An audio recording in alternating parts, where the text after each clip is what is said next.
Yeah, they hate when you elevate. They stacking up losses, I'm handing them out, yeah, I had to go delegate. It feel like I'm floating, I'm lost in the moment, I swear I could levitate. They never believed that I would really fly, I had to go demonstrate.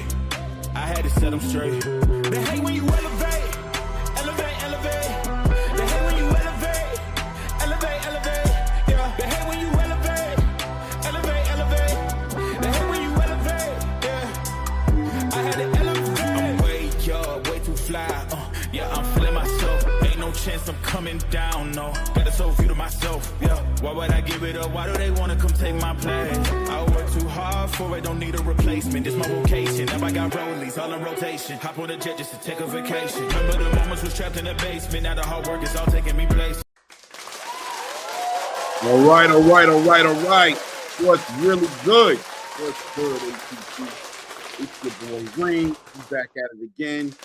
Clap it up for yourselves and sit up. We got a lot of things to talk about today, clearly. A lot of things to talk about today.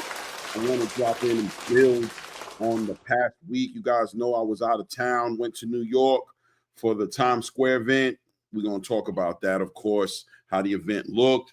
A lot of pushback on the event, right, guys? A lot of pushback on the event. And I mean, listen, I'll be honest with you. I don't know that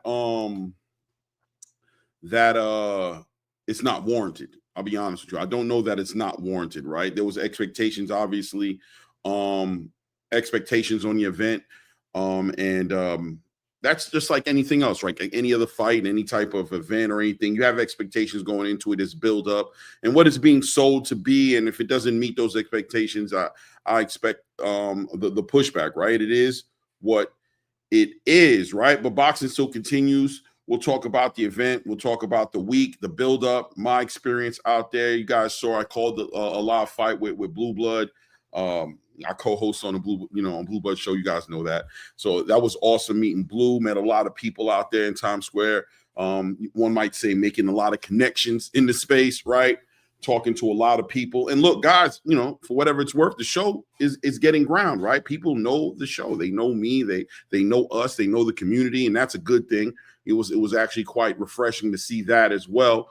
But we got a lot to talk about, man. We got a lot to talk about. My time might be a little restricted today, you know what I mean? And put that in the perspective that most of the time when we're doing these shows, they go on for like 3 to 4 hours, right? Probably won't be that long today, but I'll expect we should be able to knock out a solid hour and a half, hour and a half. See if we have time to open up the panel a little bit later, dying to hear what people think about it. There's a lot of mixed feelings about what's going on with turkeys the whole weekend. To be honest with you, the Riyadh season or Ring Magazine Fatal Fury campaign, some people might consider it a failure, right? In many ways, like I said, this is one of those things where it's not crazy, right? If somebody's saying that the Ring Magazine Fatal Fury package, the campaign that was put out there, and that's including Devin Haney, Ryan Garcia, Teofimo Lopez, Canelo Alvarez, right? Everybody involved in this situation, the buildup was crazy, right? And there is somewhat of a letdown when you think about what you expected in comparison to what you got. But look, man, you roll the dice, right? You roll the dice without risk, no reward. The higher the risk, the higher the reward. But the higher the risk, the higher the chance of falling on your face, some might say, right? But when you hit these type of crossroads, these forks in the road, you have choices to make, right? We'll talk about that as well. We'll talk about that as well. Nothing great, was built overnight. It's a learning curve for certain people involved in the process and in the show making. This was something definitely I would say unorthodox, not non-traditional. Let's say the approach to building that Times Square event. It was just crazy. I mean, being out there and seeing them put it together, it was, to be honest, watching it from the outside looking in, you got to give a lot of respect to the attempt. What was done logistically was a nightmare. It was a logistical nightmare out there in Times Square, one of the busiest cities, if not the busiest city in the United States of America. This city does not sleep. Just to think about the security, the security aspect of the event, keeping everybody safe. Obviously, some elites inside watching this fight, diplomats and things of that nature. assuring their safety, but at the same time trying your best to make it available to the public was just, you know, like I said, a logistical nightmare. The fact that they pulled it off in any capacity can be celebrated. But once again, not knocking anybody, you know, who's calling for what it is, right? As fans, it's not your job to deal with the budget or to worry about, you know, I mean, all the adversity, all the obstacles they have to go through, or the measures of security they have to go through. It's not our job to do that, right? We're here to watch boxing. It's our job is to show up on the date you give it to us, and it's your job to deliver us a product that's noteworthy. And, you know, it is what it is, right? Shout out to everybody in the building, man. Let me see here. I am going to go down.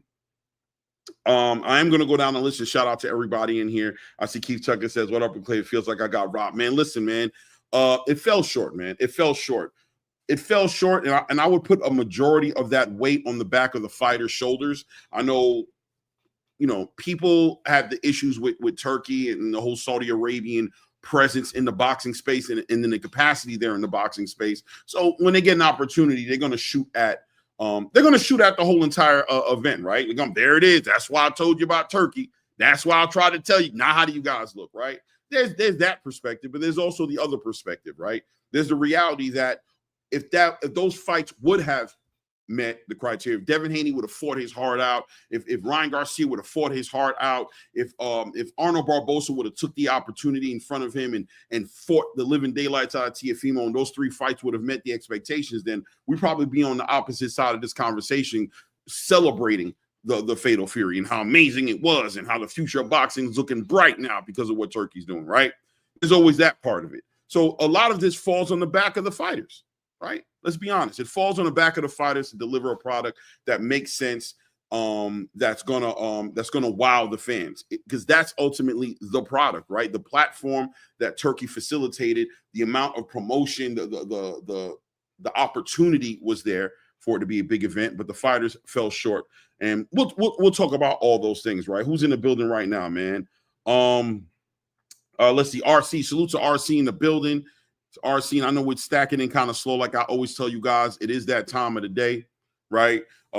Prime time. Everybody's going up right now, so I understand. I'm happy for everybody who's in here right now. Shout out to Eastside Easy in the building. RC, Mo Taylor in the building. Big Sarge says, does it really matter about the pushback on the Fatal Fury event when it was funny about Turkey and the Saudis? 100%, I agree with you. And once again, I think the pushback on the Fatal Fury event is probably going to be more so not about the money and the profitability of the event, but the delivering of the fights, right? The fights just didn't meet, you know, it didn't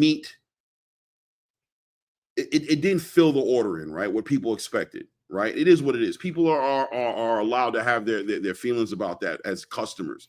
I could definitely understand that. Me personally, I had a great time. Obviously, I was there. Probably a different experience for me. And somebody else who's sitting in their house and, you know, watching in their living room and things of that nature. We'll talk about that as well, right? Shout out to you, Big Sarge. RC says every big name this weekend had terrible dancing partners. Yeah, they had terrible dancing partners, but at the same time, you're a big name. They also didn't push it the way they could have pushed it, but, you know, we'll talk about that as well. Walaikum salam, BVO Sports TV. Walaikum salam. Nice to see you in the building, man. SOB TV says salute Clay, blessings, my brother. Salute to you, man. Blessings to you, man. Keith Tucker says, what up? Clay feels like I got robbed. Okay. Good morning. Keith Tucker spent $130 for the weekend card, but it will come back in Bud and Canelo. And we got to talk about that as well, right? Big Sarge says none of these fighters should be concerned with the fans' perspective in their fights because the fans will drop. We're going to talk about that as well, Big Sarge. Great point, man. Great point. It's just the truth, right? Big Sarge says social media is undefeated, and if they don't like you, there's nothing you could do about it. And that's what it comes down to. Shout out to my brother, my Fly Frequency in the building. Assalamu alaikum. My brother, salute to you, man. Guys, don't forget to hit the like button on the way in the building. You know how it is. Tell a friend and tell a friend. Let's jump into it, man. So we're talking about it. Fatal Fury. Great idea, wrong fighters, right? Great idea, wrong fighters. What do I mean by that? Look, guys, there's got to be accountability at the end of the day. There's nothing wrong with a little bit of accountability, right? And by the way, bear with me. I'm setting up a whole brand new set, right? It's being built. I'm building it, right? And that's why I'm working off my laptop today. And plus, I just got back into town, went directly into work, didn't have an opportunity to really get in front of it. I was going to try to set up a little makeshift set until the new one is built up, but didn't have time, and I had to make it on time. So I hope, bear with me. I appreciate your patience with me on my laptop, on my laptop today, not on my normal setup. It is what it is, right? But let's get into it. Fatal Fury, great idea, wrong fighters. Maybe I should have put a question marks at the end of it, right? Fatal Fury in Times Square was supposed to be a historical event, right? And in many ways it was, guys.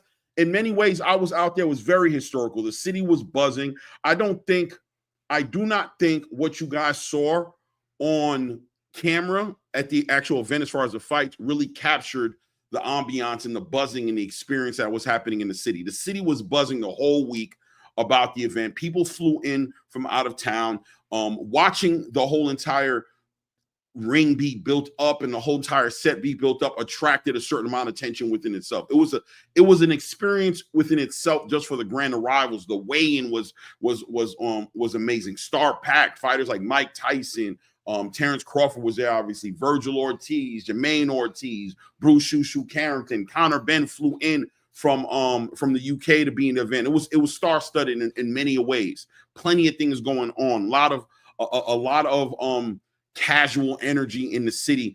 Who you could tell a lot of people, if you spoke to them, would let you know they don't even watch boxing. But just the idea of this spectacle being in the city garnered this attention and was an exciting week in Times Square to the build-up to that Friday night event, right? But great idea on paper, right? On paper, it made sense. But in reality, logistical nightmare. A lot of things to take into consideration when building this event. And listen, some things in life you're only going to learn by trying, right? Trial through error. And I think that's what we saw happen with the Times Square event. I think there was a trial through error that happened there. I think there was a lot of lessons and a lot of things learned by the people who coordinated this, whoever Turkey hired to put this together, on what it takes to do one of these events and why we've never seen a fight happen inside of Times Square before, right? There's a reason why. There's an actual legitimate reason as to why we didn't see that happen in Times Square before. But like I said, we can celebrate the effort that was put into putting it together. But ultimately, a lot of fans pushing back at it. And the question is, does Turkey need to rethink the approach? Me personally, yeah, there's some things to take into consideration, but I don't put the onus on Turkey in this situation. I think he put out the best product he could, or the best opportunity for something amazing to happen. But at the end of the day, it's on the fighters. The fighters' performances are going to dictate the success or the opposite side, not success of an event like this to the magnitude that the bill called for, right? It is what it is. Rethink what approach, One thing's for sure, two things for certain. He's paying out these fighters a lot of money. One might argue that maybe that's the issue, right? Maybe the whole issue with boxing this whole entire time has been that these fighters are being overpaid. Maybe that's what it is. It comes into question. It comes into argument when you see fighters who are living their best lives, wearing over $250,000, $250,000, $500,000 to $1 million, who knows, in jewelry at any given Sunday, driving around in the fanciest cars. Marvelous Marvin Hagler used to say, it's hard to get up when you're waking up in silk pajamas and silk sheets, right? There's something about the grit of the sport, the hunger in the sport, the need to change your life and to prove something that builds up these fighters into who we see, the final product. And if these fighters are really, living their best lives and most luxurious lives, then what kind of product can we expect, right?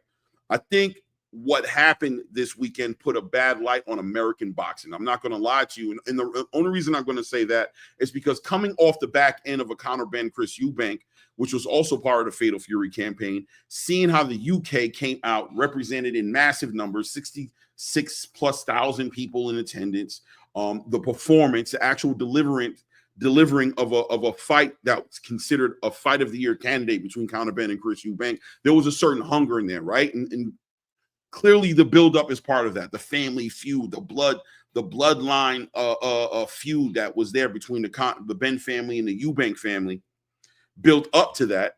But I think we've seen this before. We understand that in America, the casual boxing fan in America is there for the spectacle.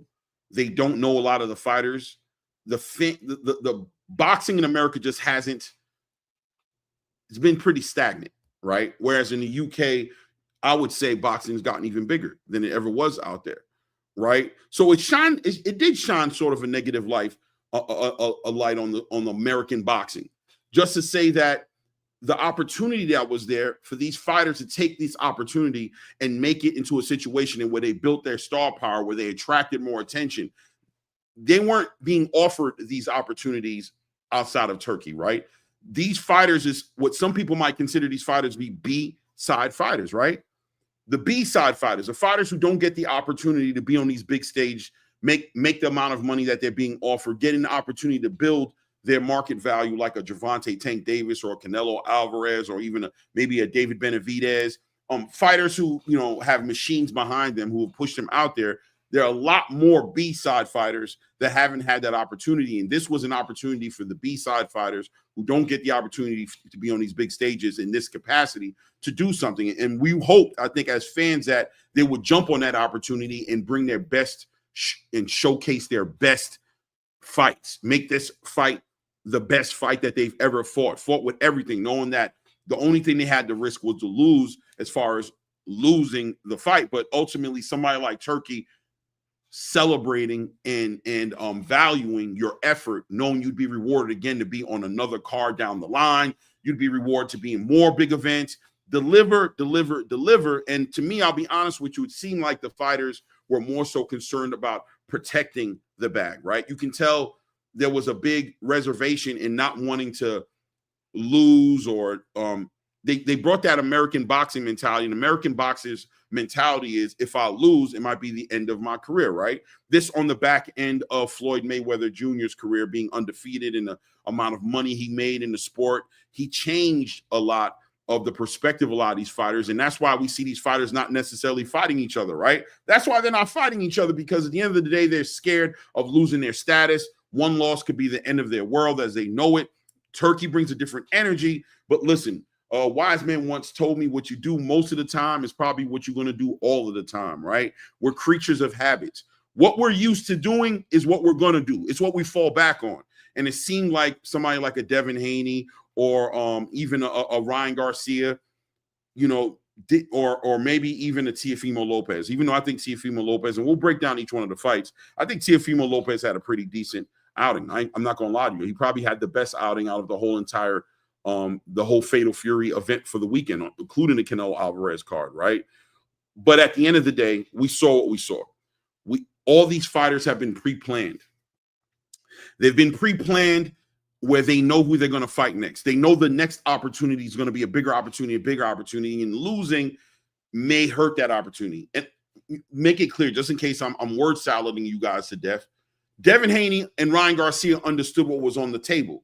They understood that winning that fight was the most important thing, because at the end of the day, the big fight and the big money was going to be the fight of them fighting each other. Did that put pressure on these guys in the wrong way? I thought it was going to put pressure on them in the right way, right? To build up their fight, they wouldn't understand that the performance was going to be key. But I guess with Turki Al-Sheikh offering them this big guaranteed bag of money, they weren't concerned about the viewership of the fight, the pay-per-views of the fight, or how many people are in the building, or how many people are interested in the fight, being that they're fighting on a card right there in Times Square where there's only like 200 people allowed around the ring, right? So they're not concerned about that as much as getting there, knowing that on the back of a loss, that may not work out for them. On the back of a loss, the fight might lose value to Turkey, right? As much as we would like to consider Turkey a philanthropist and somebody who's just giving away his money and he doesn't care about making profits and he doesn't care about this and that, Turkey has vested stake in the game, right? Maybe it's not money right now, but there's vested stake in the spectacle, the deliverance of the best fights that could be made being made, right? And there's pressure there within itself when you have somebody like Turkey. And I'm not too sure how many promoters have really done this in the past, but you have somebody who's telling you what your fight is going to be 2-3 fights, your next fight's going to be this fight, your next fight's going to be this fight, this is how we're going to do it, but understanding that's all based on on the win. It's all based on you winning these fights, and it's boxing. You can lose any given Sunday. What extent are you going to go to secure the biggest bag in your life? So does Turkey need to rethink his approach? Are building up these fights, Canelo Alvarez understanding that the big money was going to be on Terence Crawford and him fighting for undisputed. Was it more important to Canelo to win this fight, or was it more important for Canelo to fight the best fight of his life? To cut that ring off by any means necessary and knock Skull out, or try to knock Skull out? Was that more important than actually just winning the fight and getting to the next stage?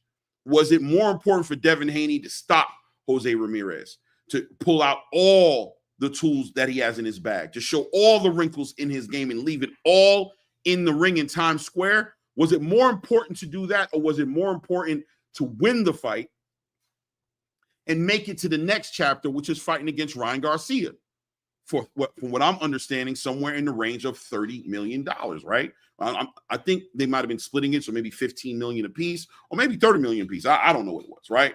But ultimately, we're talking about life-changing money.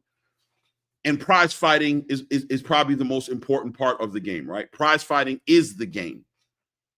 So is the approach that Turkey's coming into the game with, does that need to be revisited? Now, it's a question that we all have our personal opinions on, but the person who really needs to be most concerned about it, obviously, is Turkey Al-Sheikh, maybe Saudi Arabia, that PIF fund. I don't know, right? But I think what we saw Friday night and Saturday night may be a bit of a result of a couple of things, right? So Turkey has to revisit it, but let's dive into it, right? Build up to the fight. Devin Haney is the villain. Devin Haney's been the villain, guys, since before Ryan Garcia. But the Ryan Garcia defeat, or however you want to look at it, this whole entire scandal, the whole entire experience of the Ryan Garcia versus Devin Haney build up to the end of that fight, this was just the cherry on the top of the pie, right? This was the cherry on top of the ice cream sundae, right? Because Devin Haney had been getting hate. Let's be honest, right? Ever since Devin Haney really started to become aggressive, Bill Haney started to become aggressive about fighting Gervonta Tank Davis. Tank Davis has a cult following fan base, and congratulations to Tank Davis for being able to have a fan like that, be able to have fans in the game like that, right?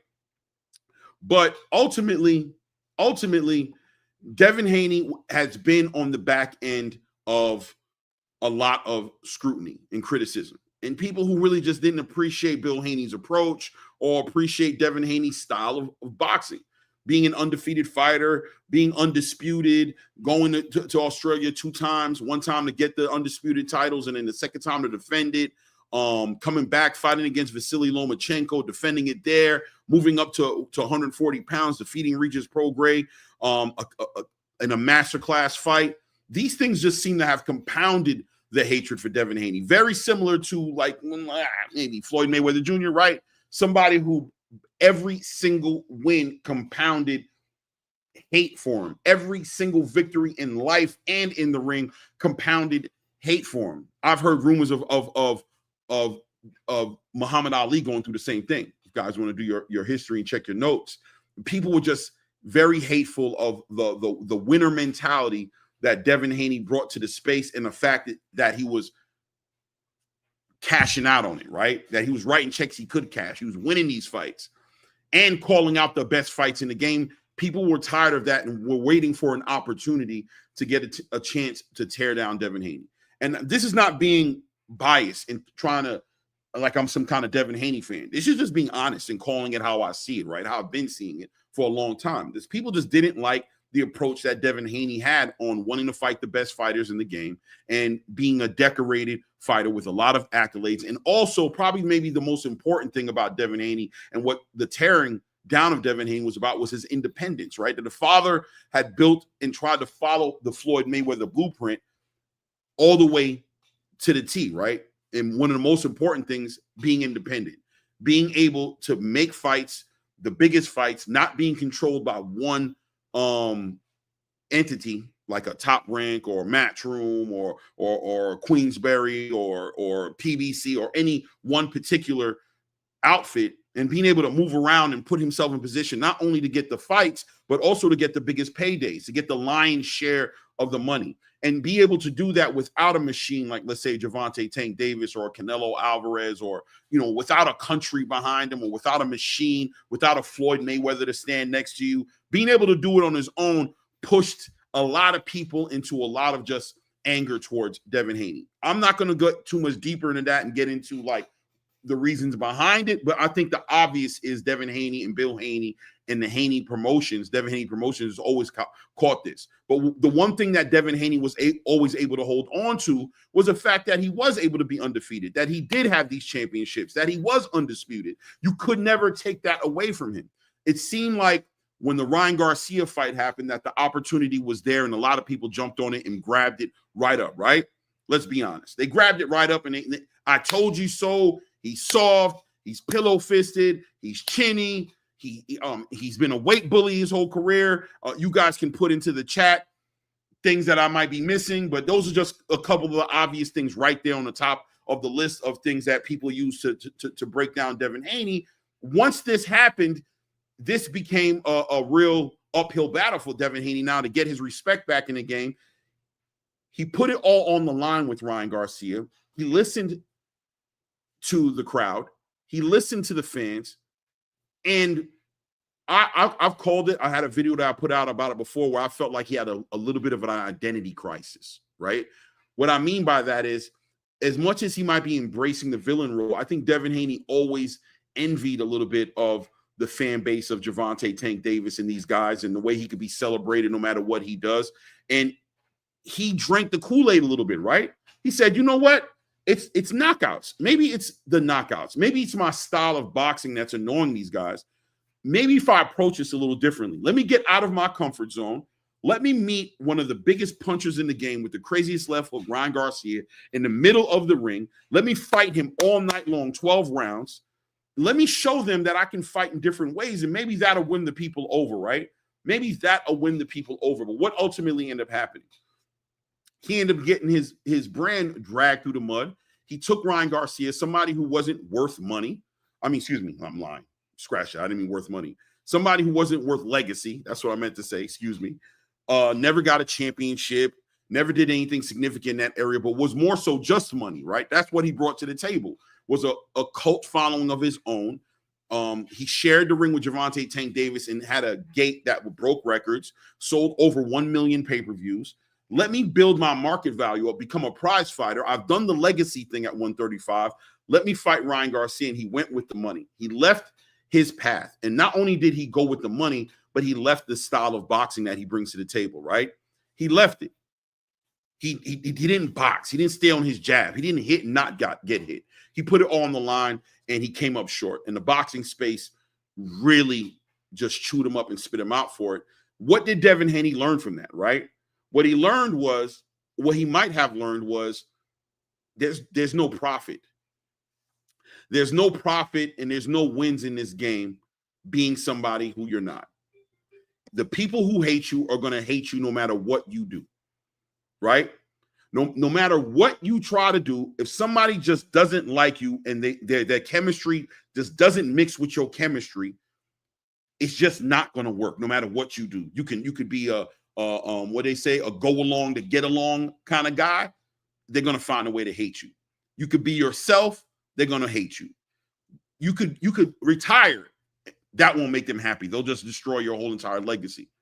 So he came into this new fight and this new opportunity and said, I got to get my respect back.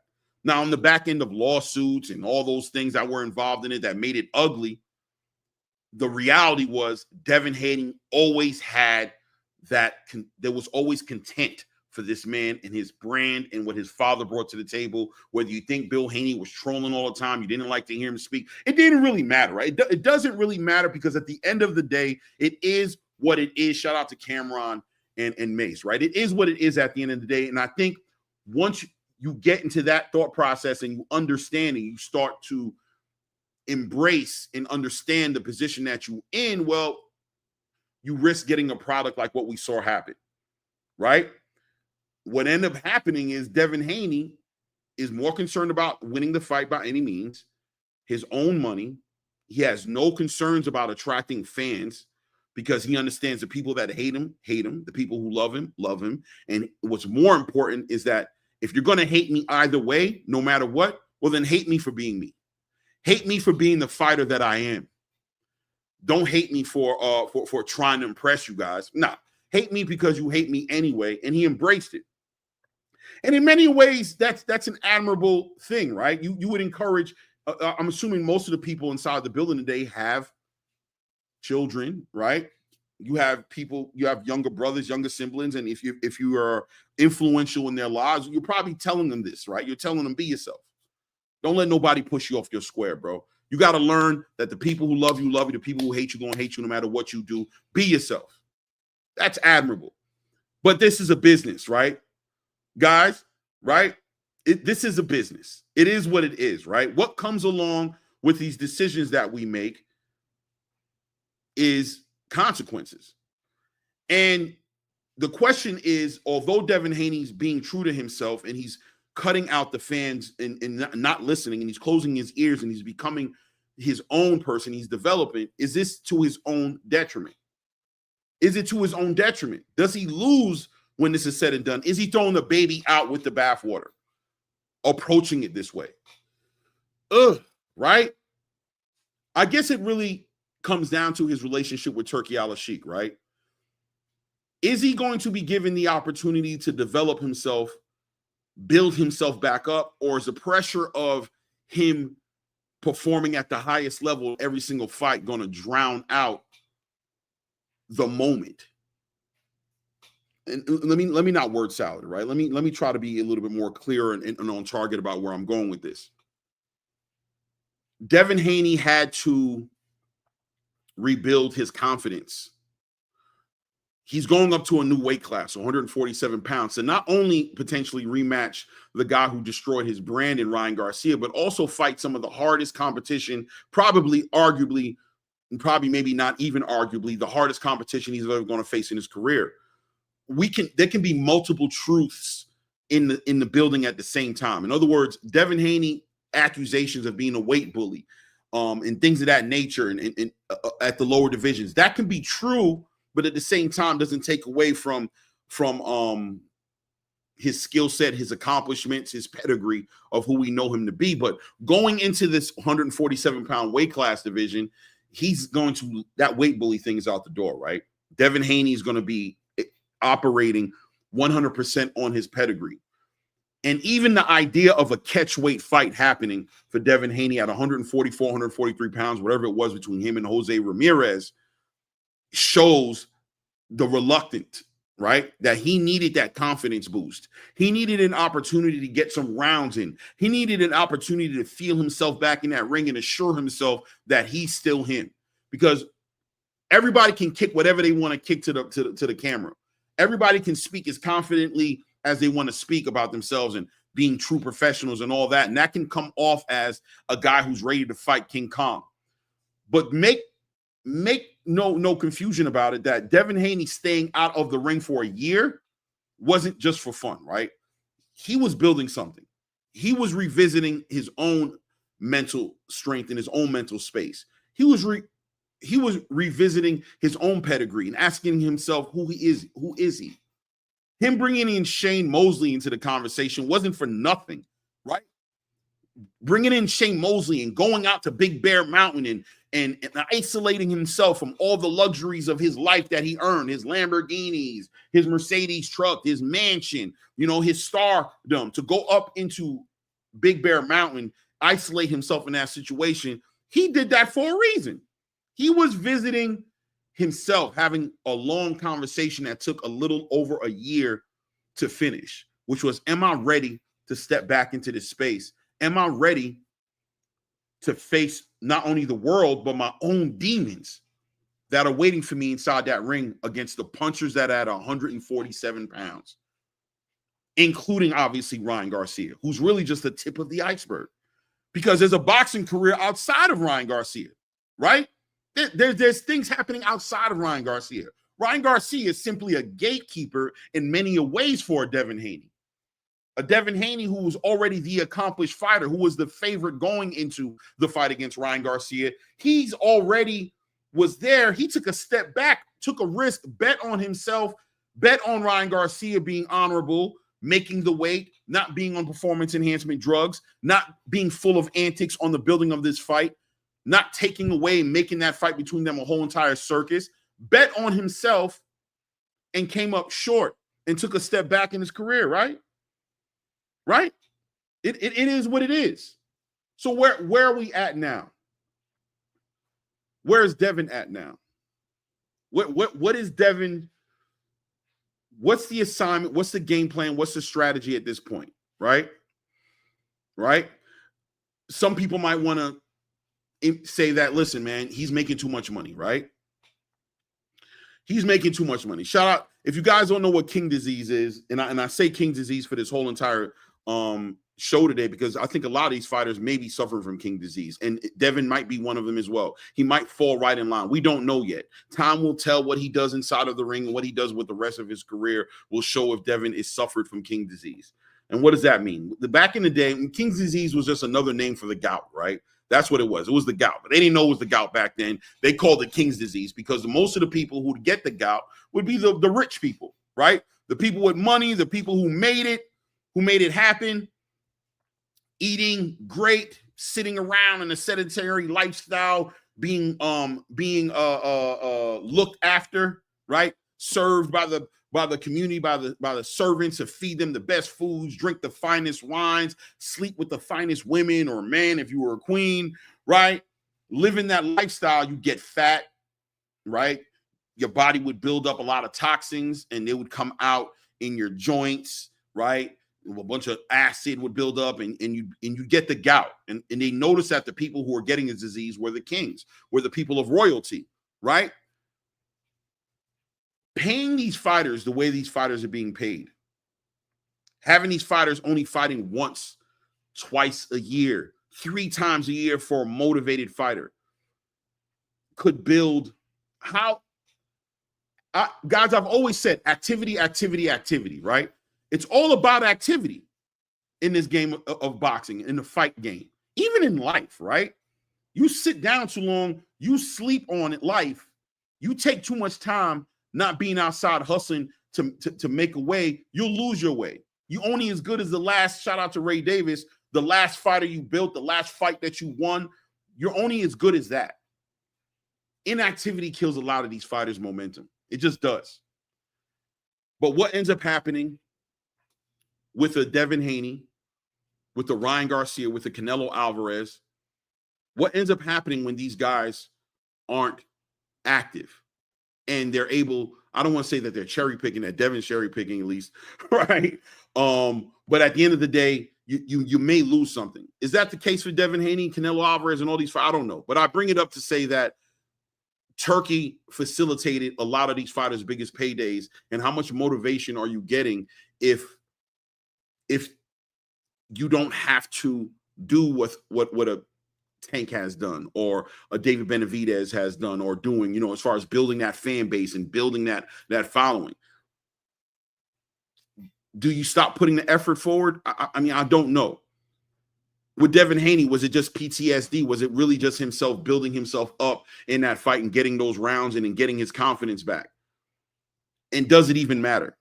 Because at the end of the day, we're all here to be scrutinized, right? Accountability is a must in this game. And the only way we're going to get the answers to those questions is going to be his next fight, right? It's going to be his next fight, whatever that may be. It's going to be Devin Haney's next fight, and the way he carries himself for the rest of his career that's going to really answer the question as far as how that Ryan Garcia fight affected him and what decision did he make based off that Ryan Garcia fight and how he's going to move his career. Devin has a choice to make. He has a choice to make. If the game plan is what the game plan is and he plans on doing it anyway, he probably more than likely has already made the choice. We may not be seeing it because we're not behind the curtains. We're not inside his camp. We're not privy to these conversations and to these strategies that are being put together on how we're going to move forward with our career. But only the future is going to tell the truth based on performance as far as us fans are concerned, to be able to see and truly in a realistic way be able to assess what we're looking at with the return of Devin Haney into the boxing space, right? It is what it is. And we got to see what Devin does next, what his next move is. Does he move forward and fight Ryan Garcia? I'm hearing rumors that this may be the fact that Devin Haney's still interested in closing that chapter out. He still wants to fight Ryan Garcia, win, lose, or draw. He doesn't care what happened between Ryan Garcia and Rolly Romero. He wants to make that fight happen. And my thing is, if he needs the fight to happen, his own personal needs, damn what the fans are saying, damn what the boxing space is saying. If Devin Haney needs that closure in order to move forward with his career, then that's what it needs. That's what needs to happen, right? It is what it is. But at this point, with the experience Devin Haney's gone through and the experience he's had in his career being an independent boss, holding down his own situation and moving his own train, he's going into another chapter into his career. Clearly, he's going into another chapter into his career, and he may already be into that chapter. We have to see how that develops. As long as he has a supportive Turkey around him, and he has the backing of a machine and a money machine like a Turkey Al-Sheikh, then he may be given the opportunity to do that and not have to worry about the pressures of whether or not Bob Arum or Eddie Hearn or Frank Warren or Al Heyman or whoever is going to lose interest in his brand. He doesn't have to think about that clearly right now with Turkey. Turkey's given him 3 fights, a 3-fight deal to show him and show the boxing space that he's must-see boxing. And we saw the first fight. It didn't meet that, right? It didn't check that box for us as fans, but was that first fight for us? You know what I mean? Was that first fight really for us, or was it for himself? And if it was for himself, then, we don't know what the strategy really is. But I understand people who are going to throw shots at Devin and hold him accountable for being part of a very lackluster fight. It is what it is. We got to be honest about that. It was a very uneventful evening. He chose to be very reserved. He chose to get the win. He made the win a priority over everything else. That served his interest. It didn't serve the boxing space's interest as far as what we got to see in the fight. Shout out to Ross Scott in the building. Yeah, it was boring. It was boring. It did not deliver for us as fans. I question as to whether or not that fight for Devin Haney was for fans. Was it for the boxing space, or was it for himself? Was it something for himself? Is he allowed to have something for himself? You know what I mean? Getting paid millions in Times Square. Us as fans buying tickets, buying pay-per-views. Well, not tickets in this situation, but plane tickets to come into the city and be part of the event. Did he owe us more than what he gave us that night? Maybe. I think there's an argument there to say yes. But at the same time, is that fight something we can use to measure who Devin Haney is today? Is he shot? Is he gun shy? Is he ruined? Is he trash now? Has the Ryan Garcia fight ruined this man mentally in a way that he can't move forward in his career and be a dominating fighter and be a champion and unify and become undisputed and fight the big fights and go into the Hall of Fame for all the accomplishments he's earned? Right? I don't think we get the answers to those questions, guys. I'll be honest with you, until a couple of more fights down the line. I think we need 2 to 3 more fights down the line to really be able to really get our hands on in a tangible way as far as who Devin Haney is after Ryan Garcia.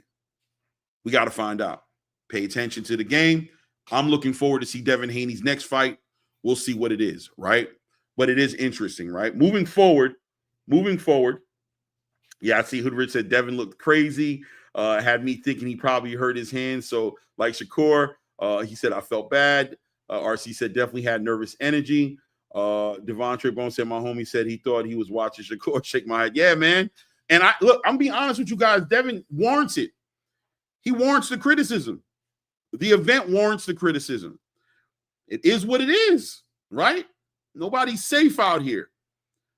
I would hope and I would think that the Haneys anticipated the response and reaction to the performance that they put out there. I'll tell you this, nonetheless, they celebrated the victory, right? They celebrated the victory multiple ways. I was in the city. If you were in the city, you were there. You know what I mean, right? They celebrated. So something went to the game plan for them. I don't know. You know, I don't know.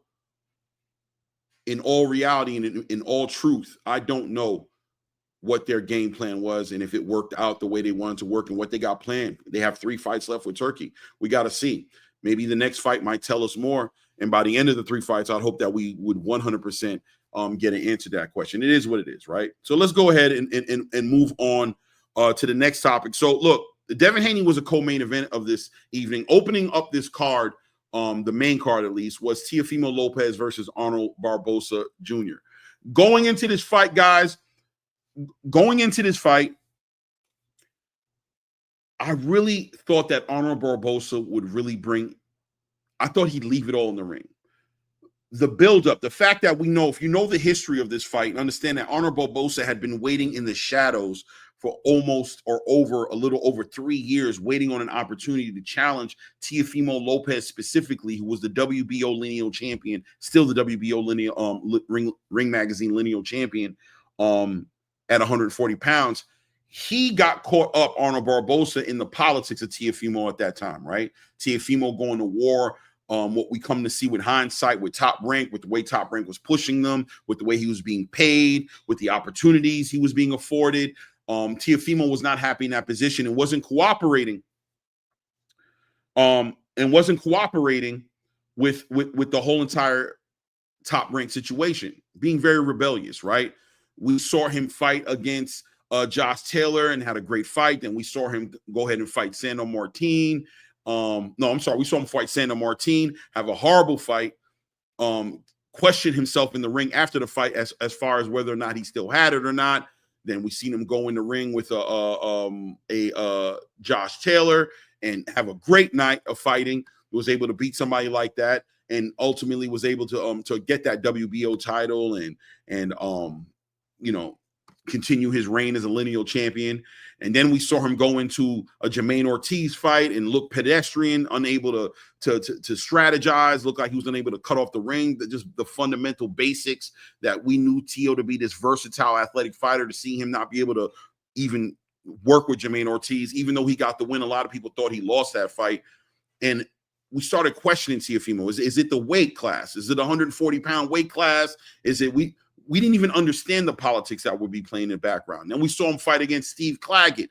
And, he blamed Jermaine Ortiz and said Jermaine Ortiz didn't bring his game. He didn't want to make the fight. He was running all night. He can't make these guys fight. So he got somebody who's going to stand flat foot in front of him and give him that fight that he said he wanted.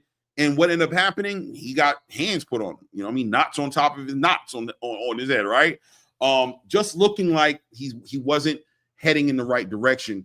And finally, Teofimo put his foot down and said, I'm not going to make not another damn fight until we revisit what's going on with Top Rank. He started to become way more vocal, communicating to the space about his indifference with Bob Arum and what Top Rank was doing with him. And Arnold Barboza, unfortunately, this whole time was in the background, not getting an opportunity to fight this guy, right? This guy was basically holding the WBO title. The WBO, as far as the sanctioning body, wasn't holding Teofimo accountable, wasn't putting the pressure on him to activate or fight this mandatory. So Arnold Barboza left in the background, having to take fights and stay busy. A new deal with Golden Boy Promotion, hoping that maybe Oscar De La Hoya and Bernard Hopkins and Eric Gomez were going to be able to go ahead and negotiate and work on his behalf to put himself in a situation where he was able to fight Teofimo Lopez and become a champion. They weren't able to ultimately, it seemed like they weren't ultimately going to be able to make that happen, right?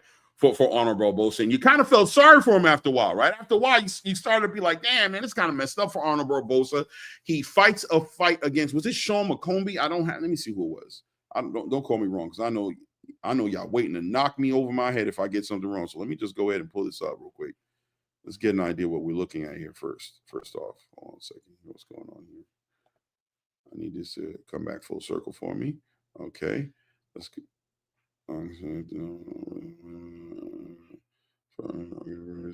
us. I don't know. Take that off the screen. I don't want to deal with that right now. Bear with me, guys. Let's see here. Arnold. Rosa Jr. Open that up. Let's do like here. Okay, yeah, with Sean McComb. All right. So he ended up taking a fight. And I'm wondering here. Was this a Golden Boy fight right here? I would say against Sean McComb. We can start at the Sean McComb fight to say that he pretty much got beat down by a boxer, in my opinion. I think Sean McComb just dominated him on multiple levels, but he was able to get away with a victory. Then he goes into fighting Ramirez, who we saw fight against Devin Haney. He got a victory there. Ultimately going all the way over to the UK to fight Jack Catterall, and was able to get a win there. You know, a split decision win, but still a difficult fight for him to go and get a win in the backyard of somebody else, right? In the backyard of Jack Catterall, a very popular fighter out there. He went back there and he was able to make it happen, right? Salute, Mike Touche, Devontae Bone, Mind George is in the building, Bradley 68. Bradley said, Claymore, talk about how Turkey did Ryan. I don't know what you mean by that. How did he do Ryan? We're going to talk about Ryan in a minute anyway. Don't worry about it. So we'll get an opportunity to jump into that. So Arnold Barboza, I thought, was a hungry fighter who, when he got this opportunity to be on this card and fight against Teofimo Lopez, knowing that Teofimo was campaigning to fight Terence, he was campaigning to fight Jerron Boots Ennis, even Brian Norman Jr. at one point or another. There was even rumors of him potentially unifying and fighting against Richardson Hitchens. He wasn't in the conversation. So when he came up and Turkey decided to be to help facilitate an opportunity for him to become a champion, I expected this hungry fighter to show up on Friday night against Teofimo Lopez. And I'll be honest with you, I think even Teofimo anticipated it, right? Understanding that this had upset written all over it. This was the one fight on the card that people were as close to 50-50 as you could be on a fight on this card. Being that Devin was given, it was clear that the Jose Ramirez fight for Devin was supposed to be a tune-up fight, a fight that he was supposed to win. Some people pushed back and thought that Jose Ramirez was more a live opponent than that, but most people understood that was him getting himself ready for the big fight against Ryan Garcia. And the same thing with Ryan Garcia and Rolly Romero. This was you're back after a year hiatus. This is a fight to get you back in the game. The Arnold Barboza Teofimo Lopez fight was more so the competitive fight on the card that we thought it was going to be. But what ended up happening? What ended up happening is Arnold Barboza, in my opinion, who decided to come in this fight, wanted to be the counterpuncher. He wanted to take advantage, be patient, stay behind his jab, be the all-around boxer in this fight. But I don't think he factored that his inability to match Teofimo's athleticism, to match that speed, to be able to have that twitch memory, that muscle twitch memory that he was going to need to be able to catch a fighter like Teofimo who could stand right in your face but be so elusive. His movement, something to be always celebrated for Teofimo Lopez, right? His ability to move and still stay in there, make you pay, and be the counterpuncher and be that fighter, I think eluded the Barboza family. Barboza Jr. came into the ring with a game plan that I don't think he physically was going to be able to execute.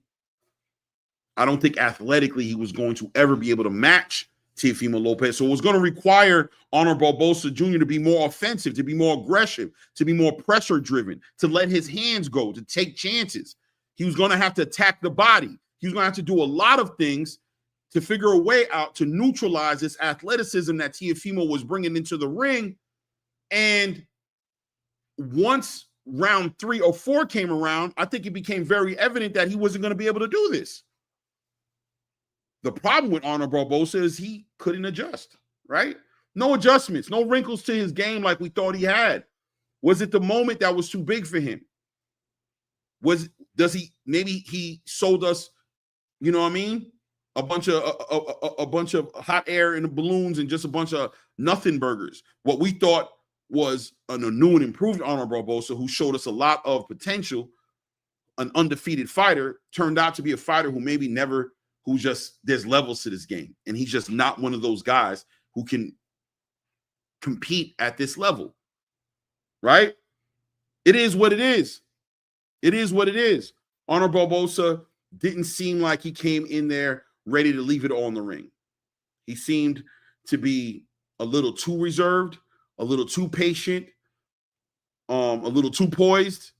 Even with the way he was going back to his corner every single round with his hand raised, when it's clearly he wasn't winning these rounds, there was a delusion. There was a state of delusion from Honor Barbosa, in my opinion, going into this fight with Teofimo that ended up costing him the biggest, quite possibly the biggest opportunity he'll ever see in his boxing career, but 100% the biggest opportunity he ever saw up until that point. And I thought he'd recognize the uphill battle that he went through to get that opportunity, to know that he's not a huge draw. He doesn't bring the reward to the table for a lot of these fighters. All he brings is risk. And I thought he would capitalize and do everything he could to beat Teofimo Lopez that night, to be able to capitalize off that momentum for himself and move himself in a direction that would change the whole trajectory of the rest of his career. And he just didn't do it. He just didn't do it. And it was a shame, right? It is what it is. What's in the future for Honor Barbosa? Well, look, he fought against Teofimo Lopez. He is a fighter to put on your resume. The 140-pound weight class division has a lot of new blood in the division that's moving upwards, right? You've got a young Emiliano Vargas, who we'll talk about later, who showed out on a top-ranked card. You've got fighters like Keyshawn Davis talking about coming up to 140. Who knows? Shakur may end up there at some point as well. A lot of up-and-coming 140-pound fighters in that division who are going to need potentially an Honor Barbosa on their resume. And I'm not trying to call him a gatekeeper, but I don't believe he gets these kind of opportunities in the future the way he got this one. This was the stars aligned for him at the right time. Everything came together, and he got an opportunity that most people probably thought he wasn't going to get, right? So we got to see what the future is for Honor Barbosa. But on the back end of that, it is what it is. Teofimo Lopez walks away with the victory. Quite frankly, probably had the best performance on that card that night. And Teofimo left speaking on fighting against Jaron Ennis. He says he's Dora and he's looking for boots, right? Tio with those great one-liners, right? Shout out to Tio. Always finding a way to make it weird, right? Compared himself to Dora and said he's looking for boots. It is what it is, right? It is what it is. But ultimately, at the end of the day, that was always the game plan, right? This is what Turkey does. He let it be known the card that he wants to have in October, and he let it be known that he wanted to see Teofimo fight Jaron Boots Ennis on the back end of a victory, of course, and he got the victory. And quite frankly, looked good, in my opinion. He looked good. You know what I mean? He looked good. You know what I mean? He didn't look the best. He could have looked better, but he looked good. He dominated. It is what it is. And he's going with the game plan. He's chasing the money down, and he wants to fight Jaron Boots Ennis next. I'll reserve my opinions on how that fight goes for another show, another segment. I'll say that for Jaron Boots Ennis, it's an opportunity. It's a lot of money. And having Teofimo on your resume is not a bad thing. But I think that Jaron Boots Ennis is we know that Jaron Boots Ennis has been on a trajectory to fulfill some dreams of his own, right? Aspirations and ambitions that he's always had for himself, that him and his father and his team have always had for himself. It seems like he's at the cusp, he's at the crossroads now, because he's got more opportunities than he's ever had in his career, right? Being somebody who was probably, some people would argue, say he was being ducked, or like I said earlier, he was always the high risk, low reward guy in the game. He's finally in a position now, with the help of Eddie Hearns, who I think should be celebrated for what he's done for Jaron Boots Ennis. I know a lot of people have a lot of complaints and they want to throw shots at Eddie Hearn and things of that nature, but at the end of the day, he's done things for Jaron Boots Ennis it seems like nobody else either offered to do or were capable of doing. It's up to you to decide one way or another what it is, but at the end of the day, he's inundated with opportunities, right? You got Turkey Al-Ashik, who's interested in Jaron Boots Ennis in multiple ways. Wanting to see him at 154 compete with Virgil Ortiz. Obviously, speaking on fighting Teofimo at 147. But you also have a division of champions who seem to be a little bit more willing than they were in the past, maybe based off of the reward he brings to the table, the money that he brings to the table, maybe based off of the legacy that he brings to the table now. Who knows what it is? 147-pound division that really was barren ever since Terence Crawford and Errol Spence moved away from the division after fighting their big fight. Terence moved up to 154, and ultimately we're going to talk about that later for Terence Crawford as well, what he's doing right now. And also, you know, Errol Spence just going into a hiatus, but ultimately saying he was going to compete at 154. 147 has been left barren. Jerron Boots Ennis, sort of a king with no crown, right? What if 50 say I'm an underground king? I just ain't been crowned, right? Just never had that dance partner that was willing to fight him. But now all of a sudden, finding himself in an opportunity to unify, at least at a minimum. He's already done it with STIONS, become the only unified champion at 147 pounds, and a lineal Ring Magazine champion at the same time. So for all intent purposes, the king of 147 right now. And everybody who wants to be somebody at 147 has to go through Jerron Boots Ennis. So Brian Norman Jr. now becomes available. Maybe even we got to see what happens between Mario Barrios and Manny Pacquiao. But all these opportunities are there for him. And, of course, Teofimo Lopez being one of the opportunities as well. We saw how Jerron Boots Ennis walked away from a Virgil Ortiz fight to stay in the division, to fight after fighting Karen, going ahead to unifying with STIONS. He chose the legacy over the money, which I can admire. I love that in a boxer, right? But is Teofimo and Turkey Al-Sheikh going to be able to count on Jerron Boots Ennis to be available to fight a Teofimo Lopez? I think that's the biggest question. Before we get into who wins that fight, I'm sure everybody has their favorites of who they think is going to win that fight. But the truth of the matter is Boots going to even take that fight, right? Is Boots even going to take it? Is Boots going to pass on Brian Norman Jr., or is he going to wait on Brian Norman to fight I can't remember his name right now, Sasaki, whatever his name is, in Japan? He has this fight coming up. Is he going to wait on that and try to coordinate and unify and become a 3-belt unified ring lineal champion, Ring Magazine champion at 147 pounds to take that WBO title off of Brian Norman? Or does he take the money and the opportunity and fight against Teofimo Lopez? We got to see, right? Worst case scenario, what's next for Teofimo Lopez? If it's not going to be Jerron Boots Ennis, then what's next for Teofimo Lopez? Well, I think Tia also has opportunities on the table as well. Unlike the other fighters on the card, I think he did build his market value up a little bit. He built his market value up a little bit, even with the build up to the fight, with the antics, and he's been in the crosshairs of social media and all those things. So what's his next opportunity? He can go ahead and unify with Richardson Hitchens and unify 140 pounds. He could unify with Gary Antoine Russell, who's in the division. Who knows? You know, he could stay competing at 140 pounds until something opens up for him at 147. Or maybe he just moves up, does a catchweight fight, or fights at 147 pounds. Some other fighters that are up there, right? We got to see what ultimately ends up happening with him, right? With Teofimo and Jerron Boots Ennis as well, to see what Jerron Boots Ennis decides to do. Let's move on here. Moving on, let's talk about Rolly Romero and Ryan Garcia, guys, right? The stars of the show, right? The headliners on the card. Rolly Romero catches the space lacking. In the buildup of this fight, we saw Rolly Romero. Let's take it back to the Gervonta Tank Davis fight. He builds himself up to get into the ring with Gervonta Tank Davis. Fight's a decent fight, in my opinion, against Gervonta Tank Davis. One of the best Rolly Romeros I've seen was against Gervonta Tank Davis. Granted, he fell short and got stopped in the fight, but at the end of the day, competed, was always giving Gervonta Tank Davis a feeling of imminent danger, right? He did decent in that fight, right, guys? So at the end of the day, after that win against Gervonta Tank Davis, it looked like Rolly was kind of on a bad trajectory, right? Got in the ring with the Ishmael Old Man Barrosos, got clipped, got a gifted win. A lot of people feel like, being that the referee jumped in the middle of that and stopped that fight. And I agree. I think it was stopped completely. I'm not going to even say that it was stopped too early. I'm going to say that it should have never even been considered a stop. Not at all. But it is what it is. He got that win, became a WBA champion at 140 pounds, took that opportunity, stayed out of the ring, was supposed to fight against Ryan Garcia, had an opportunity to fight Ryan Garcia there and defend his title, passed on that opportunity to fight Isak Pitbull Cruz, and got, in my opinion, steamrolled by Isak Cruz. It just looked like the pedigree wasn't there for Rolly Romero. Just looks like he was just a hype job at that point.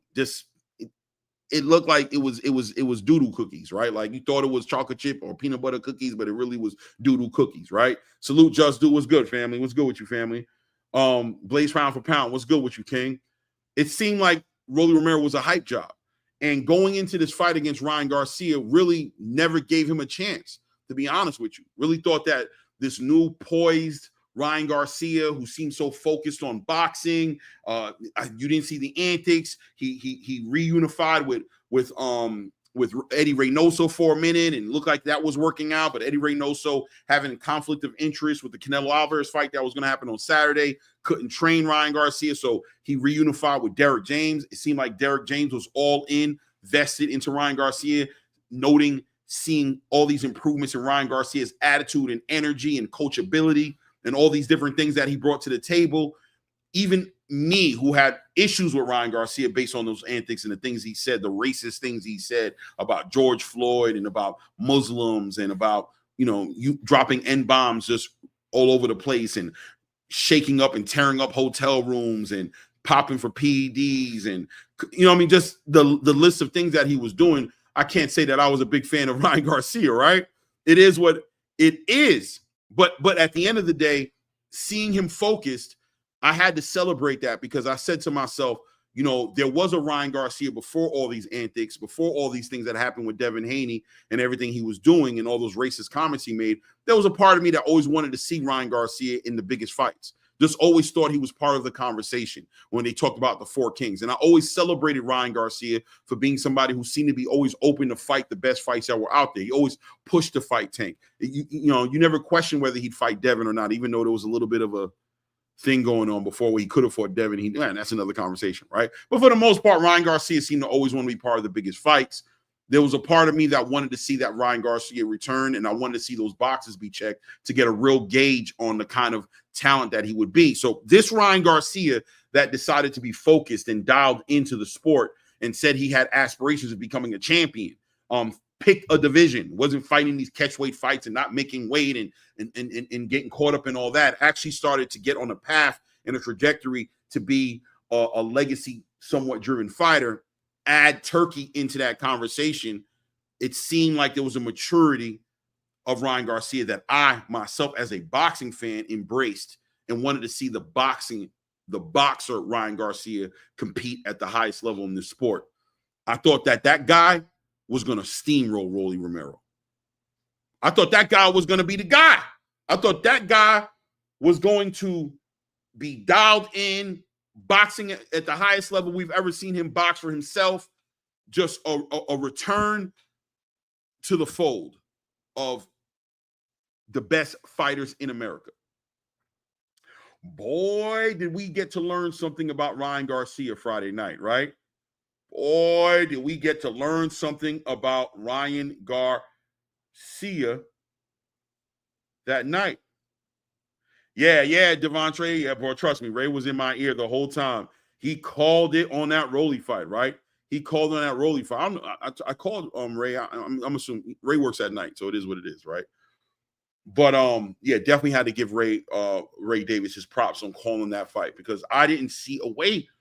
I mean, look, I always knew Rolly had a puncher's chance. We all know that Rolly Romero's punching, but I just thought the aggression, him always seeming to getting clipped. He got clipped a million times in that Isak Cruz fight. We saw him get clipped by Ishmael Barral. So I thought it was just a given that Ryan Garcia was going to connect with this fast, one of the fastest left hooks in the game today. I still think back to that left hook that Ryan Garcia landed on Fortuna. And I play that over and over. I was telling Ray Davis about this the other day. I've played that fight, that knockout scene, about 20 times, man. I don't know how many times I played it. And I still don't see the punch connect on Ray Fortuna. That's how fast on Fortuna. I can't remember his first name. Jose Fortuna, I can't remember his first name. But I still can't catch that punch, right? That's how fast that punch was. And I just couldn't imagine Rolly Romero not getting hit by that at some point in the fight. But what ended up happening? Looks like the joke was on us, right? Because Ryan Garcia put Javier Fortuna. Thank you, Just Do. My God, salute to you, gang. Javier Fortuna, right? But what ended up happening? Ryan Garcia ended up looking pedestrian. He looked pedestrian, guys. What does that mean, pedestrian? What does that mean? That means regular. That means nothing special. Nothing special about him. The hook didn't have that speed on it. The motivation and the emotion wasn't there. Right? What happened with Ryan Garcia? What happened? Where did we go wrong with Ryan? Where did Ryan go wrong? What was missing? What was missing from Ryan Garcia that night? What happened? What was the difference? Was it the year layoff? We can give him grace. Was it the year layoff? Was he not getting ready this whole year? Ryan Garcia was getting ready to take a fight in Japan. He was training. He was in the boxing mentality. He didn't leave boxing alone. He felt boxing. He wanted to be serious about it. He wanted to be active. He didn't want to sit there and not do anything for a year. He got out of social media. He was in social media for like maybe the first 3-4 months of his suspension, but ultimately you didn't hear from Ryan Garcia. He made this big deal with Turki Al-Sheikh for 3 fights. So he committed to the sport. He understands what's on the table and the kind of competition he's going to be fighting against, working with Turki Al-Sheikh, who's only going to give you one freebie. After that, it's going to be the worst. I mean, Rolly Romero, believe it or not, however you guys want to look at it, was a freebie for Ryan Garcia. That was Turki's version of a freebie, right? That was Turki's version of a freebie for Ryan Garcia. Like, this is your tune-up. So you already know going into it with Turki Al-Sheikh that you weren't gonna get like tailor-made, cherry-picked fights. What was missing from Ryan Garcia Friday night? What happened with Ryan? Was it the crowd? Ryan Garcia likes, maybe he performs his best in front of 20,000 screaming fans. Was it that? Maybe it was the car. Was it the car ride? Maybe it was the car ride.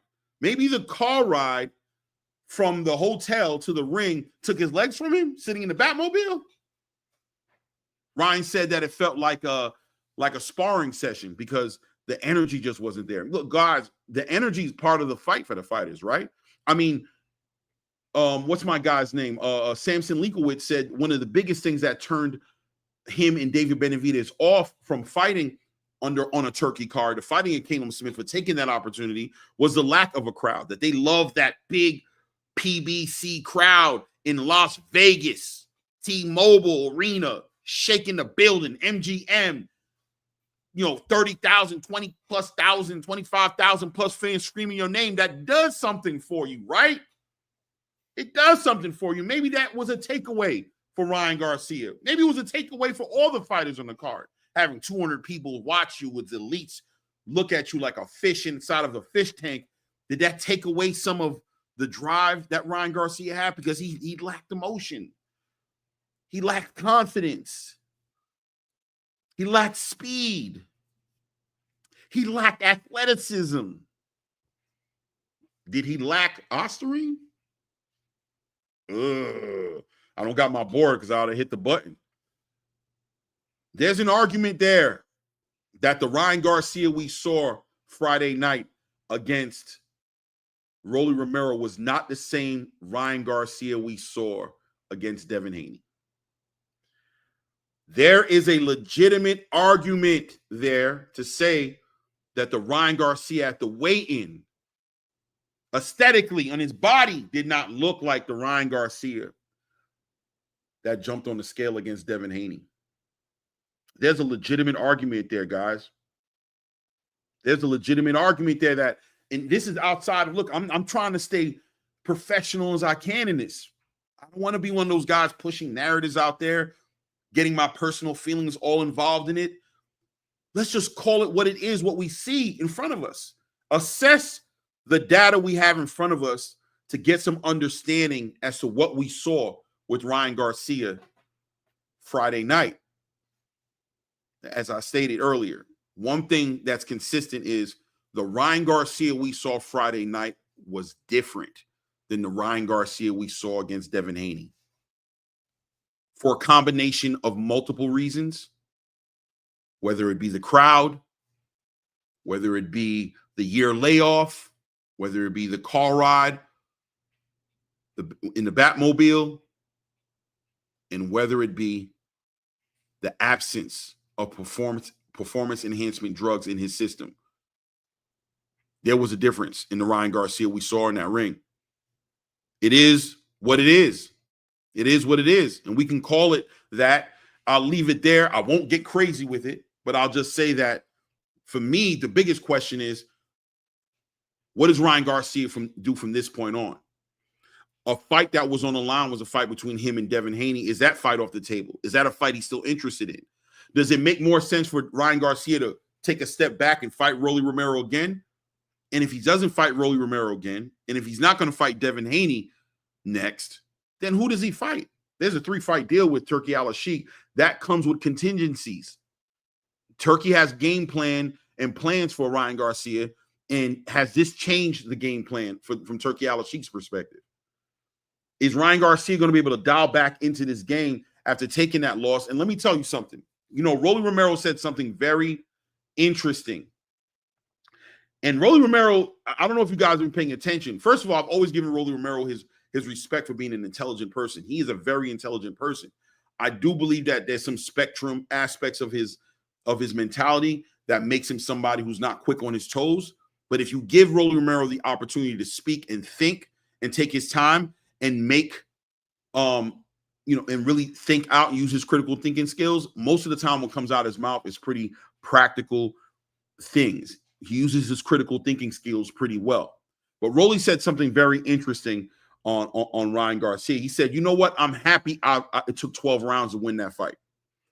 He said, because if I would have knocked him out, they would have said it was a puncher's chance, that anybody can get clipped. Anybody can get sat on their pockets. The knockout is not as horrible as people would like to make it seem, because getting clipped, anybody can be clipped and knocked out. We watched Jaime Munguia get knocked out by Bruno Sarasi, and we all understood going into the rematch, we expected Jaime Munguia to still win. We didn't lose faith in who Jaime Munguia was. We said he got hit with a shot. He was being defensively irresponsible. He wasn't standing where he should have been standing. He was standing too square. He got clipped. Anybody can not get knocked out if they get hit the right way. But when you take somebody through 12 rounds, like Rolly Romero did to Ryan Garcia, that hurts even more, because who would have ever pictured in any given Sunday, and even Ray Davis, my co-host, who's not here right now, who stated he thought Rolly Romero was going to win that fight. I don't even think he thought Rolly was going to take him for 12 rounds and take him to a decision. Rolly Romero legitimately outboxed Ryan Garcia Friday night. He outboxed him for 12 rounds. Dominated him. This hurt to me. This exposed Ryan Garcia in a whole nother way. If Ryan Garcia would have got knocked out, I'd have been sitting here today and be like, man, that's what ring rust does. You got to keep. Ryan always backed out with his head straight up in the air, with that chin in the air. Eventually somebody was going to catch him. He wasn't going to be able to recover. I wouldn't have taken as much away from Ryan Garcia as I am right now. I wouldn't have been questioning as much about Ryan Garcia as I'm questioning right now. Because right now, after that performance I saw from Ryan Garcia, I am questioning if Ryan Garcia was ever him. Did he legitimately digress since that Luke Campbell fight? What's the word I'm looking for? The national amateur boxing champion, decorated champion that he was before he became a professional. The anticipated Ryan Garcia, who became the big TikTok YouTube superstar that everybody was looking at as a future of Golden Boy, who fought Devin Haney 6 times in the amateurs, who brought that boxing pedigree supposedly to the ring. Where was that guy Friday night? And has that guy been sleeping and gone for years now? When you combine the hiatus he took from the sport, the mental health things he dealt with, the way he looked against Gervonta Tank Davis, the way he looked against Oscar Duarte with that Philly or California roll or whatever, taco shell, whatever people are calling it nowadays. Did that Ryan Garcia who came decorated into the sport of boxing disappear and digress? Has Ryan Garcia become a one-trick pony in boxing? Has he become a one-trick pony with just a left hook like Gervonta Tank Davis said he was? Was Tank speaking the truth the whole time? Ryan Garcia looked pedestrian in that fight. And not only did he look pedestrian as far as the speed, the aggression, the athleticism, I think more importantly in a 12-round fight against a Rolly Romero, who has not been known as the biggest boxer in the game, who's always been known as a puncher, I think more importantly what got taken away from Ryan Garcia for me is the pedigree. It's his ability to adjust. It's the wrinkles to his game that are in question.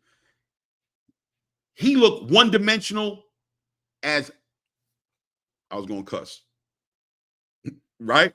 He looked one-dimensional like I couldn't believe. I'm going to be looking to see what Ryan Garcia does on his comeback if he fights Devin Haney next. I think that's a fight that makes most sense. I think jump into your money fight. Don't risk losing. One more loss will eliminate you from that money fight. From what I saw that night, you got a left hook. That's what you need to build your game around. Derek James needs to dial in on Ryan Garcia's strength. I know Derek James has this thing about wanting to take his fighters and bring them back to the fundamentals. He has to understand that that cookie cutter approach, in my personal opinion, doesn't work for every fighter. It didn't work for Anthony Joshua, right? It's not working for Ryan Garcia.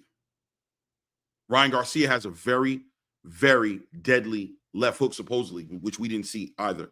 We didn't see that either Friday night. But that supposedly is his bread and his butter. The boxing, moving around the ring, taking his time.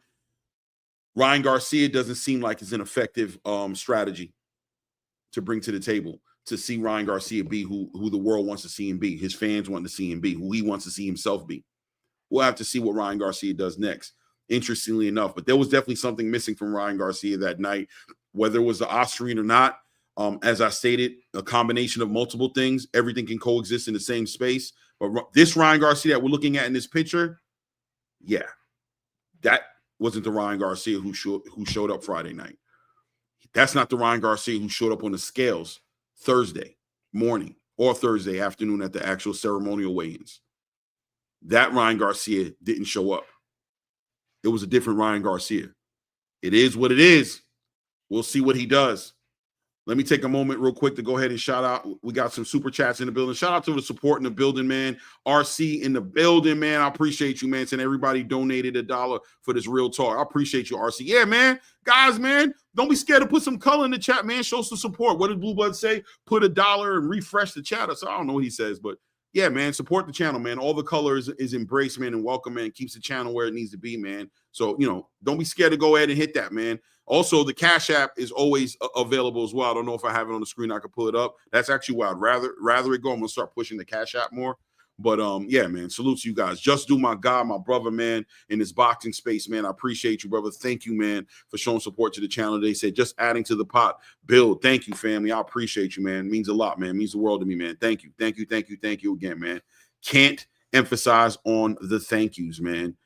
But yeah, Ryan Garcia, yeah, man, just isn't what it is, right? So let's jump into very quickly, brush over this whole entire Canelo Alvarez card. We'll go to Riyadh season. Another card that really just was uneventful, didn't work out. I'm going to go over the two main fights that I looked at on the card that made a difference to me. Martin Bakole, I need you to come to the front of the congregation. Martin Bakole, I need you to come to the front of the congregation because disappointment in Martin Bakole's performance, disappointment in who Martin Bakole has become after his biggest win of his career against Jared Anderson in Riyadh season last year in Los Angeles. To say that this man has gone in a direction that he's digressed is an understatement. Coming into this fight, 300 pounds? 300 pounds? No, sir. No, sir. No, sir. Martin Bakole has lost something. He's gotten comfortable. He's gotten these paydays. And this is the risk that Turki Al-Sheikh has got to weigh out when he's talking to these fighters, these B-side fighters, and giving them their biggest paydays, changing their whole lives financially. Are these fighters going to be able to wake up the next morning and go back into the gym hungry like they did when they didn't have the money, when they were fighting for the opportunity to be in that situation? Are these fighters being spoiled rotten? Are they eating, was Martin Bakole in Africa eating big old pots of oxtail and steak and having all the women in the village massage his feet and living his best life, taking care of his family, being celebrated every single day in his town? Did he hurt himself? Did Turki do him a disservice? Did Turki paying him his biggest payday take away his hunger? I'm not throwing shots at Martin Bakole when I ask about him eating oxtails and things of that nature, because the man came in the ring 300 pounds. He's eating something. You don't get that just from stacking up protein shakes and eating and drinking creatine and supplementing yourself and getting yourself in shape. You don't get from 280 pounds, give or take, against Jared Anderson and in shape Martin Bakole, who came in and understood the opportunity that was in front of him when he fought Jared Anderson, said, Turki's giving me a chance. Nobody wants to fight. Nobody wants to fight me. Nobody wants to fight me because I'm destroying them supposedly in sparring matches in the ring, getting them ready for their biggest fights. They know me better than anybody else. Nobody wants to give me an opportunity. Turki Al-Sheikh gives me an opportunity, puts money in my pocket, more importantly, puts opportunity in my face, and he capitalizes on that opportunity and makes Jared Anderson look pedestrian, shows Jared Anderson that there's levels to this game, and becomes the boogeyman of the heavyweight division. He becomes the boogeyman of the heavyweight division, the rebirth of George Foreman with a little bit of Larry Holmes sprinkled on top. One of the best jabs in the heavyweight division, most dangerous fighter in the heavyweight division. The boogeyman nobody wanted to have to face. Turki threw him in there. Part of the revolution of the heavyweight division making its return to the forefront of the game.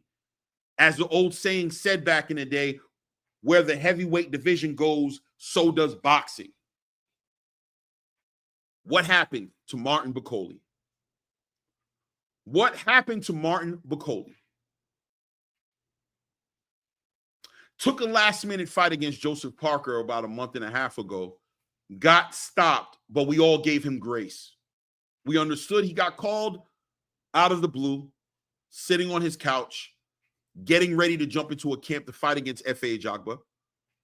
And we gave him a pass and we gave him grace because we understood he took the opportunity and quite possibly helped save the card, as well as Josh Padley did for fighting against Shakur Stevenson, right? But a late replacement for Daniel Dubois, who was sick in Riyadh season, came out of nowhere, flight, didn't have sleep, pretty much landed and had about 8 hours until it was time for him to get inside the ring. We gave him grace.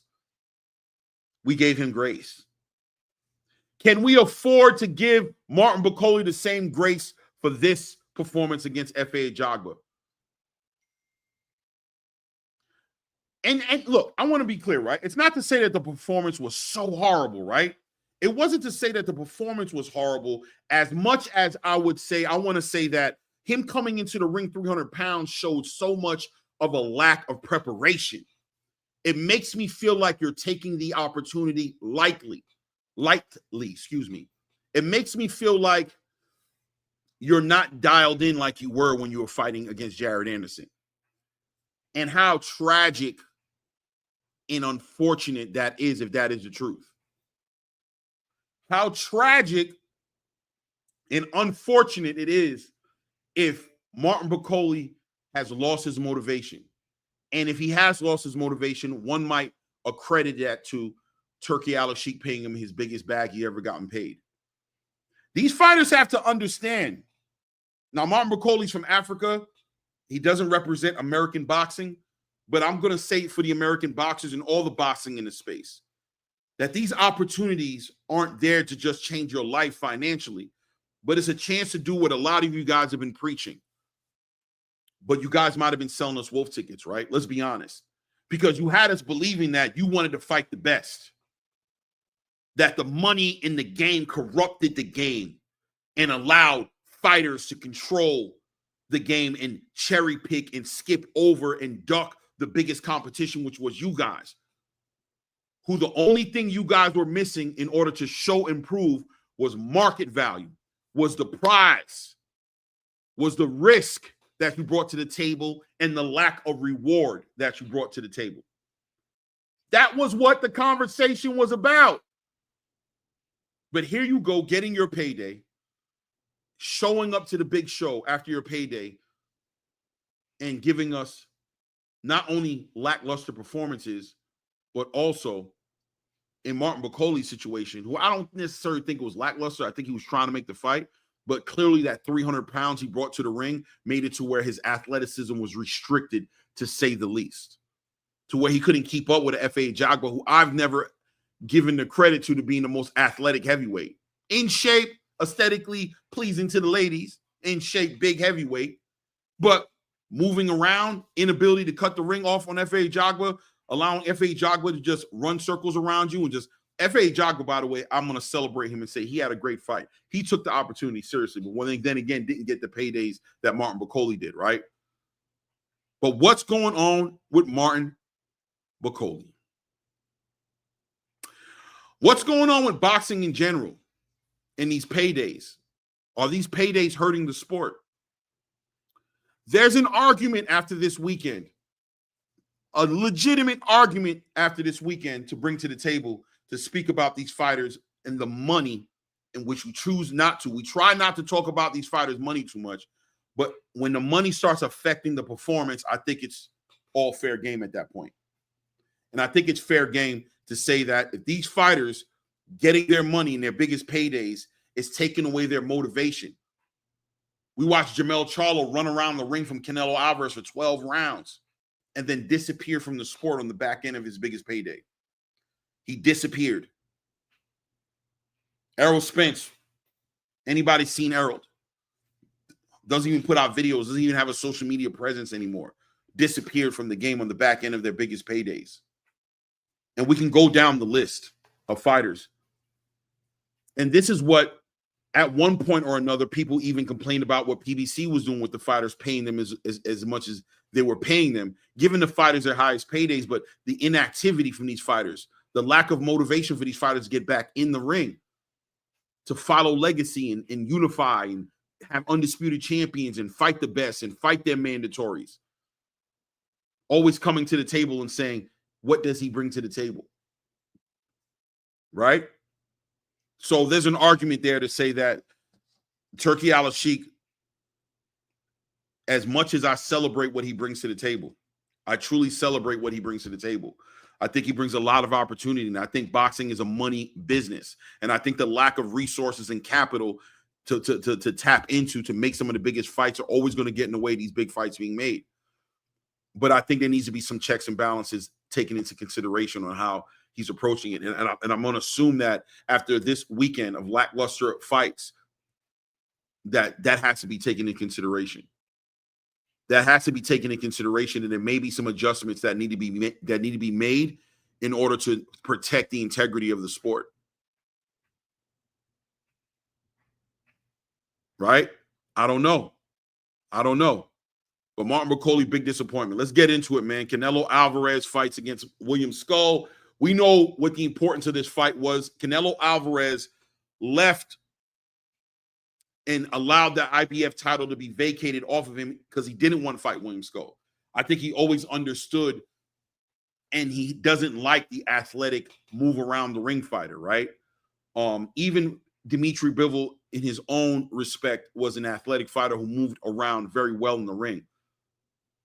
Caleb Plant as well, an athletic fighter who moved very well around the ring, but were actively engaging with Canelo Alvarez in the fight and made the fights great. But maybe the worst nightmare for Canelo Alvarez at this age where he's at in his career, being on the last tour campaign in his career after 60 plus fights, the first thing that goes from a human being is athleticism. The strength is the last thing that goes. Him having to cut the ring off and be super athletic and chase around a William Skull, probably not what he wanted to be involved with, but understanding that the big fight on the table, which was him and Terence Crawford getting put together, that undisputed status was something that Turkey was interested in, and the road to undisputed was going to be through fighting William Skull, right? That was going to be the road to doing it. So the fight was a necessary evil, unfortunately. But William Skull moving around the way he did, Canelo Alvarez understanding the kind of fighter he was. I think we expected Canelo Alvarez to be a little bit more prepared. He is the champion. He is the face of boxing. He is the person who everybody's coming to see. His inability to cut that ring off against William Skull and that fight looking that way with the punch output in that fight didn't do nothing great for boxing, right? But one might argue it was a stepping stone. It was a chess piece move, not a checker move. It was a necessary evil, and it is what it is, right? Because the next fight, the one down the line that everybody wants to see and take into consideration is this fight with this gentleman here. Pound for pound fighter. Pound for pound fighter, Terence Bud Crawford versus Canelo Alvarez. It's going down, ladies and gentlemen. It's going down. And does Terence get to last, does Terence get the last laugh when this is all said and done? Because we can make some takeaways from the Canelo Alvarez fight, right? We can make some takeaways. As much as there was as little action as there was in that fight, we can make some takeaways. I think one of the big takeaways we can make from that fight is this fight between Terence Crawford and Canelo Alvarez becomes way more competitive than a lot of people think it's going to be. You guys know where I stand on this fight already. This is a fight I want to see, and I think Terence Crawford can win this fight. Shoot, I think Terence Crawford is going to win the fight. If you want to ask my real opinion, I believe Terence is going to win the fight. But most people were not on board with this fight being put together for legitimate reason. Going up 2-3 weight classes, there's weight classes for a reason. It takes a special fighter to do this type of thing that Bud is trying to do, without a doubt. So you guys are well within your right to doubt the competitive nature of this fight. Well within your right, with actual facts and data to back up your perspective and your stance in the game. But I think one thing that Canelo Alvarez fight showed against William Skull, and if you pay attention to Canelo Alvarez's last couple fights, I think he hasn't knocked out a fight. Is it 8 fights? No, it can't be that many, right? He hasn't knocked out somebody in a long time. I mean, he stopped Caleb Plant, right? I don't consider that a knockout. I know technically it is a knockout, but I'm talking about like knocking somebody out, right? Like he knocked Edgar Berlanga on his pockets, but Edgar Berlanga came up for 10 rounds straight, no problem. The Canelo Alvarez that we saw fight Friday, and I know some people want to believe that Canelo wanted the fight to go that way, that he carried William Skull to make it look a certain way. Who was it that I was watching the other day who spoke on it? But I agreed so much to say that don't believe for 1 minute Canelo Alvarez is picking to fight for 12 rounds. He's choosing this over knocking somebody out inside of 3 to 5 rounds. At his age, Canelo's not trying to run around the ring with no damn body. If Canelo didn't knock out William Skulls because he couldn't do it, if he didn't knock out Edgar Berlanga because he couldn't do it, if he didn't knock out these fighters, the John Ryders of the game, if he didn't knock these dudes out, it's because he couldn't do it. It wasn't his choice. He wasn't carrying nobody. He didn't knock out Jaime Munguia. It's not because he chose to do it. It's because he couldn't do it. Terence Crawford in this face-to-face with Canelo Alvarez, and I forgot to put the picture in here to be able to put it on here. Canelo Alvarez didn't even look bigger than Terence Crawford like everybody says he was. Now, look, density-wise, he's probably a thick, dense guy, fighting at 168. His ability to take punches at 168, he has way more punch resistance. He's more used to the division than Terence is. Terence is not used to getting punched by super middleweights or by Canelo Alvarez one way or the other.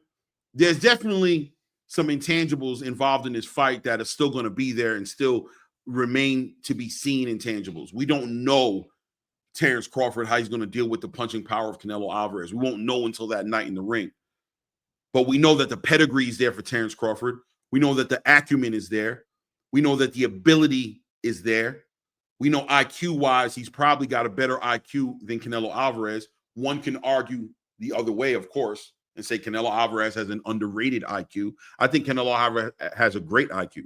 I think he has a great IQ. He's not a one-dimensional, one-trick pony. But at the end of the day, I still think Terence has the edge in that conversation.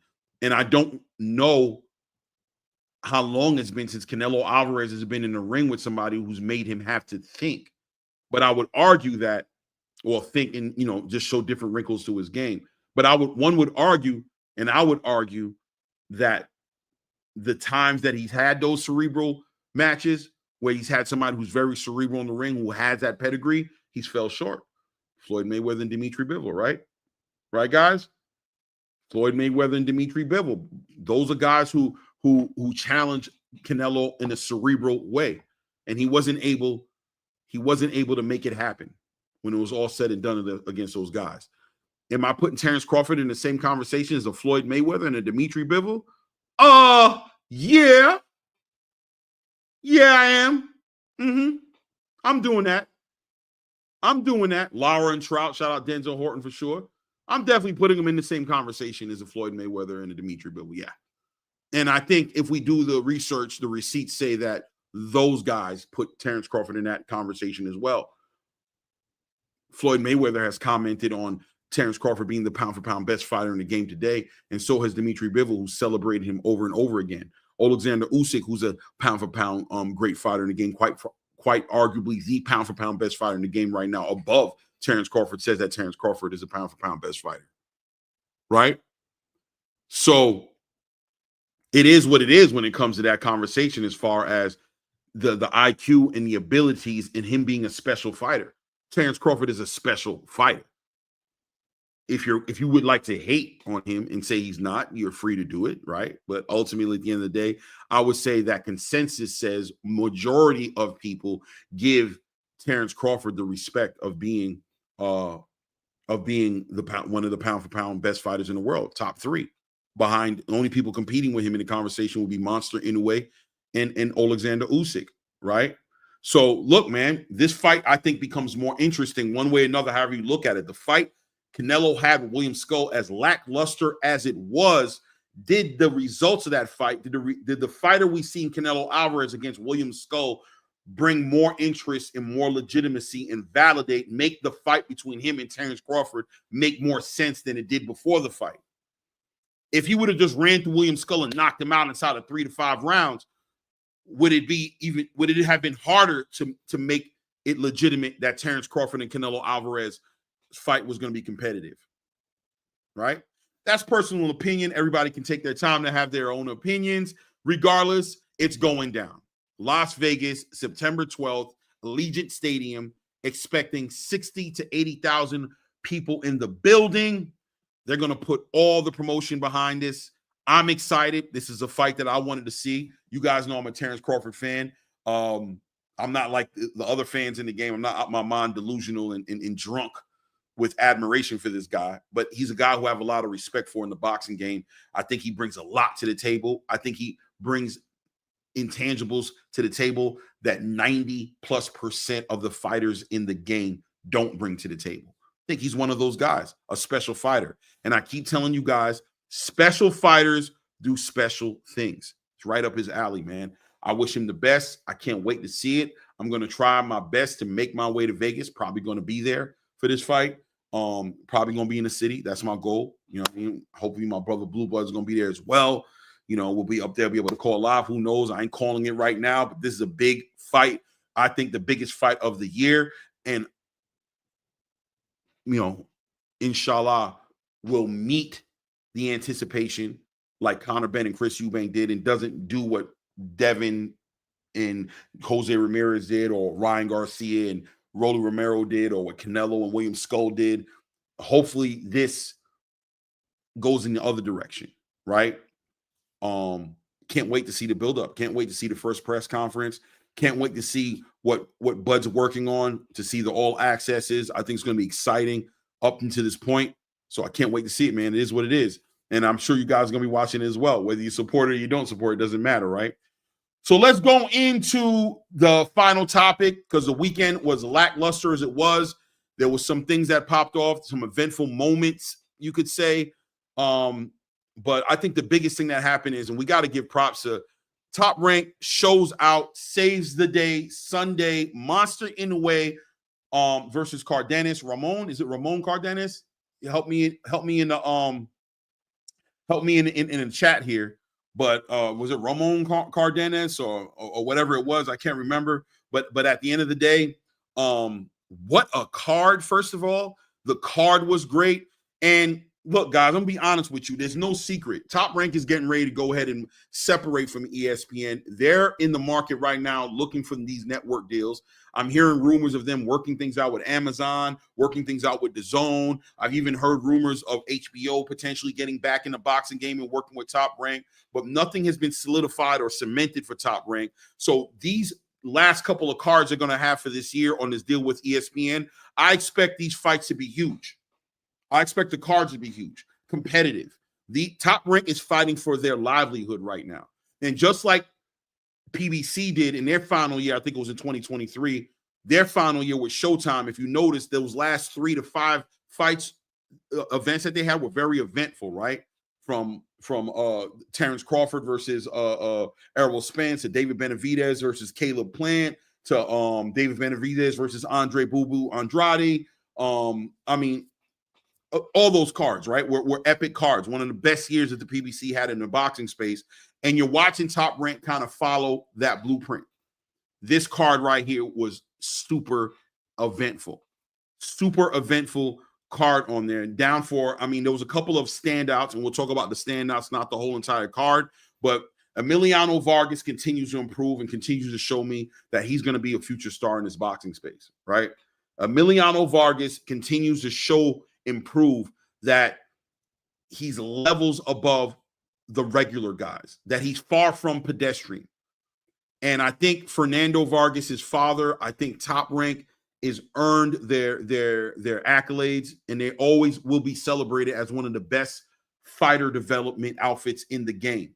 They just develop these fighters, and they do such a great job. Unfortunately for Top Rank, it seems like once there's a ceiling to this with Top Rank, where they're not able to get, they're able to get them to the show, but they're not able to profit off of it, because once they get there, they never seem willing to pay out the market value of these fighters, that they've built these fighters up to be that. But it seems like once they get there, they find it hard to compete with the other outfits, with the Golden Boys, or with the PBC, or with Turkey, or with Eddie Hearns and Matchroom. When these guys are willing to take these guys to the next level, pay them top dollar to get them in the biggest fights, it seems like Bob Arum and Top Rank kind of falls short in that area. But one thing they've been great at doing is developing these fighters, and they're doing a great job with Emiliano Vargas. Emiliano Vargas dominated in his fight. I don't even remember the guy who he fought against, right? And I'm not going to even jog my memory right now to jump into who he fought and why he beat him, because at the end of the day, what's in front of him, in my opinion, is more important than what's behind him. And what's in front of him is, at 140 pounds, a division that, you know, it needs that new blood, right? There's things going on at 140 pounds. Let's talk about it, right? You got Teofimo Lopez, who seems like he's making his way out of the division. You have Richardson Hitchens, who doesn't have that many dance partners that he can unify with. Doesn't look like he wants to stay in the division either, behind that IBF rehydration clause. You got Gary Antoine Russell, who's over there on the PBC island. We don't know the opportunities that, you know, he's by himself, right? One of he's a future, maybe presently the most dangerous fighter at 140 pounds, but not the biggest star there. I think you'd have to give that to Teofimo Lopez. But when you look at it, it's a dry division, right? It needs that new blood. And Emiliano Vargas is definitely in that conversation. He's bringing that new blood. He's bringing that energy. He's bringing those performances, those knockouts. And you're also watching him. You know, I got over this a lot. You're also watching him level up in the pedigree. You're watching him get better and become a better boxer. In the fight on Sunday, he showed poise. so much more poised, so much more patient, allowing these knockouts to come to him. He's not rushing. He's not just bulldozing and steamrolling these guys, even though it looks like that because he's knocking them out in the first and second round. But in this fight in particular, he took what was given to him. He was very patient. He was very patient. And I'm loving what I'm seeing, and I can't wait to see certain fighters get in the conversation. And I'm going to tell you right now, the big conversation I'm all into right now, I don't know if people are paying into it or paying attention to it, it's Keyshawn Davis. And I know what you guys are going to say. Keyshawn Davis at 135 pounds. So listen, Keyshawn Davis has made no secret that he's not going to be in that 135-pound weight class division much longer. He has a couple of fights that he's trying to get knocked out. One of them looks like the winner between Raymond Moratala and Zara Abdullaev. And, of course, the Gervonta Tank Davis fight is definitely on his list of things to do. And this Edwin De Los Santos fight he has lined up coming up next month in Norfolk, Virginia. But he's building his stardom. He's building his market value up. He's must-see boxing. They're on the same table as far as being top-ranked fighters. Now having the cosign of Turki Al-Sheikh as a Ring Magazine ambassador, the prize part elevates for him, right? The reward part, the prize being the money, but also the legacy being that he looks like he's probably going to leave 135, quite possibly a unified champion.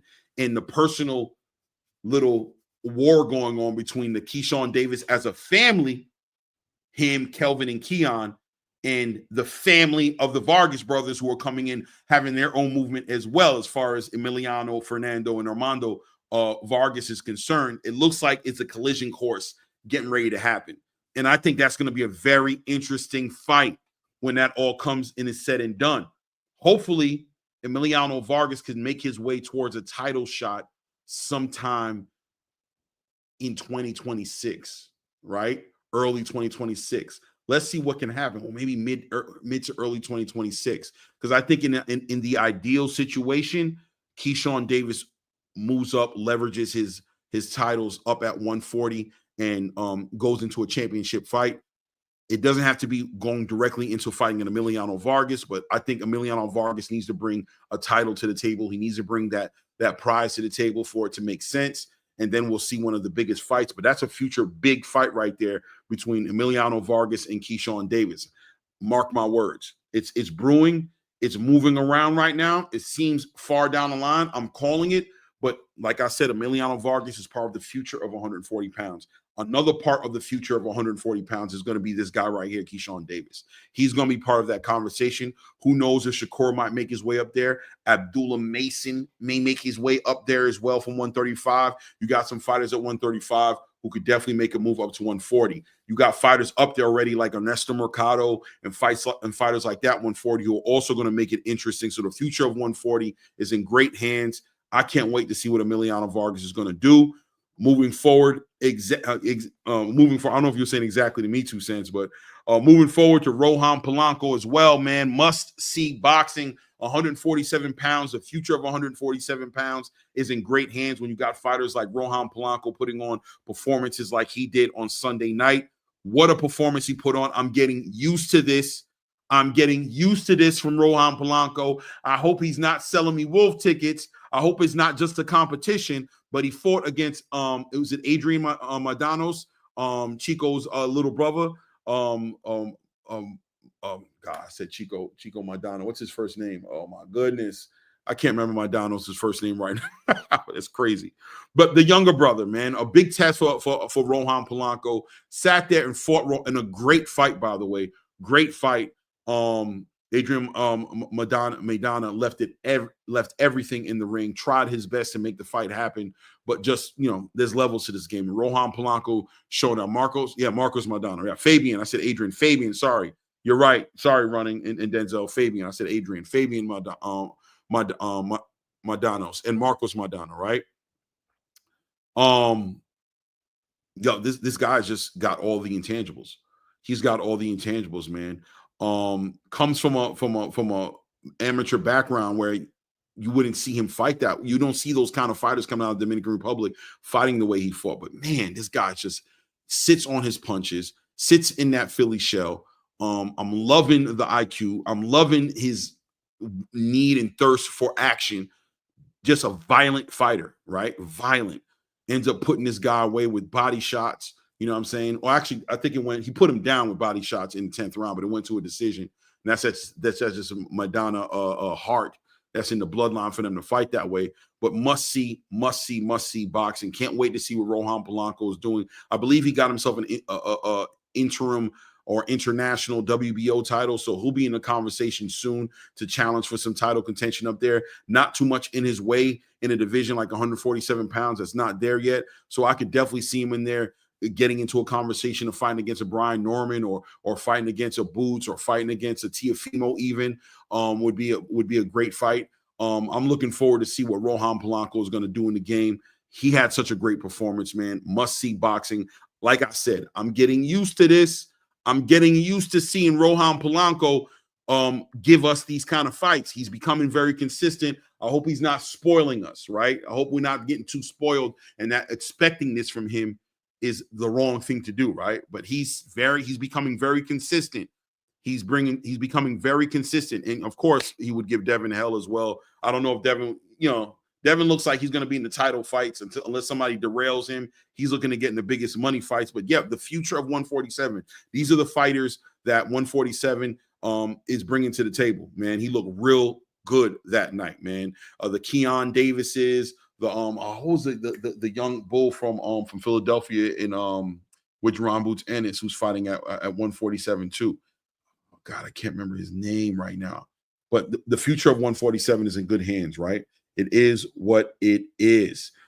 Moving on, and then I'm going to open the panel because we got to talk about this this Monsta Inoue fight, which saved the weekend. And Monsta, I'm not going to start talking about right now because I won't stop talking about him. Let me talk about Rafael Espinosa, another fighter on this card that just delivers. Once again, another guy who we're starting to become in a position where I'm expecting great things for him. Never lackluster. The punch output is diabolical with Rafael Espinosa. This guy puts out fun. When you think about this guy, think about William Zepeda. He competes with William Zepeda as far as in the amount of punches he puts out, as far as the output of punches he puts out. Stays dangerous, stopping these fighters. Came out of nowhere last year fighting against Robeisy Ramirez. Was it last year? No, it was the year before last year, right? When he fought Robeisy Ramirez. Fight of the year candidate against Robeisy Ramirez. Came out of nowhere. Robeisy Ramirez heavily favored to beat this guy. This guy comes out of nowhere, man, shows the heart of a lion, gets put down, hurt against Robeisy Ramirez, fights and probably legitimately wins this fight in the 12th round, putting Robeisy Ramirez down. Probably legitimately won the fight that way. In a rematch since then, defended the title, then fought against Robeisy Ramirez and made Robeisy Ramirez go no mas. Stopped him in that fight. Made Robeisy Ramirez says, I don't want any more. Robeisy Ramirez talking about catching elbows. And I think Timothy Bradley did the research, brought the receipts to the table and showed that it wasn't an elbow, that it was actually a right hand that hurt Robeisy Ramirez and potentially broke his orbital socket or whatever it was that made him say no mas and walk away. And then in this fight last night, just delivered domination, body attack, just full, complete fighter. High punch output, great combinations, great body campaign, great hooks, great uppercuts. Wow. Just wowed the building, showed out. And I got to say right now, the argument is there, and maybe there shouldn't even be an argument. Rafael Espinosa may be the most dangerous, dominating, biggest threat at 126 pounds right now. There might not even be an argument as far as who Rafael Espinosa is at this point. At 126 pounds. He may be, whoever is able to beat Rafael Espinosa is the best featherweight in the game. And he brings those physical attributes as well. The physical attributes are there. 6'1", the arm reach. And then you combine that with the pedigree, you combine that with the power. Man, he's everything you want Sebastian Fundora to be. He's everything you want Sebastian Fundora to be. I emphasize on one because I don't think Sebastian Fundora is on this man's level. But he is truly the biggest threat at 126. I see somebody putting there. Did I catch it?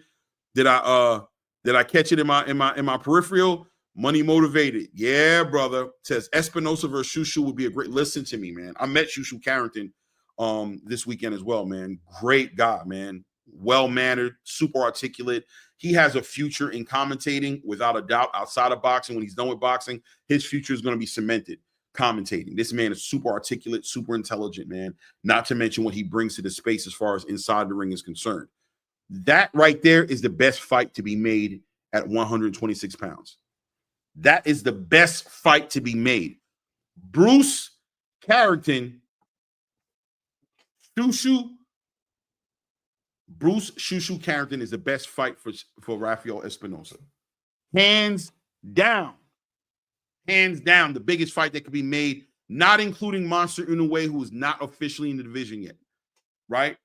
But we're going to talk about that as well, right? Because it seems like that's coming sooner rather than later. But he's not there yet. Right now, the biggest fight to be made at 126 pounds has got to be between Bruce Shushu Carrington and Rafael Espinosa. Not the next fight for Bruce, though. It looks like the next fight for Bruce is going to be against Ray Vargas.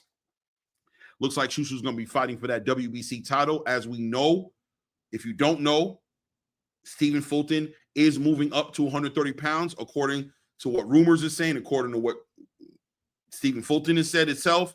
It looks like Stephen Fulton's going up to 130 to fight against O'Shaquie Foster to challenge him for his WBC title. So he's going to use that WBC title he has at 126 to leverage and go right into a title fight against O'Shaquie Foster. But ultimately, the champion in recess people aren't talking about is Ray Vargas, right? He's actually the champion. He went into recess due to injuries or whatever it was, but from my understanding, he may be returning, and that is a fight that Shushu will be fighting against Ray Vargas, a fight that I think Shushu is probably going to be favored in.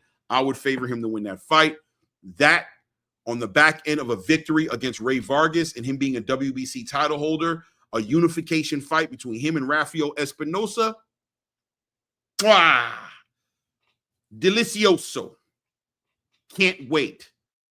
That's a 5-course meal every day of the week, right? In your favorite restaurant. Land and sea, right? Lobster, steak, you know what I mean? Roasted Brussels sprouts, strawberry cheesecake for dessert, right? Open bar, right? That's like I'm trying to paint the ideal meal, the ideal situation. That is mwah, delicioso. Rafael Espinosa versus Shushu Carrington for a unification in the division. Hopefully, right before Monsta Inoue comes into the division. Can I paint the picture for y'all? Monsta Inoue versus Nick Ball for a WBA title. And I believe Nick Ball versus Angelo Leo for unification would be a great fight as well. Let's see Nick Ball or Angelo Leo come out on the other side of that fight, a unified champion. Let's see Rafael Espinosa and Shushu Carrington unify. Let's see Monsta Inoue walk into a hornet's nest and have him make his choice between the winner of Angelo Leo and Nick Ball or the winner of Rafael Espinosa and Shushu Carrington. And let's see Monsta Inoue start his journey in trying to become undisputed. Interesting. Well, we're talking about the guy anyway, right? So why not? Let's bring him up. Monsta Inoue saves the day, ladies and gentlemen. Monsta Inoue saves the day on the back end of a lackluster weekend of fights. Top Rank puts out one of the best events I've seen Top Rank put out in forever. This event, in my opinion, goes in the conversation of, let's say, Keyshawn Davis's last card, right? I'd have to revisit it. Don't quote me, but that was a very good card. This card right here, wow. To close out Emiliano Vargas, Rohan Polanco, Rafael Espinosa, to have it close out with the fight we saw between Monsta Inoue and Ramon Cardenas. Mwah! Delicioso. Delicioso, right? Monsta Inoue puts on a performance. And let me tell you, man, a lot of people are talking about Monsta Inoue getting sat down in that second round, getting caught with that left hook. Shout out to Timothy Bradley, who kind of called it that Monsta Inoue has that flaw that he brings to the table, right? Guys, dare I say that made the fight even better? that Monsta Inoue going down in the second round made the fight that much better. To see Monsta Inoue be human, to see him face adversity, oh gosh, it's something you could sink your teeth into as a boxing fan, to watch that happen, to watch him come back. And he was hurt. Let's not get it twisted. Let's not get it twisted. He was hurt. He was hurt. He didn't just fall down. He got clipped and his legs gave out and he got down and he had to recover. And we're going to get into something else interesting about that recovery as well. I might hit y'all with a curveball at the end of this. I might hit y'all with a curveball because there's something else to be taken into consideration. I digress. Let me stay right here. Just watch for the hook. Just watch for the hook. He gets knocked down in the second round, gets up, steps to a punching Cardenas, who's letting his hands go. Shout out to Cardenas and his team, who was strategized, had multiple wrinkles to his game. Cardenas' stock went up. On the back end of a loss where he got stopped, it went up. Competed with Monsta Inoue, forced Monsta Inoue to go in his bag and bring out all the tools, the power, the pedigree, the shot selection, the combination, the body campaign. He had to do it all. And he delivered and did it all. He did it and delivered everything that we want to see in a fight. Set the precedent. Money well invested by Turki Al-Sheikh, making him an ambassador of Ring Magazine. This guy right here deserves all the money he's going to get. Comes in with that hunger and that passion and that honor and respect for the sport to do nothing less but give you your best, and is a super active, undisputed, two-weight class undisputed champion. You got to love it. You got to love it. 100% 2 cents. Wobbled a couple times in the fight, but came to fight and said, if I'm going to fight, I got to bring the show at whatever cost to my own demise. If that's the cost, so be it. I have to deliver the best fight possible. And man, it takes two to dance, and man, did he do it. Saves the day, makes boxing great again, shows boxing what it is. And dare I say, you may say Canelo Alvarez is the face of boxing, and I think that is legitimate to say that, but it's hard to argue that Monsta Inoue isn't an international superstar face of boxing. And quite frankly, may be the blueprint to what every boxing fan wants to see from a boxer. He may legitimately be the blueprint to it. That's what you want to see from every fighter. Some of your favorite fighters could take notes to be an exciting fighter, to be a big prize fighter, to be a legacy-driven fighter who chases championships and unifications and undisputed, ultimately putting himself in a position to fight the best that each division has to offer on any given Sunday. You got to look at a fighter like Monsta Inoue and celebrate him on multiple different levels and say, why can't my fighter be like this? Why can't my fighter be like this? Why can't he be the total package like Monsta Inoue? One would argue because in Japan, they celebrate legacy. That in Japan, they actually reward fighters like this, and losing isn't the worst thing that can happen to you in Japan. One can argue that a toxic culture like what the American boxing culture brings to the space destroys and takes away what these fighters came in the game to do. Let me calm down, man. Let me get a sip of water, man. Because this is...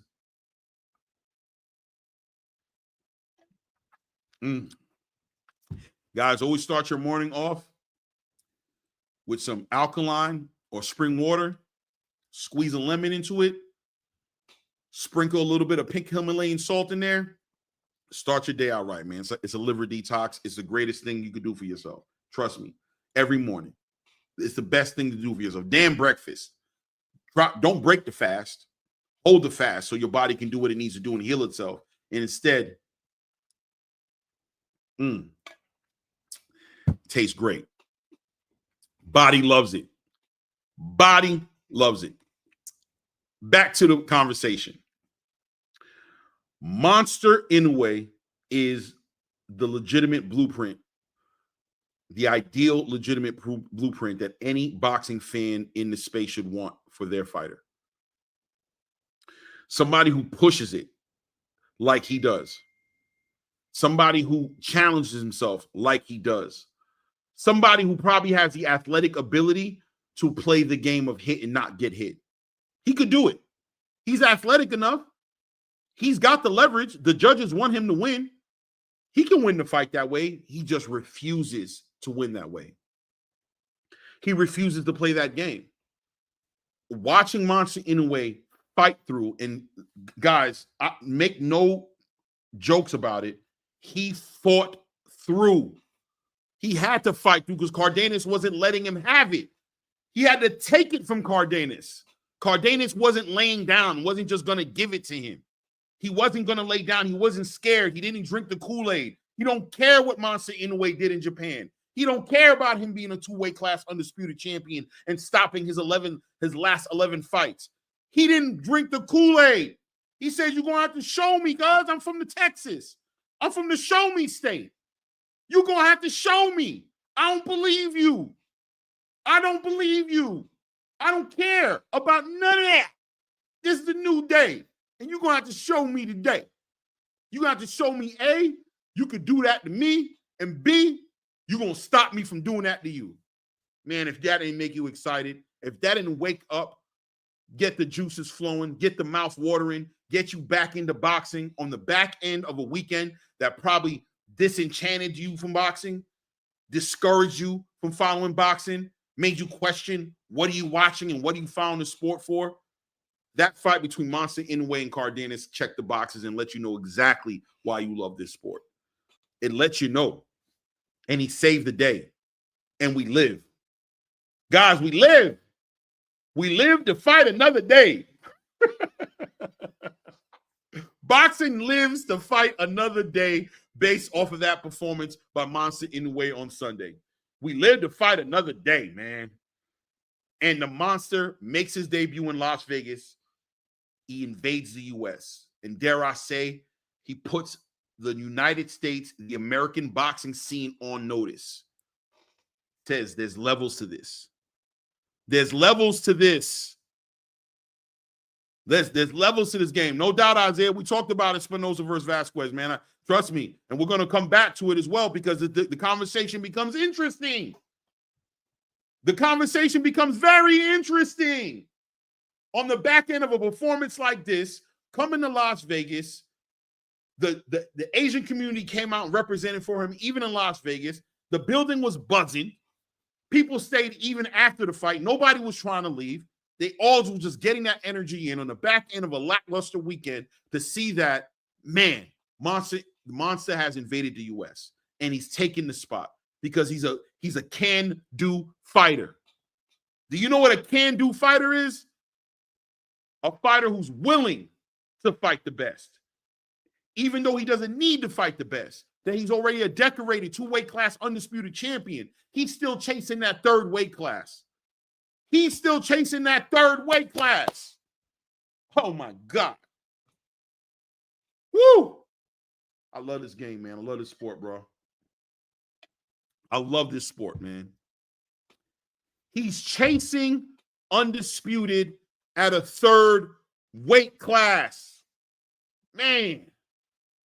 Monsta Inoue does an interview and communicates to the interviewer and to the boxing space for the world to hear that his game plan is to unify 126, to fight the champions and collect all the belts, to etch his own lane in the boxing space. He's telling the boxing space, get like me. Who am I following in the space? Nobody, because nobody's doing what I'm doing. Nobody's doing what I'm doing. You need to get like me.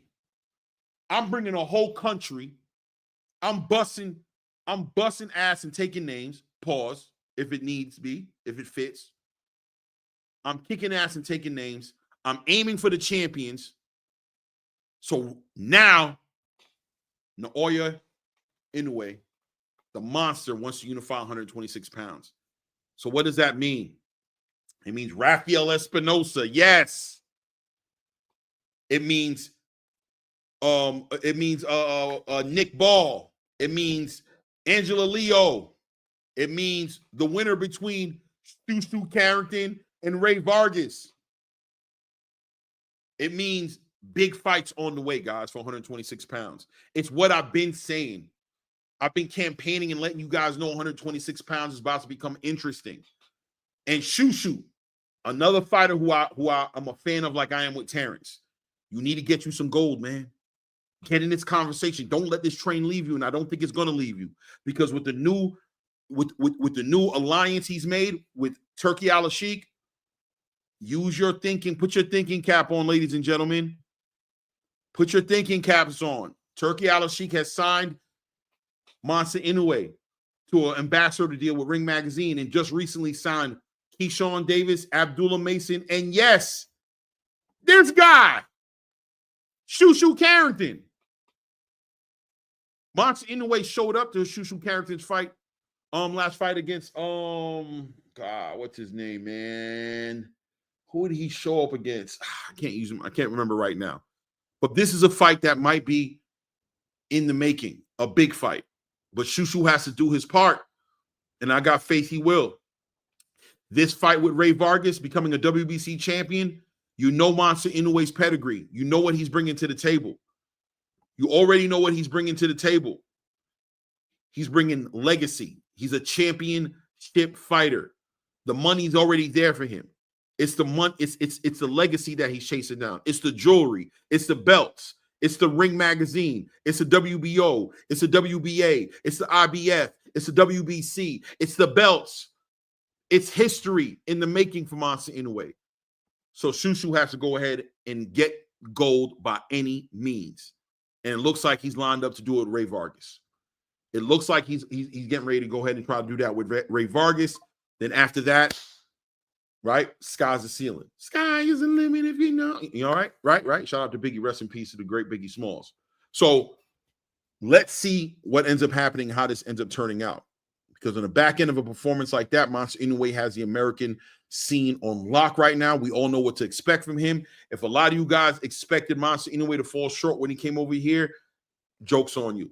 But I want to bring it back to Monsta Inoue real quick, and I'm going to open the panel up and let a couple people come up. I got a little bit of time, but I am going to have to make my way out of here. I got a little birthday dinner I got to go on for my stepson and my wife. They want to go to hibachi, so we're going to do hibachi and, you know, go celebrate his birthday real quick. I want to bring it back. I want to bring it back to Monsta Inoue real quick. You know, one of the biggest rumors about Monsta Inoue, unfortunately, right now, and I'm not putting a jacket on Monsta Inoue, but it's the lack of testing in Japan. People question as far as why Monsta Inoue has never really fought in the United States that much, even though this is his fourth time fighting here, but they question why the fights had to happen in Japan all the time. Now, me personally, it only makes sense that it happens in Japan. He's packing out 50,000 plus people in the arena. Why go anywhere else, right? But a lot of people are credited that too, because they're saying in Japan he's getting leeway with the testing. Look, he came over here and he performed at a high level. He met some adversity. He got sat on his pockets. And obviously that's another question about as far as how is he going to perform at 126 pounds. But I'm not going to go into it because we won't know that until he gets in the ring and he fights a 126 pounder, right? But one thing that kind of got highlighted in that fight, and I don't know if you guys paid attention to it or if you looked at it, it is what it is. But at the end of the day, Monsta Inoue kind of was operating like a machine, right? Like his punch output, the way he recovered from getting knocked on his tail,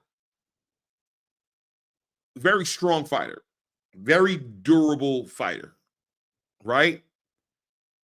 I'm going to say that we got to keep our eye close on the game. We got to keep our eye close to the game and make sure we watch the game for what it is. I'm sure they're going to be pushing for some strict testing. They're comparing Monsta Inoue to Manny Pacquiao. They're saying that he's bringing that energy that Manny did. Well, in a lot of ways, he's bringing that energy because he's going up from the lowest weight classes. I don't know how many weight classes he's been through at this point. Let me look here and see how many weight classes he's been through. Let's see here. Let's see here. Naoya Inoue. Let's see. Oh, I'm messing up here. Man, why is this thing?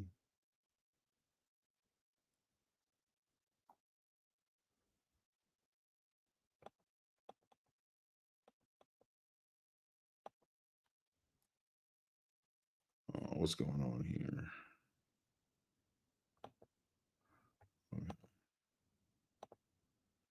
This thing is moving kind of funny now, huh? Let's see here. Monsta Inoue fought as low as 108 pounds. So 108, right? Then 115 is 2. 118, 3. 122, 4. And now getting ready to go to 126. That's 5 weight class divisions. That power ain't going nowhere, right? Right? Am I bugging, guys? That power ain't going nowhere. He's stopping a lot of people in the back half of his on the back end of his career right now. Yeah, I noticed. I noticed the recovery time. I noticed the no exhaustion, just staying strong, finish the fight strong. I don't know. The Gardena says they need to test all fighters. Damn, picking and choosing. Yeah, they do. They do. And I'm not trying to put the jacket on him, but what I am saying is I noticed. I noticed. I understand and I noticed. I hope that ain't what it is. But I know boxing on this American scene, what I would encourage Turki Al-Sheikh to do, Turkey's bringing a lot of change to the game. I would encourage Turki Al-Sheikh to consider year-round testing for these fighters with the TKO situation, however they plan on going at it. If you're going to bring structure to the sport and you're going to bring the sport back to legacy and ranking structures and titles meaning something and the best fighting the best meaning something, I'm all for it, right?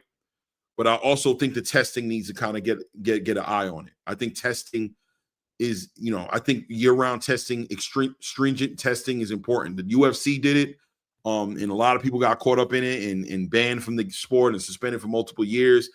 The UFC has great testing.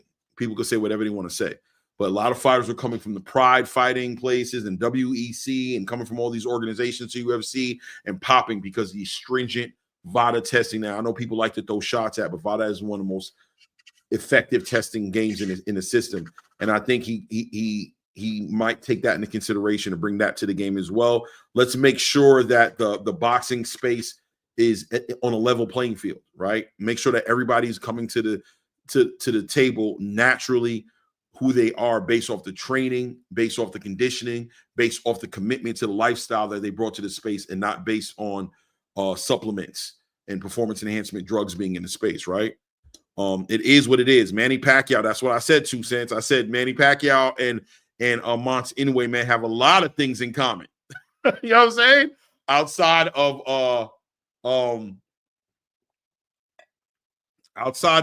that explosive aggression, violent, action-packed style of fight that they bring to the table, they might have some other things. They might have some other things that they're bringing to the table that are similar as well. It is what it is, right? But I'll just highlight that. I won't hang on it because at the end of the day, that man ain't popping no test. And I'm not going to say he put that jacket on him, but I am going to say that man was moving like a machine. That man was that man was operating like there was nothing going to stop him. The way he recovered when he got knocked down and got right back up and just jumped right back into it. And you saw he got hurt. He got hurt, man. He got hit right in his chin, and he did not care. You know what I mean? It is what it is. And that man was eating cake in the locker room before he went out there for the fight. There's a lot of little intangibles, little pieces out there that made him special, right? We've seen things from Monsta Inoue that made him special. And you, on one side of the argument, you can say that it showed how committed he is to the sport, that he's living a boxer's lifestyle. He's eating correctly. He's doing the right things. And why shouldn't he be able to perform at that level? That's the reward of not drinking, not smoking, sleeping 8 to 10 hours a night, training every day, doing all the different things that you need to do, right? Like, that's one part of the argument. But another one is, some people might consider some of that a little supernatural, right? I'm just saying.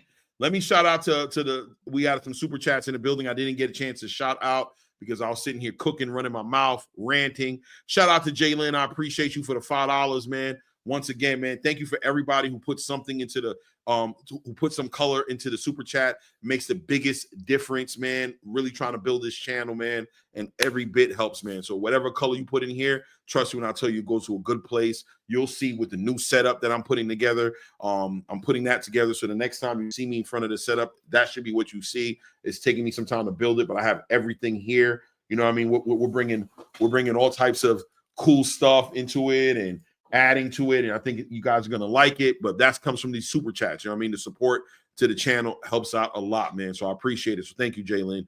Shout out to my guy Blaze, Pound for Pound TV, always in the building, always showing love. Says Cook.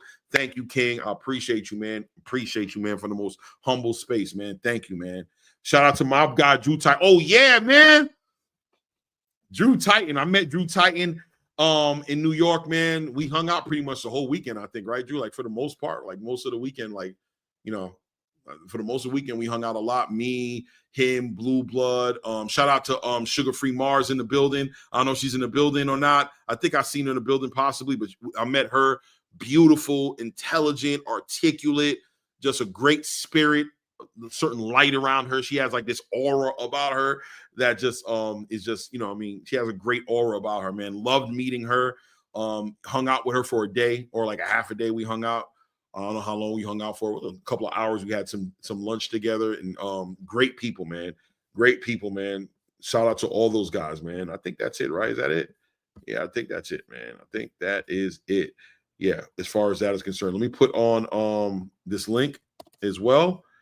I am opening up the panel, so if you guys want to come up and build with the kid, I appreciate it, man. We sit up and build. Tell me what you thought about the weekend with the event, the uneventful part of the weekend. As far as the eventful part of the weekend, obviously, that's the link. We'll be up for a little bit while longer. I'm waiting on that phone call. My wife to come to the door and tell me get my ass up off this computer so we can head out.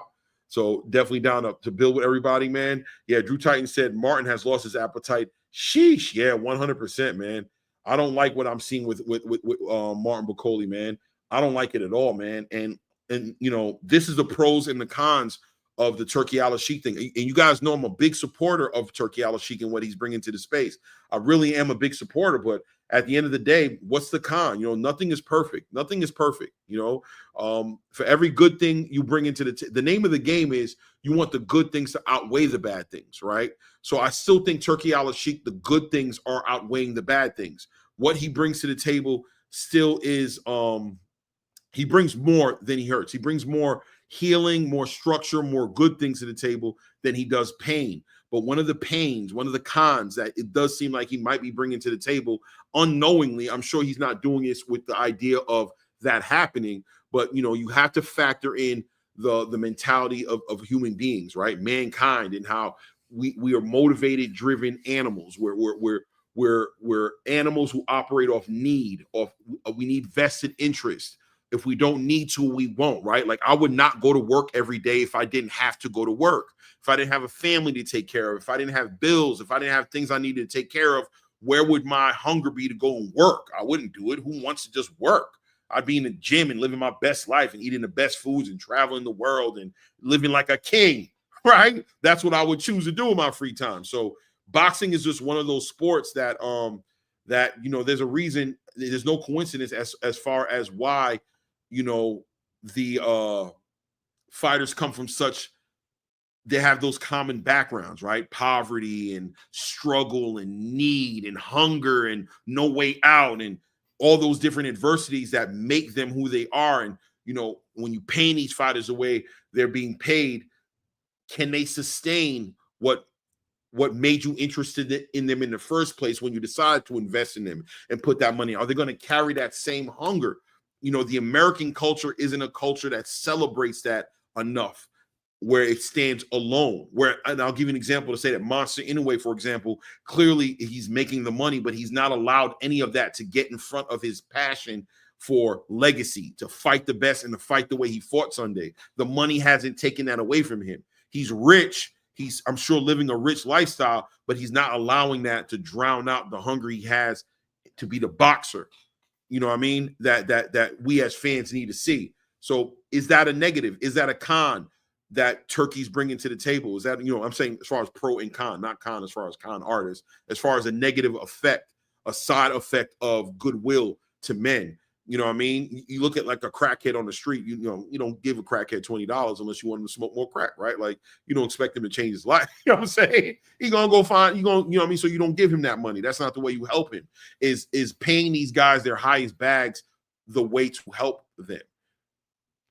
It's up in the air for me. I'm not saying one way or the other, but I am acknowledging that the lavish lifestyle that the fighters who given us the performances they did this weekend are doing very well in the sport as far as money is concerned, as far as purses are concerned. You know, I mean, it is what it is. Shout out to two of my favorite panelists that come up here. There might be one or two missing, maybe Echo.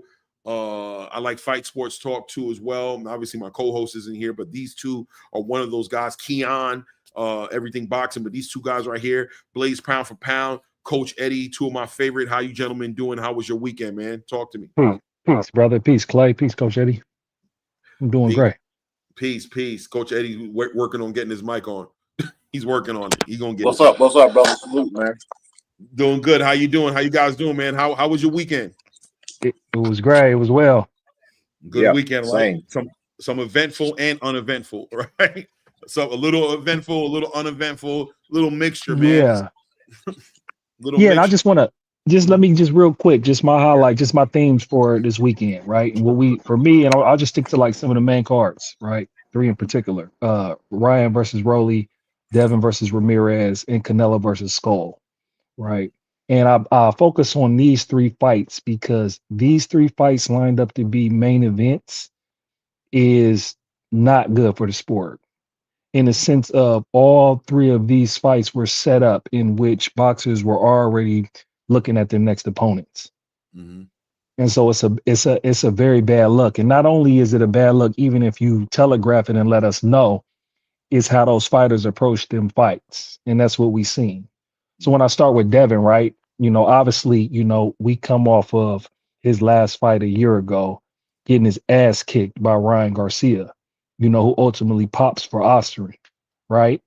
And so the whole critique for this card has been Devin should be fighting Ryan now. How it's a disgrace that first he sued him for, you know, the OSTARINE stuff. Then he pulled the lawsuit and got on Ryan's undercard, right? And then going in, and so then they have these fights.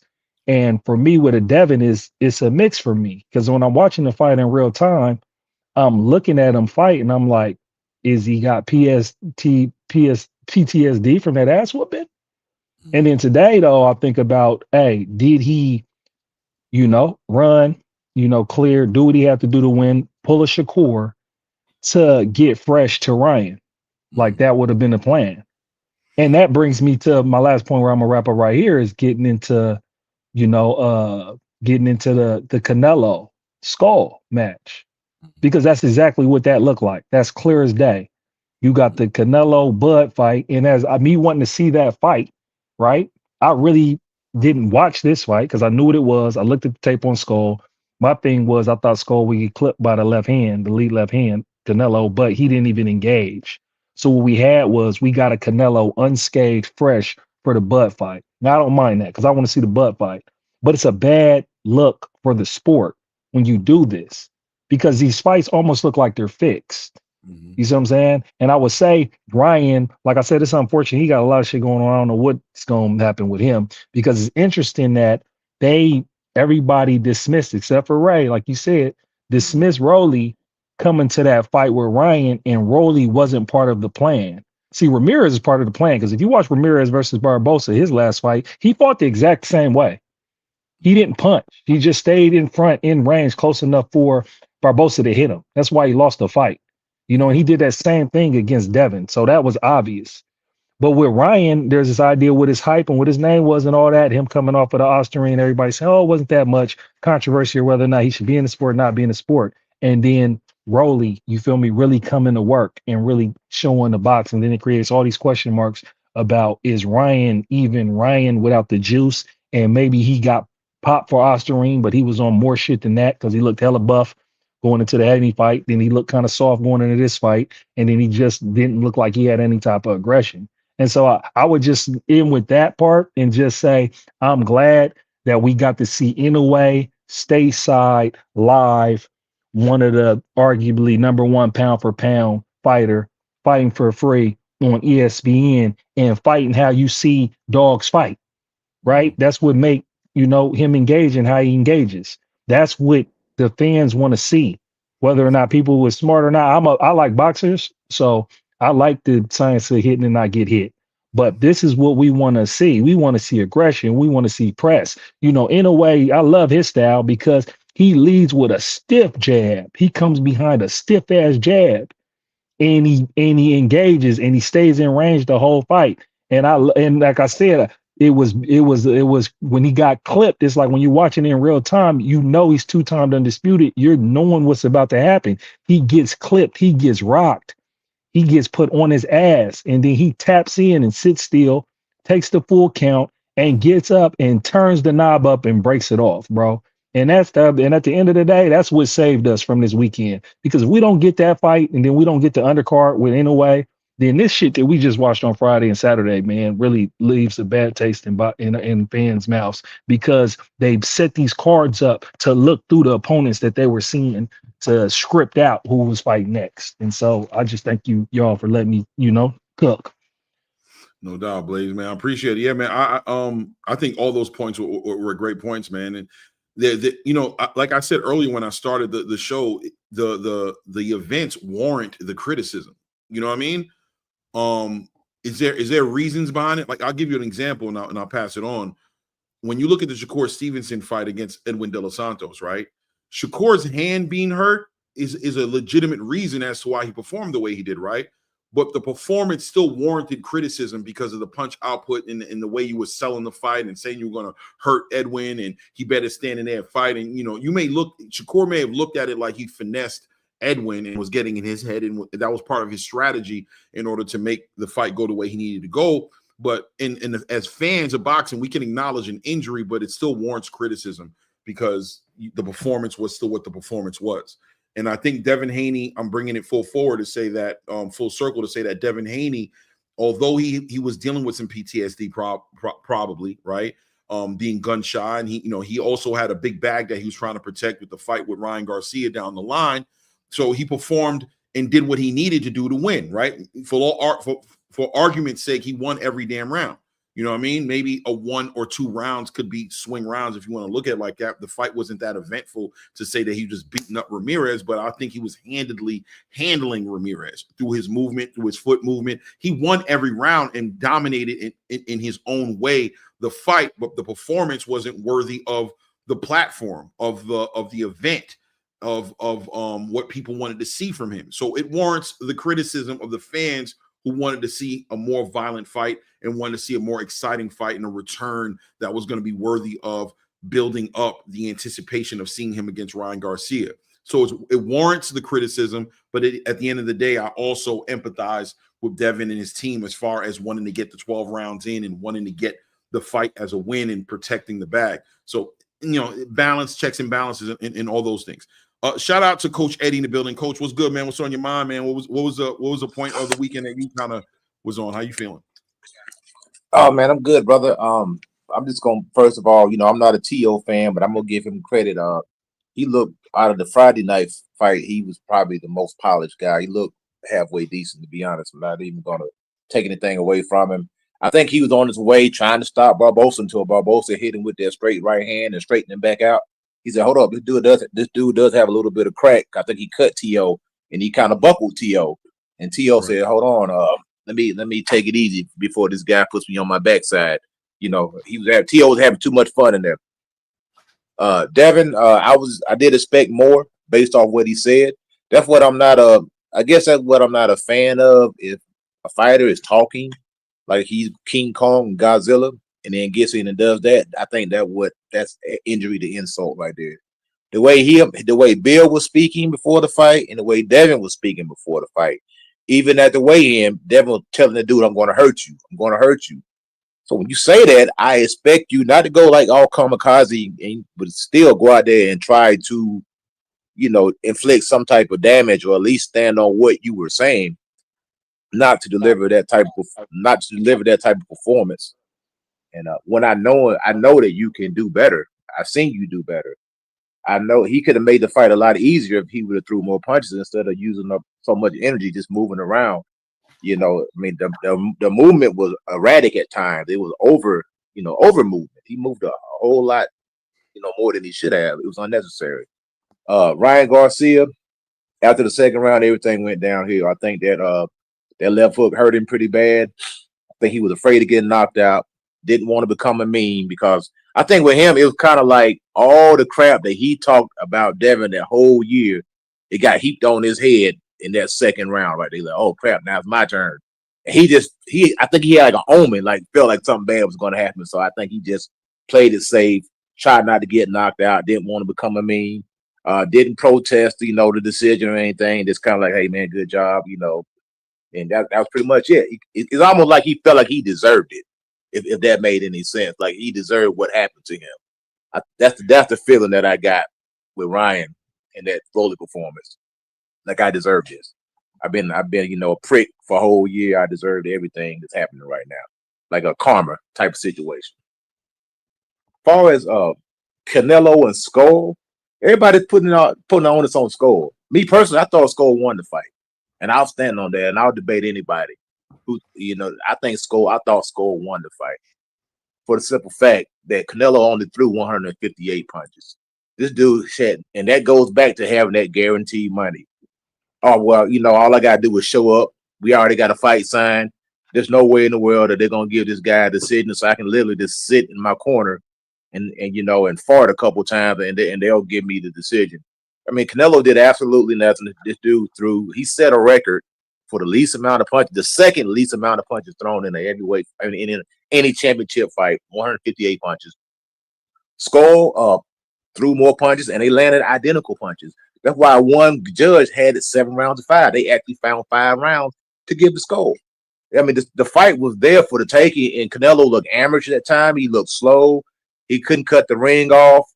Oh, maybe it was that he didn't want to cut the ring off. People keep saying, well, Skull was moving around. Skull was moving around. Well, Triple G was good at cutting the ring off. Joe Frazier was good at cutting the ring off. Mike Tyson was good at cutting the ring off. Monsta anyway is good at cutting the ring off. Good fighters don't let guys move around on them like that. They know how to cut the ring off. Willie Monroe tried to move around on Triple G, and Triple G cut the ring off and destroyed him. He did the same thing with Kell Brook. What's my man named Mike Tyson when he fought Terrell Biggs. Terrell tried to move around and stick and move. You seen what happened to him.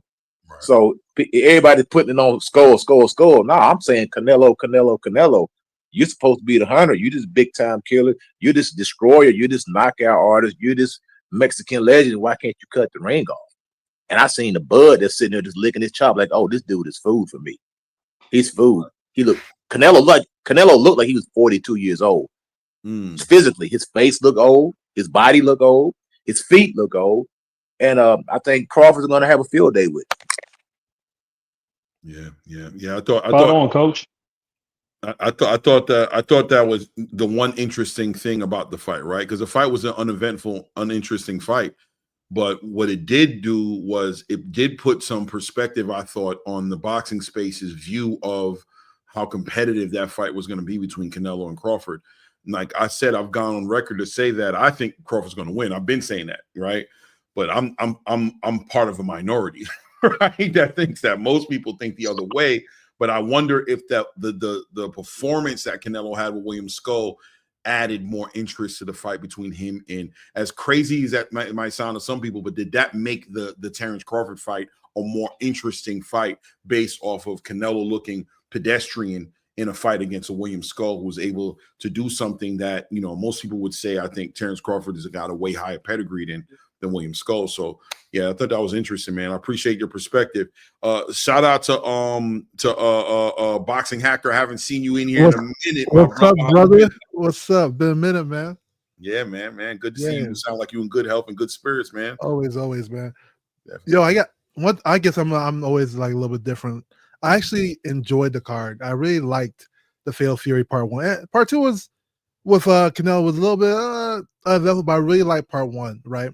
Mm-hmm. As far as the fights go, I thought they all were pretty good. Like the Tio fight, Tio really showed up and showed out, because that before Tio versus Barbosa, people were saying, "Oh, Tio's ducking Barbosa, Tio's scared of Barbosa." He showed up, man. He put all that shit to rest, man. He looked like he made Barbosa look like he wasn't even in the same league as Tio, And that's something always interesting about Tio, he's the guy you can never bet on, I had a conversation with another boxing coach yesterday about it. I was like, I would never put money on Tio, right? Because when you think he's not going to show up, that's where he shows up. And when you think he's going to show up, that's when it's like he's struggling, Mm-hmm. But yeah, I thought Tio did really, really good, As far as the Devin fight, I thought, honestly speaking, I think Bill Haney came up with a great game plan. I thought that the way they executed the fight was flawless. Like again, people can say, "Oh, it was slow pace, it's not exciting," but it was highly effective.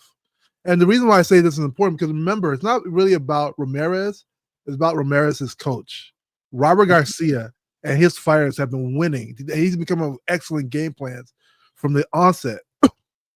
I think that this year, Robert Garcia is hands down the coach of the year. At the end of the day, like he's been figuring out ways to beat fighters, even when his fighters are the ones that are supposed to be the underdog of the situation, And one thing Devin did that was different, like you could see while they were, their little training episodes, they're like practicing the hook to catch Devin Hayes' jab, so on and so forth.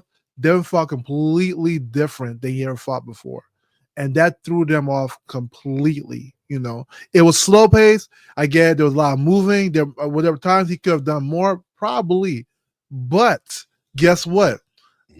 Both Robert Garcia and Jose Ramirez had zero answers. So imagine this: you're a championship coach and you have zero answers because you didn't prepare for this guy who has never fought this way ever. To me, it was genius. It's reminiscent to what they did to Lomachenko, where Bill Haney made Devin Hayes' best weapon, which is his jab.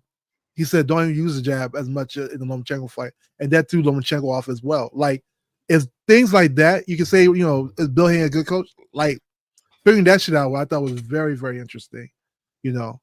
As far as the Rolly versus Ryan fight, I always thought that, like it would be interesting because Rolly and Ryan had they sparred together. And shouts out to Coach Eddie, because I remember he called this out. He said that he felt like Rolly was going to whip Ryan, and it turned out to be that way. But I think I want to give all the credit to Rolly, Dragon Ball Z Rolly, Sugar Rolly Romero, whatever people call him nowadays.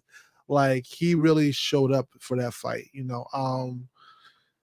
One thing about Ryan, I will say, he reminds me of those guys in the amateurs where their techniques are really, really flashy and they're really fast fighters.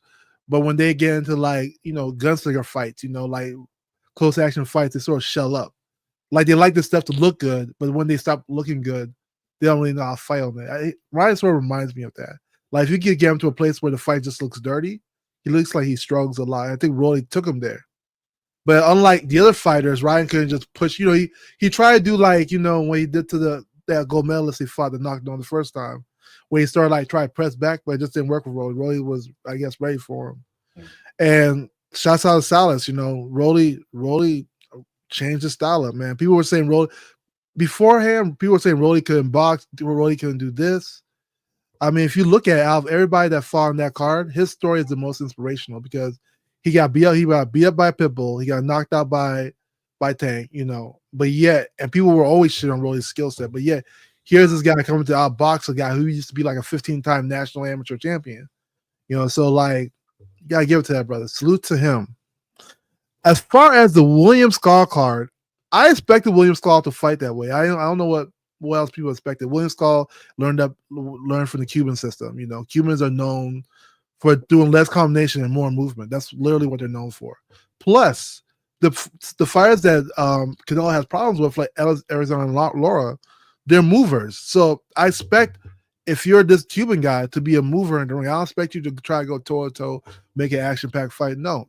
What you expect from Canelo, and also what you expect from Ramirez is, you expect them to be the ones to figure out how to change it up, Because if I'm doing what I'm doing and it's working every single round, why do I need to change it? Why do I even need to take chances?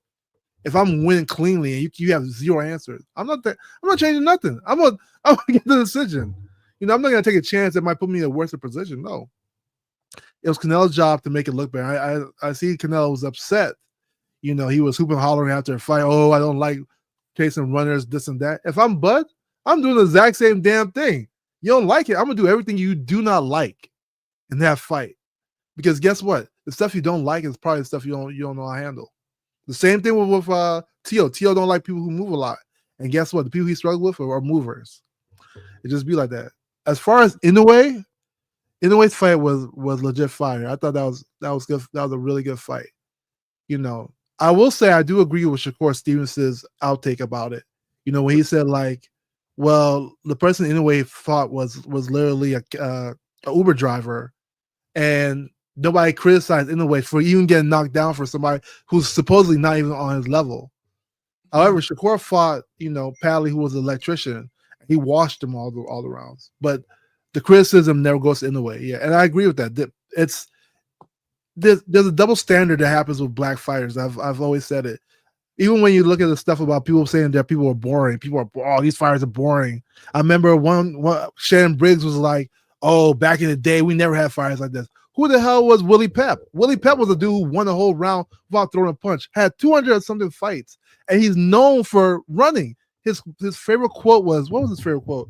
You lift the run, you don't hit and live to fight another day. That was like one of his favorite quotes. So you say that this never happened. No, it happens, but it's when it's the black fighter who moves. It's like, oh, they're this horrible fighter. They did it to Rigondeaux. Rigondeaux was a genius amateur. He was a great pro. But when he started beating people that people liked, like when he beat Donaire, they didn't give him they started criticizing. Oh, it was boring. It wasn't lackluster. Why didn't you say it for your own white fighters that did the same thing? Why is it always a black fighter? I've never heard them use these same terms when it comes to people like freaking Tyson Fury when he fought what's Klitschko. Nobody was saying that. Nobody was like, oh, he's a boring fighter, this and that. Oh, he's a genius. Look how big he is. It's different. Oh, he's the Matrix. Why are we not? Why is the criticism always for the black fighters? I never understood that. But with that, I just wanted to state that right there. But salute to you, Claymore. No doubt, man. Thank you, Boxing. I appreciate you, man. Here come one of my favorites as well, man. Salute. This is a great topic. Must be a great topic, man. It's bringing in the scholars today, man. Too Rich, Mr. I respect the belts. King, how you been? Where you been? How you feeling? Hey, man, I'm doing good. Shout out to you, man. Shout out to the panel, man. I never did get to tell you, man, that was a great interview you had with Gary Russell, man. Oh, thank you, man. I appreciate that. Yeah, man. That was a great interview, man. But yeah, man. Hey, first of all, I want to give a shout out to Turkey, man. That, to me, I understand the fights. I can separate the fights from the event, but that event at Times Square, I get it on the ground. People quite couldn't get to it, but aesthetically, looking at it on TV, that was an awesome event, man. And can I say something real quick? Because I was there. I was saying this earlier. People don't know, bro. That was a logistical nightmare. There's a reason why we've never gotten a fight like that in Times Square. Just him pulling that off, he deserves to be celebrated for that, bro. I'm telling you, I was there from the moment they were building that thing up, bro. That was amazing, King. Like, you know what I'm saying? Like, for them to pull that off, and the reason they had to close it off, because I talked to the police out there. I was talking to like one of the head dudes out there.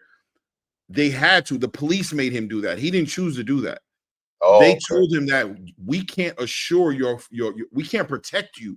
You know what I'm saying? And the people in here, Times Square is just too lit. You know what I'm saying? It's so much stuff going on in Times Square outside of that event. They had to put, it was something the police couldn't facilitate. You know what I'm trying to say? It's like, you're hiring us to protect you. We can't do it with the public having access to you like that.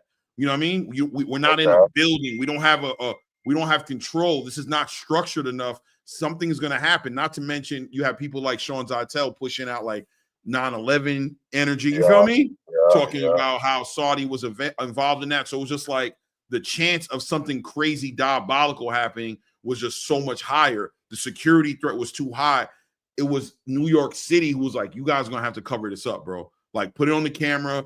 You know what I mean? So they had to make a last minute adjustment to do that, because if the whole time there was no barricade. Well, I was there like most of the week. There was no barricade. You know what I mean? As far as that red part, it was like a fence there, but you could see through the fence. So the plan was that the fans were going to be able to sit out on the street and on the sidewalks and be able to watch the fight from outside. You know what I'm saying? Of the fence. But they were like, anybody could just shoot in here. And the whole city smells like weed smoke, because you know, like, weed is legal out there now. So it was just an unruly city, bro. So yeah, man, I'll give it back to you just to say that, yeah, bro, that was a logistical nightmare. For that to come together the way it did, Turkey does deserve to be celebrated for getting that put together, man. Seriously. Yeah, man, it looked good, man. And like I say, a lot of times we're trying to give Turkey fault where I fought the fighters. I mean, the guy coming over here trying to pay you, trying to give you what you want, and y'all what it looks like to me, they just collecting paydays at this point. You know what I mean? You can't blame Turkey for saying, hey, I'm gonna give y'all a chance to make some money, and y'all just gonna shit on me like that, you know. So I don't fault him, because we just watched him do the Eubanks Conor Ben, and it was an awesome event. So some of this is about us as American fans. You see what I mean? But as far as the fight, T.O., I'm gonna go through it quick. Talented, very, very talented. What T.O. problem is, when he fought Kambosos and got dropped, he got PTSD too, and he's trying to throw power shots from too far out. So that's why he can't really hurt nobody. And when he tried to get close enough against Barboza, he got cracked once again, just like he did against Kambosos. So, you know, he gonna have to deal with that. He gonna have to figure out how to work his way back on the inside. Hear the boots chatter. You know, I don't know. Like you say, T.O. one of them guys that might rise to the occasion. I don't know, but it'll be interesting, you know.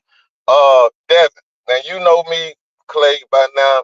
Punchers, boxers, I'm always choosing the boxer. That right there wasn't boxing. That was not boxing. That was not the sweet science. Do not fool yourself. Running is running. PTSD is PTSD. Stick and move is stick and move. Devin let these folks talk him out of his jab. That was what his protection was, his jab. He had one of the best jabs in boxing, and he done let these clowns talk about whether they call it bow and arrow jab. I don't care what they call it. It was one of the best jabs in boxing, and without the jab, he had nothing. Remember, I always talk about you have to have the right weapon for the job or the right tool for the job. Well, the jab is the tool he needed. Without the jab, what he gonna do? He gotta run. They gotta fix that. Now, the good parts about with the Devin fight, okay, with that terrible performance, you still 12-0 him pretty much. And I like the angles of the shots that he did land. I could see the effects of Sugar Shane, and even Tarver was saying that he was throwing the jab a little too hard when he throwed it. Maybe that's why he didn't throw as many. I don't know. But I did like the angles of his punches. I thought if he fought with the confidence he had against Regis, he would have stopped Ramirez. But we got to give him one fight. But that version of Devin, man, I don't know who he beat, like, you know, who else he beat like that, man. They got to get that straightened out. Ryan, I mean, man, that ain't really a lot of discussion, man. I said from the jump, you don't stake your claim on no dude who best fight. He popped dirty, man. You know, I don't know how people gave him pass. I never gave him a pass from the jump. A clown is a clown 100% of the time. They don't change. And, you know, if you're going to bet on a drug cheat, make sure he own the drug. Because without the drug, you didn't see the ferociousness. You didn't see the snarling. You didn't see the scratchy, deep voice. All the signs of tweaking that everybody ignored and gave him a pass for. So I picked Rolly. I actually picked Rolly by knockout. Never even thought about a decision. But I picked Rolly by knockout. I would never bet on no damn Ryan Garcia, man. You know, he showed you what he is, and everybody gave him a pass. Now, I heard Coach Eddie on the Canelo thing, and I agree with every word he say in that fight, that if you go by the technicals, William Score really won that fight. However, I do not give Canelo no bad juju over that fight. I'm acting like that fight didn't happen. Score didn't come to fight. Devin was scared. That was different. Devin was reacting to punches. Score was running from the jump, man. I just can't. Even in the Devin and the Score fight, they should be taking points off for excessive movements without punching. Take points off. Make them fight some. You're supposed to circle. You're not supposed to run. You know what I mean? Crawford don't run like that. He circles and jump in and out. That's what you're supposed to do. But that excessive running, they need to take points away from that. So I'm not going to be fooled by this fight with Canelo. He did look a little out of shape now. His back look a little not quite right. But I'm going to go with the Munguia fight and the Berlanga fight on how I look at Canelo. I think that best shows who he is at this point. So, just like I don't kind of look at the Crawford fight against Madrimov, those were two boxers. It was just a technical fight. It won't be the same with Canelo. You're going to pretty much look at a boxer puncher. Canelo is a counter puncher too, but that's going to be a different fight. Of course, I got Crawford, the boxer for sure. But now anyway, hey man, that was an exciting fight. The whole card, say the weekend. But I'm telling you, I get it. People want to be excited. I get all that. You can't keep getting dropped. Aaliyah, You can't keep getting dropped. you want some eggs and biscuits? Huh? Hold on. No. You can't keep getting dropped. Because what happens is it's exciting, but you don't look so monstrous no more. We know you could be got. You see what I mean?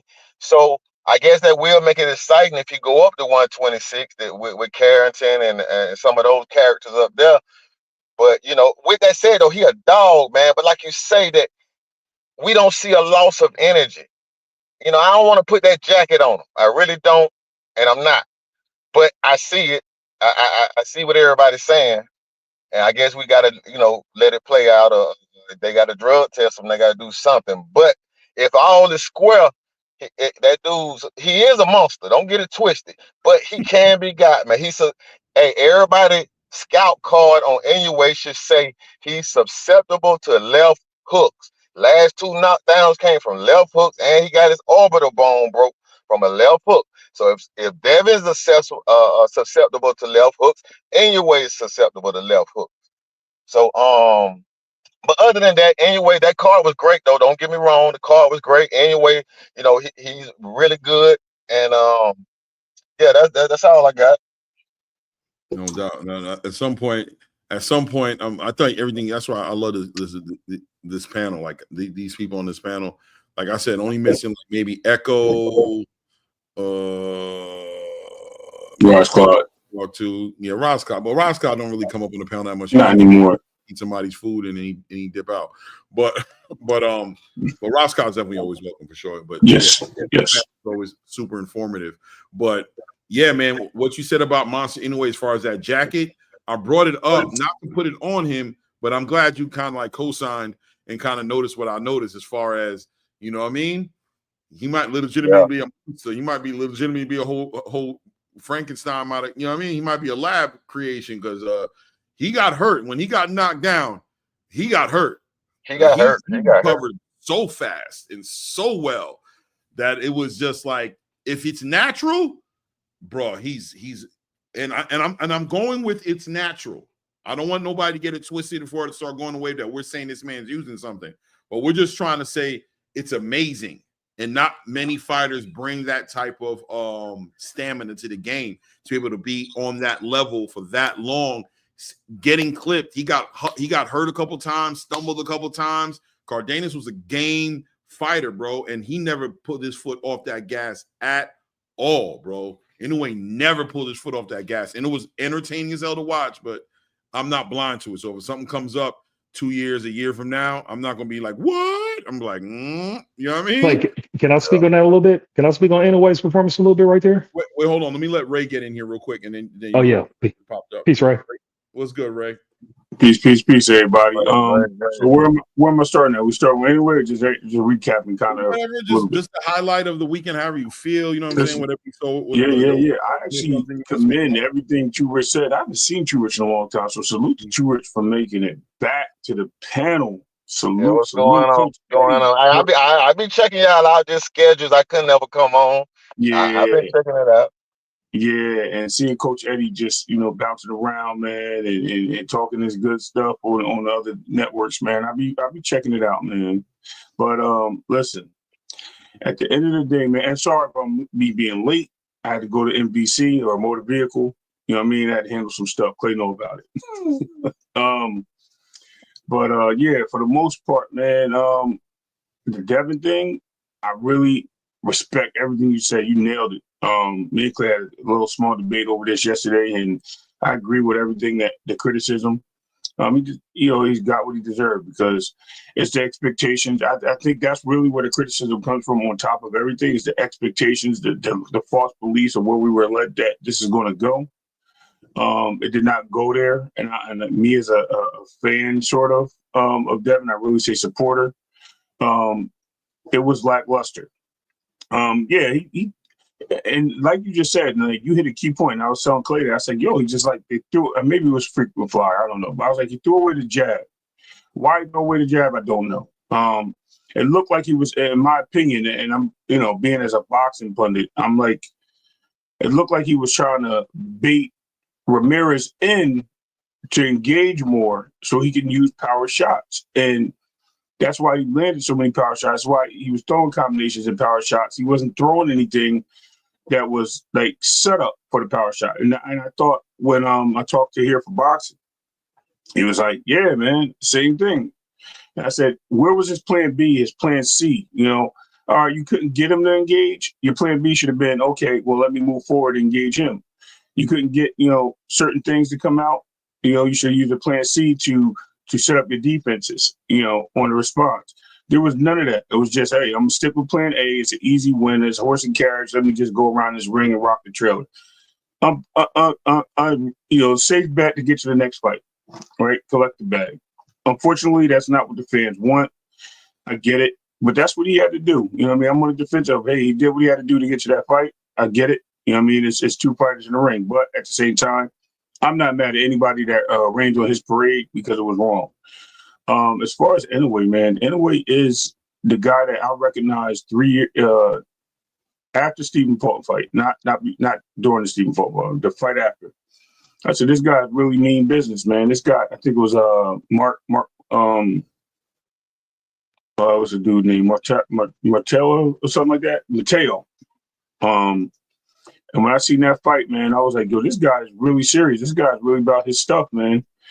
So I love Inoue, man. And I say that as he's becoming one of my favorite fighters. A lot of people sleep on him. Do I think he'll meet his match at 126, 130? Absolutely. I think he stops at 130. I think his challenges begin at 126, the lucrative of challenges. But as long as he's at 122, there's nobody stopping this guy. This guy has a tremendous skill set. And yes, that left hook is there because you catch him between punches because he throws almost like Pacquiao a little bit when he lets go with the combinations. He throws a 4 to 6 piece combination and he lets him go. And he's susceptible to that left hook. Absolutely. Other than that, man, it's good to see y'all. You know what I mean? I did want to say a thing. We do have to give, the shell shock that Devin had, the same credit to Munguia. I believe he also looked shell shocked out there and afraid to get hit and things of that nature. Yeah. A lot of people didn't really give him the same abuse, I would say, but deserving. Who's the bigger name, Devin? So we know what's going to happen. But we also have to look at at Canelo with the chasing around as well, not being able to cut off the ring and just punching arms. A lot of people thought he lost that fight. I thought he won because of William Skull's lack of activity, but he was catching him with some hard shots. So I mean, when you got guys missing and you got guys punching, I mean, we have to look at it both ways. I mean, I guess if they give Devin a fight, you have to give Skull a fight, right? But I think Canelo was a little bit more active than Ramirez. He just was chasing him around the ring as well. So as far as low outputs and things of that nature, I kind of agree with Bill. I think you can't just give one guy, even though it's two different scenarios, you can't give one guy punch stats for this and say he's He's, you know, what I mean, he's just being a precise puncher.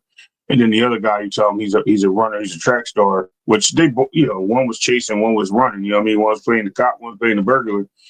But at the same time, you know what I mean, the punch stats were still the same, you know, similar. And one was lower, but because he's a bigger name and bigger fan base, you want to give that guy credit because he was doing the running, I mean, the chasing. So altogether, man, was underestimated fights this weekend. Again, I think we all realize that all these guys were trying to get to the next fight because the bag is bigger at those fights. And I think we have to understand that, you know what, this is what we got now. This is paying these guys all this money. This is what happens. I bet you Turkey changes his game up a little bit and tell these guys they don't engage, they're not getting paid no more. I'm pretty certain he'll say something, but because it looks bad on him. And New York was lit, man. I've never seen nothing like that.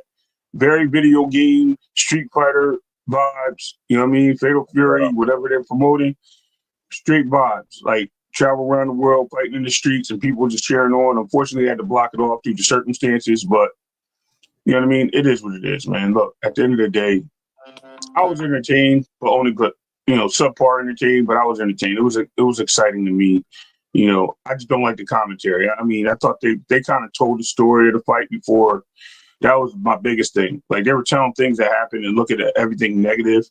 Even with Ryan, they were like, "Oh, Ryan's going to come back," but then they were shitting on Devin the whole night. I'm talking about Tarver and the dude, the regular announcer for the Zone. And I'm like, yo, it's kind of weird. You know what I mean? Sergio Moore was trash. I'm sorry, no, the HBO announcer, my bad. The former HBO announcer. Yes, thank you, Jim Lambert. Met him too, man. Yo, Jim Lampy, like, I don't want to say a man's man, but he a manly man, bro. Like, and I say that because in all honesty, I always kind of question that about him. That dude is like a bro. He's a funny dude. He's like a 70-year-old. I did everything I did. He about these spells, he about this life. Like he about outside. He a party. He a dude. That's what I'm saying. You're a 70-year-old man. I done lived my life. I ain't got nothing to lose. Bring it on, type motherfucker. You know what I mean? So I give him the respect for that. You're right. You're right.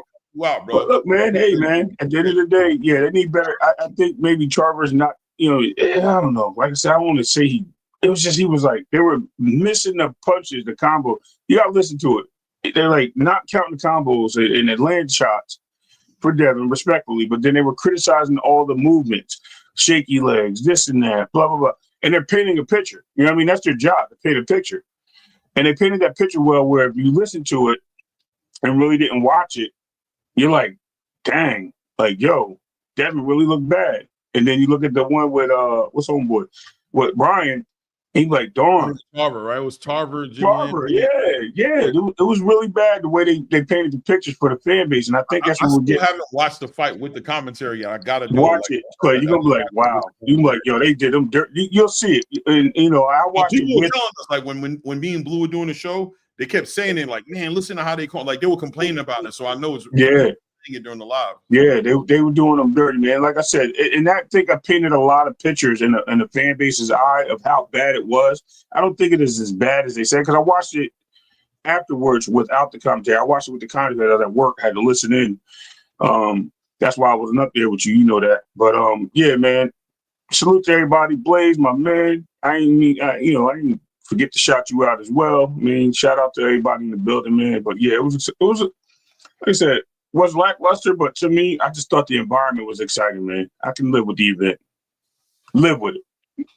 Not praise it. It is what it is, man. You know, and I think I can never not be a hardcore boxing fan. And I don't say that's like belittle, or I'm just saying that I'm going to read fights and watch fights closely and be entertained.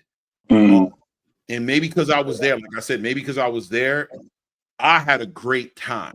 You know what I'm trying to say? Right. So the event was what the event was. I recognized the lack of activity from Devin, and like Turich said, I thought that was, you know what I mean? Like he said, the running, I thought Devin wasn't going to do. He made it clear he wasn't going to do what he didn't have. Right. And he found a way to do it the way he did it. He said less damage, less this, less that. and I'm gonna get to this bag with Ryan. Right. I would have rather see him on his jab and letting, and you know what I mean, letting his hands go. And as a boxing fan, but I feel like understand the pressure that was on that team to get that win first. Prioritize the win. Priority not to get hurt, not to look bad as far as getting hit with anything that he doesn't need to get hit with, and protect the Ryan Garcia big bag, big show that they were promoting. And I think that got in the way. And I think that's like a con as far as on the opposite side of a pro, you know what I mean? A con of planning these dudes' fights out. You know what I'm saying that, yo, after this fight, I'm going to put you in this fight. It kind of makes it hard for them to put it all on the line. You know what I'm saying? Yeah. Line in the ring, like it's like this. I got too much to lose on the back of a loss. It's not just a loss; it's also a loss of $30 million, which is the most important thing that I'm trying to succeed, not lock in $30 million to fight against Ryan. Right? That's the rumor, at least that's the money that's on the table. I don't know if they're splitting it or if they're each getting $30 million. But at the end of the day, either way, $15 million or $30 million is just like, it makes it difficult. Crazy. Same thing with Canelo and the big bag he's going to get against Terence. It's like, yo, I'm going to do what I'm going to do, but I'm going to do enough. But at the same time, am I going to risk any? No, I don't know. You know what I mean? Kind of messes with the game. I think this thing that Turkey brings to the table is a good thing. You know what I'm saying? I think we love on this channel. We generally celebrate what Turkey's doing for the sport, but this might be one of those experiences this weekend. He might have had one of those experiences to where he needs to kind of revisit the way he's approaching paying these fighters and doing, because I think it could be taking away their motivation. These boxers, the greatest boxers in the game come from humble beginnings, need of boxing, fighting to change their families' lives. If you're changing their lives before they even have earned it and actually done the big fight and performed, it's problems that I'm glad I don't have. But at the same time, there could be worse problems I have in the world as far as like dealing with the payout. But he has to understand, I think, and hopefully this weekend doesn't go in vain. He walks away with that experience and saying, damn, hold on, we got to motivate these fighters. We got to make sure that these fighters are still vested. And I think he has to also take that in consideration when dealing with American boxing specifically, because overseas they're motivated regardless. Like Monsta is rich, he's rich, but it doesn't cross lines with his motivation to put to put it all on the line in the ring. Right? When he gets in the ring, him being rich, he doesn't have the king's disease. He separates. He's like, my money's my money. I'm rich, but the integrity and my dedication to my legacy in this sport still drives me enough to train hard to compete at the highest level when I'm in the ring. Where it seems like American boxing has gone to the wayside of prize money, and these guys don't want to fight. And I made the example earlier as far as look at Jermell Charlo. He gave us a crappy performance against Canelo, got his biggest payday, and we haven't heard from him since. We're just recently hearing from him, right? Errol Spence came off of making his biggest payday. It wasn't a crappy performance. I mean, it was like a crappy performance as far as he got beat, but he didn't purposely take off. You know what I'm saying? From the fight, he just got beat. But, you know, once again, strayed away from the fight. All of a sudden, you know what I mean? You don't see him. Jamal, all the big stars of the PBC, right? Who haven't been in return, coming off of big paydays, getting comfortable with fighting once a year. And unless the money's really the biggest money in the world, they don't want to fight. I think Turkey has to take that into consideration, that the culture here in America and these paydays might take away from a boxer's fire that they have inside of them to give us the fights that we want to see. Whereas he gave the big bag to Conor Benn and Chris Eubank, and they try to kill each other. Right. They try to legitimately you, bro. And they kept it that way. Like they was like trying to catch a body in the ring on the back of their biggest paydays. Taking into consideration. Here's something I want to bring up also that I want the panel to speak on. I wanted to touch on two things first, but finish up so I can I was about to literally go in different directions. So you might want to. I was going two different directions. Okay, well, I was going to bring, because I wanted some opinions on Martin Bakole, who walked into that damn ring 300 damn pounds, I'm just like, what is going on? That's King Disease if I ever seen King Disease. That dude was 280 pounds when he fought against Jaron Ennis and was in great shape. Got his biggest payday, and all of a sudden, this dude can't stay away from a can't say no to a cheeseburger, right? Like he can't say no to a platter. You know what I'm saying? He can't be steak, bro. He can't be committed outside of the ring enough to come in the ring and be the best version of himself, right? So definitely wanted some opinions on is that what we're seeing? Once again, another con of the turkey. You know what I mean? Some people take the money and they're like, I get to live my dream and be the best fighter. Some people get the money and said, my dream was to get the biggest money. And all of a sudden they're not motivated to be in the ring anymore, right? And also opinions on 126 right now. Monsta on the back end of Monsta Inoue confirming that he will be going to 126 and that he's actually looking to unify and become undisputed at 126. That's his game plan, which is just another accomplishment for him to aim at. I think shows the fire inside of him, because I think most of us, I know me personally, I think he's going to take an L at 126. You know what I'm saying? But just knowing he doesn't have to and he's choosing to do that. But how does that paint the division now? With Shushu getting ready to challenge Ray Vargas for that WBC title. Rafael Espinosa, who also fought on the undercard, that beautiful card, by the way. Top Rank put out one of the card of the years in that card right now. Rafael Espinosa coming off that performance. Nick Ball being the kind of fighter he is. Angelo Leo floating out there and looking where he sees fit, where he's going to be at. But Shushu getting ready to be added into the mix. I am favoring him in that Ray Vargas fight. What do we look at with 126 right now? I want to know what everybody's opinion is on that, as well as Martin Bacoli and that King's Disease and that 300-pound mess that we see in the ring. How do we feel about that? I can be quick on both of them real quick, just real quick. Bacoli, the thing is like you said, King's Disease, he got the bag by doing a solid with Turkey and being a name and fill-in for that last fight. So we got paid, and he's a heavyweight. So there ain't no training or regiment restrictions he got to get in to get in shape. You feel me? So he comes into this fight, just coming into this fight. And that's what you're going to get. My whole thing is I seen Bacoli when he beat Big Baby, it was sloppy. They were both sloppy. I haven't seen nothing out of Bacoli to where I'm like, he's a contender. He's a title contender. You feel me? Or I'm rooting for him to be like, hey, win a belt. So I'm not surprised about the Bacoli. This like how he shows up at all, because he got the bag showing up sloppy. Then what you think he gonna go to come up for a lesser bag? Like you said, that'd be the thing. Like, you know, with these pay structures, you talk about millions of dollars in plays, right? I want you to go whack one more fight, and let's go into the Jaron and the Jared Anderson fight. Right? Yeah, baby, he was in shape for that fight. But 280 pounds. You know, he came in this guy. Fight. He has all the sparring stories. He's preparing these champions to go into their biggest fights. They're all ducking him because they know how hard he is. He came in with this guy with the story behind him being, I just need a shot, right? Which was great. We loved it. We're like, okay, he became the boogeyman after that fight. We were like, oh man, this might be the guy we could see why nobody wants to fight him.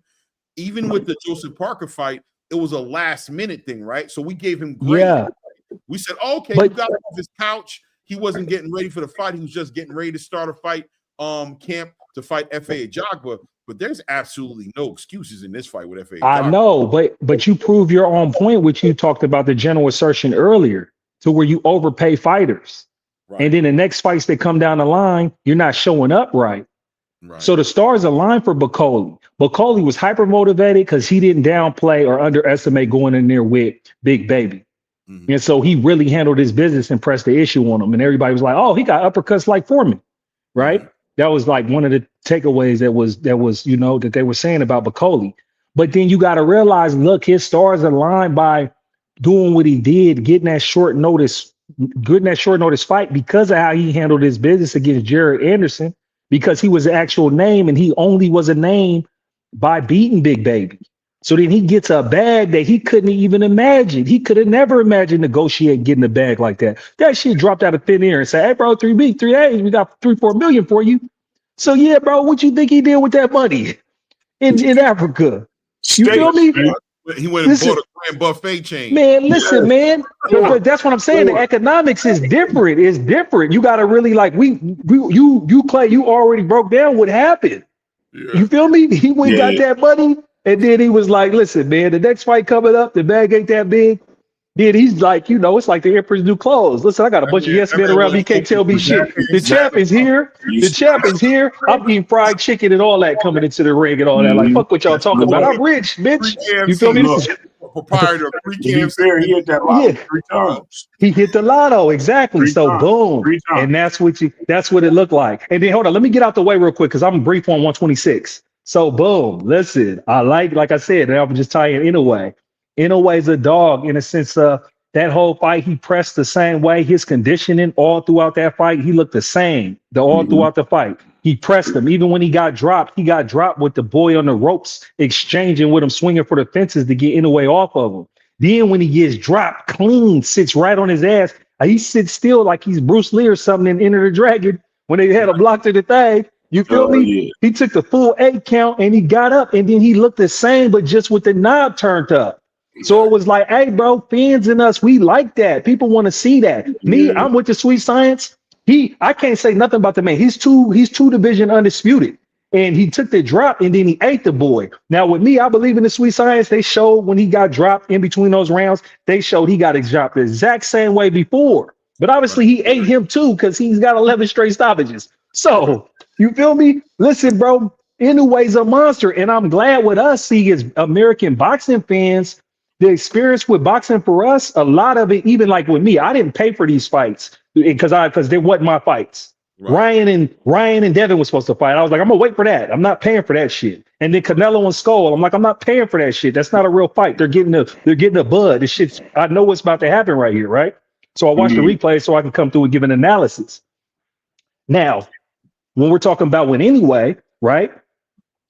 This is the first time in a while that we got to see him live.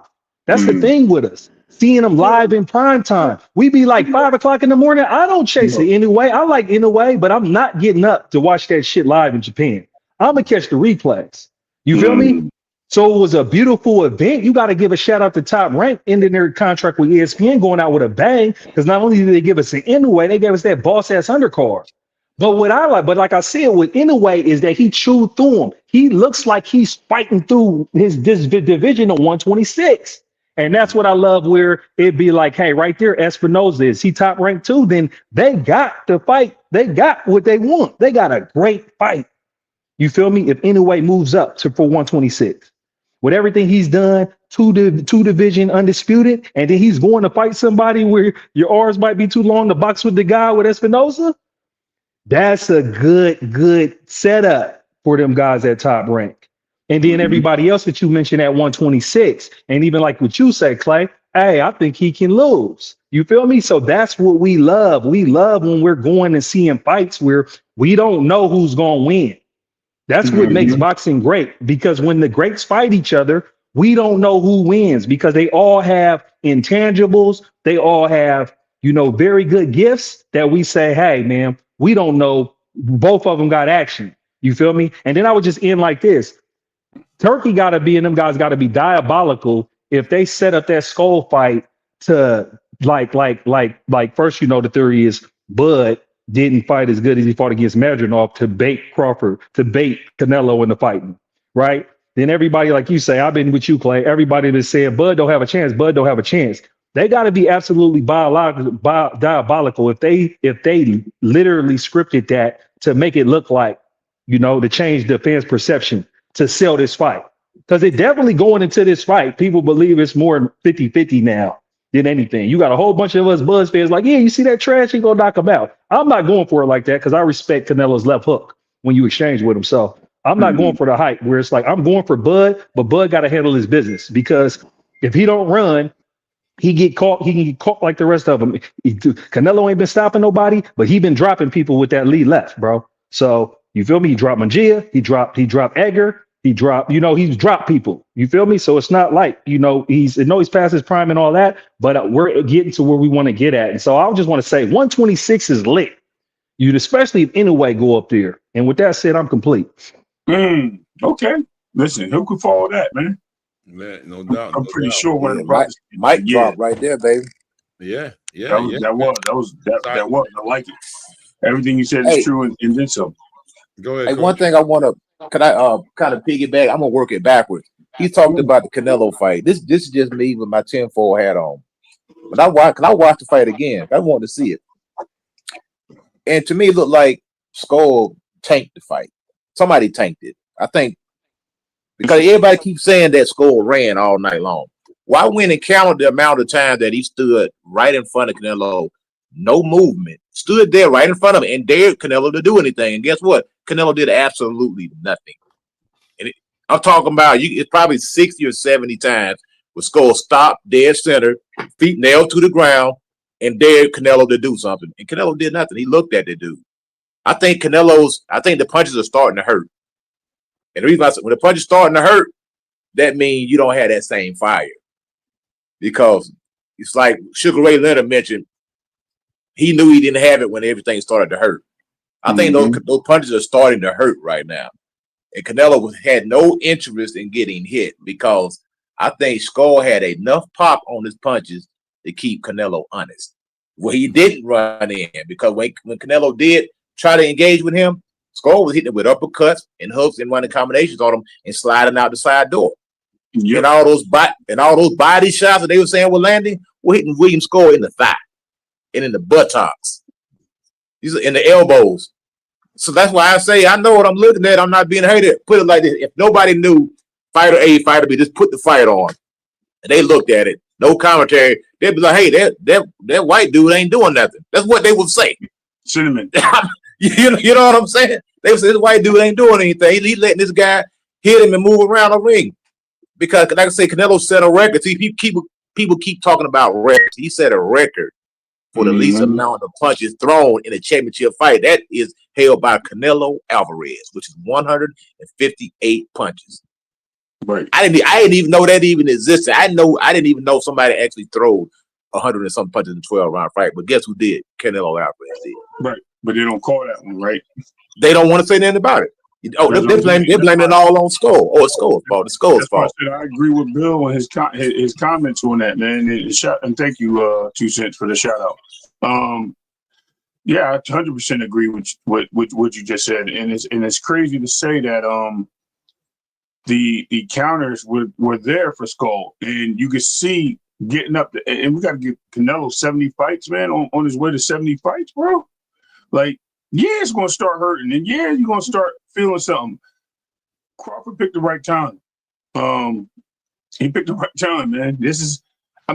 We'll always say you're as good as your last fight, so we'll see how Canelo steps up on that one because right now this is in question. But yeah, man, great point, Coach. Great point. But go ahead, you continue. My bad. Oh no, that's cool. But as far as Monsta, anyway, this dude's a problem, man. Like I say, he's a guy who's ferocious. He comes forward. He's a pressure fighter. Seems to have great thump power in both hands. He's a two-fisted fighter, man. He's got a lot of speed. He's explosive. It's going to be interesting when he gets to 126. Is Shushu Carrington there at 126? Yes, sir. I think he's about to fight Ray Vargas. I met him this week. Yeah. Yeah, and see, so yeah, man. So the winner out of that, I thought NUA was scheduled to fight MJ, one of Eddie Hearn's fighters, first. Yeah, he is. He's going to be at 2 more fights. He's going to be there for MJ, and he's going to fight Nakatani. So he's not coming to 126. There's time for Shushu. What I believe is going to happen is I believe Shushu's going to beat Ray Vargas, and I believe the big fight at 126, the biggest fight that could be made at 126 right now, outside of Monsta Inoue, he's a 122-pound fighter right now. Until he's 126, that's where he is. I'm looking forward for a unification fight between Shushu Carrington and Rafael Espinosa, bro. I think that is the fight to make, bro. And then maybe see Monsta maybe see Nick Ball fight against Angela Leo. You know what I'm saying? To try to become unified. If that fight becomes available, and let's see if we can get closer to an undisputed. I think Monsta Inoue walks right into a hornet's nest, bro. By the time he comes to 126. I think there's going to be unified champions in the division. I think it's going to be legitimate smoke, and it's going to be a quick route to undisputed for him that makes more sense if he can jump right into unification title fights. You know what I'm saying? Jump into unification title fights. But I think we got a smoker cooking at 126 there. People ain't paying attention, they're going to miss it. Like it happened overnight. Yeah, we talked about that, 2 weeks ago we was on that, bringing it up. Talk about Inoue coming up. It's going to be his first. It's going to be his first weight where he really get challenged. Clay, we really was talking about that. Yeah. I've been trying, right? Been trying to push 126 and tell him it's coming. It's coming. His first fight, I think he's going after Angelo Leo. I think that's the weakest link. I know they want that Nick Ball fight, but I think Angelo Leo is the easiest belt to capture. Yeah, start moving this. But moving along. I don't think he comes in 126 for like another year and a half. You think so? I think his next he has fight. 2 fights to make. He has this fight in September, which is going to be against MJ, Mm-hmm. and then he has to fight Nakatani. He said he's fighting Nakatani. So he is going. I heard him say that, but you don't. Okay, all right. So we're talking January, maybe Something February. Like yeah, something like that. That's what I'm thinking. Okay. I mean, so close. Well, so anything can happen then. Anything can happen. Leo has a fight that he has to make. Nick Ball has to stay busy. Shushu has time. Rafael Espinosa, he needs to make his fights count because on any given Sunday, he may go to 130. He's going to hang back as long as he knows there's an opportunity there for him. And I think he's got his eye on Monsta Inoue. But, you know, what makes it sweeter is unifications because that's what Inoue is, a legacy-driven fighter. He likes the jury. He's a subscriber to Too Rich, Mr. I Respect the Belts. He moves in that energy, in that algorithm. He's not into just fighting for fighting. He's not into that. You know what I mean? Yes, sir. And one more thing real quick. And as far as Martin Bacoli, shoot, I can say Martin Bacoli, I think he's relying too much on his power. I think he looked at what he did to Jared Anderson and thinks he can do it to everybody. I thought F.A. Ajaba did win that fight, even though it was competitive at times. I did edge him. But I think Bacoli's just looking like, you know, he's got not only the king disease, but he's got that one punch brute power disease also. Hey, if I hit you, I can get you out of there. And I think that's what he's relying on too much. He's relying too much on his heavy hands, you know, to save the day for him. For, you know, for maybe, you know, avoiding the road work and the heavy bag and skipping of the rope. I'll just come in heavy and land a big shot and get this guy out of here. Maybe he's becoming, you know, the butterbean of the heavyweight division. If he keeps on eating, he'll be that guy, you know, eating the butterbean. But no, I don't want to discredit him. He is a good fighter when he is in shape. But I think that's where he is right now. He just got to get himself back together. But he had 2 opportunities. The Turkey gave him 2 opportunities. So Turkey may look at him in a certain way. And one more thing, just to add to your point, Ray and Clay, paying these fighters, you know what? I fought one time in Columbus. It was Tim Witherspoon and Terence Tevin Farmer. We were all on the same card together. And the commissioner came into the locker room. We had a fighters meeting, and he told the guy, "Hey, look, if you go out here and lay down, you're not getting paid." You know, and it's a guy that specifically went out there and laid down. Got hit with a shot, fell on the ground like somebody hit him with a shotgun. And when he held his hand out at the end of the day to get paid, the commissioner held his purse, man. So I think Turkey has to put in these contracts. See, the power is in Turkey's hand, and his contracts are made to be ripped up. Where you gonna sue Turkey? I doubt it. You know what I'm saying? So I would take any contract that I had and I'll rip it up and I will reconstruct that contract. First of all, I'm cutting you guys' pay, first of all, because y'all laid an egg. Second of all, there's gonna be a performance clause there also. If you set another record like y'all did this weekend, like throwing the least amount of punches, I'm gonna dock your pay 30%. You know, you have to reach a certain threshold in a 12-round fight. Maybe it could be 350 punches, 400 punches. But this 200 punch deal and Canelo, I heard he got paid $80 million to watch a guy bounce around the ring like a ping pong ball, and then when the guy did stand still, you did absolutely nothing. You didn't try to pursue the guy. You did absolutely nothing. I paid you $80 million for that. Oh no, I'm cut. I'm not paying you what we talked about. I'm renegotiating this contract. And if you don't like it, hey, nobody, you know, it is what it is. But we'll move in another direction. It's like a take it or leave it type of deal. Either way, it's gonna be, you know, you want it or not. These are the terms. Because you got me last time. Yeah, I came over, I wanted to buy an ounce, and I got to it, and it was oregano. You know what I'm saying? So you owe me. You know what I'm saying? So it's crazy. Yeah, no, I agree with you on. Something has to happen. Some sort of. It has to be addressed. Yep. You know what I mean? They got to come to the table and they have to acknowledge like that's not sustainable. We don't mind losing money, but we don't want to lose the quality. The brand is we put on the best fights, the biggest fights, the fights everybody wants to see. That's our brand, and that's somewhere where we're not willing to lose profit in. Not money, but profit in the brand power and what season is offering a space, and Ring Magazine's offering a space. So, you know, that event, yeah, those guys let Turkey down. Everybody, including Devin and Ryan and everybody. Canelo. Did Ryan let him down? Yeah, he did. Yeah, he did. Yeah. I mean, for all intent purposes, Ryan kept trying to fight. He just wouldn't let his hands go. He got shook, so he sat there and fought. You know what I mean? But I'm gonna be honest with you, Devin's performance was a fight for. I wonder and I question as to whether or not. I think Turkey, for the most part, is okay with Devin's performance because I think Turkey wanted to protect the fight. I think Ryan losing, hindsight, kind of made it pointless. You know what I'm trying to say? Yeah. That makes sense. Ryan had the cherry pick of the night, is what people thought. That was a consensus. Devin was in the competitive fight with a ex-champion in Jose Ramirez. So it was like the pressure was on Devin, like, yo, don't drop this, don't mess this up. We don't think Ryan's gonna mess it up because we don't rank or rate you know what I'm saying, Rolly. Clay, so crazy. You gotta get into your bag and talk about that because you're one of the only people who really called for Rolly. Right. And it's crazy you say that because all the fan base, that's all you kept hearing is Devin. Is Devin going to be saying Devin, right? Ryan. And I was telling, you know, obviously you gave my shout out. Thank you so much. But I was like, you know, y'all keep looking past Rolly. Rolly going to stop this boy. The whole point of that, and I'm going to get off this topic right away, but I just want to nail it. Ryan and everybody, I heard Blue too say like Ryan didn't lose speed. No, he lost speed because he was throwing that hook early in the first round before the drop. You could see that hook coming a mile away.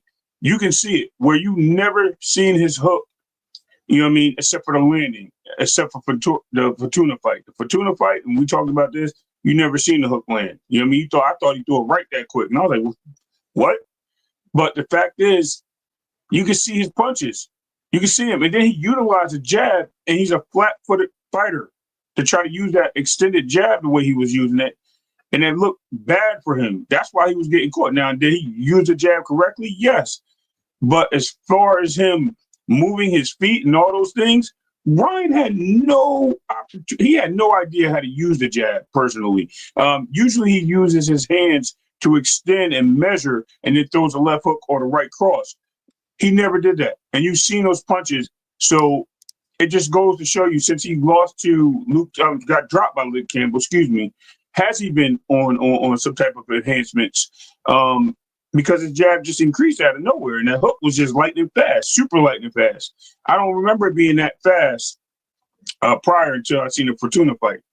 Now he's dropping people with this hook. And then he gets in the ring again, you know, just reiterating, with Rolly, and he's doing stringent drug testing, and the guy looks like human. So at the end of the day, I rest my case on that. I'm landing the plane. I'm sorry to cut you off, but I just wanted to address that.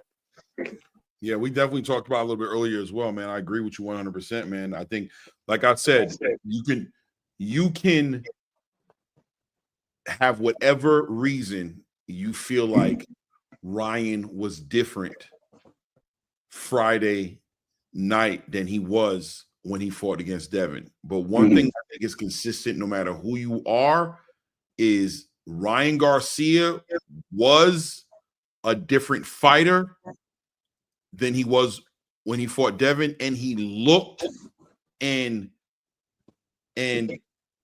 operated in a way that was not like how he operated against Devin or even against an Oscar Duarte or even, you know what I'm saying? Like he was fast. He had a lot of aggression. He wasn't the way he looked physically, aesthetically. He looked and fought very different on Friday. Now you can give whatever reason you want as to why. You could say it's because it wasn't the OSTARINE. You could say because it was the year layoff. You could say that whatever it is you want to go into. That could be your personal thing because we don't know. The reality is we don't know the difference, except that we know there was performance enhancement drugs in his system when he fought Devin Haney. And as far as we know, unless something comes up different, there wasn't performance enhancement drugs in consistent this fight. That's one factual difference we can say was there. But as far as, you know, the layoff and, you know, the Batmobile ride, I don't know, maybe his legs fell asleep in the Batmobile. I don't know. The crowd, you know what I mean? The crowd, maybe people said that. I thought it was legitimate. I think, you know, 16,000 people screaming your name out and screaming for you to fight makes a difference. I think, you know, when you're looking at a Monsta Inoue, a Cardena fight, I'm sure that crowd helped, screaming and cheering everything. You know, just motive. They say boxing is like 70% mental, 30%, you know what I mean, preparation and physical and all that shit. But the mental has to be there. So, you know, look, like I said, whatever you choose, whatever your poison, whatever your favorite, you like it, I love it. But one thing that is consistent is the man was different. The man wasn't the same man that was fighting Devin Haney. Right. Wasn't the same. And 2 cents owes me an eyebrow, bro. He bet me an eyebrow that Rolly wasn't going to stop Ryan. I mean, beat Ryan. Stop or beat? Beat.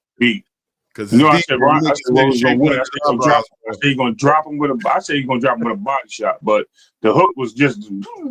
Oh, so that being said, to the panel, what do you think is the worst thing about this fight, as far as in comparison to if Rolly would have knocked Ryan out, right?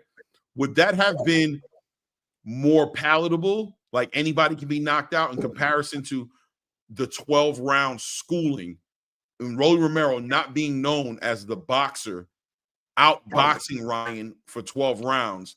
What's more diabolical in your opinion? I think the go ahead, brother. Go ahead. I would say, man, yeah, to be outboxed. I never had Rolly out. I thought Rolly would win by knockout. So to outbox Ryan, that's just, you know, Ryan a disgrace, man. You know, with his amateur pedigree. So yeah, that was shocking to me. Yeah. The outboxing was diabolical when I was. It was. Blue, and we were just like, and I kept reiterating. If you guys watch the live with me and Blue, you know what I'm saying, you'll see me constantly be like, I just want to reiterate. And I was saying it during the fight. I said, Rolly is outboxing Ryan Garcia. Ryan's not a boxer, bro. The knockout is okay, right? Anybody can get clipped. Things happen. You could the knockout. We could have gave him the grace and be like, oh, he had the year layoff. Maybe he got a little late. You know what I mean? We'll give him grace.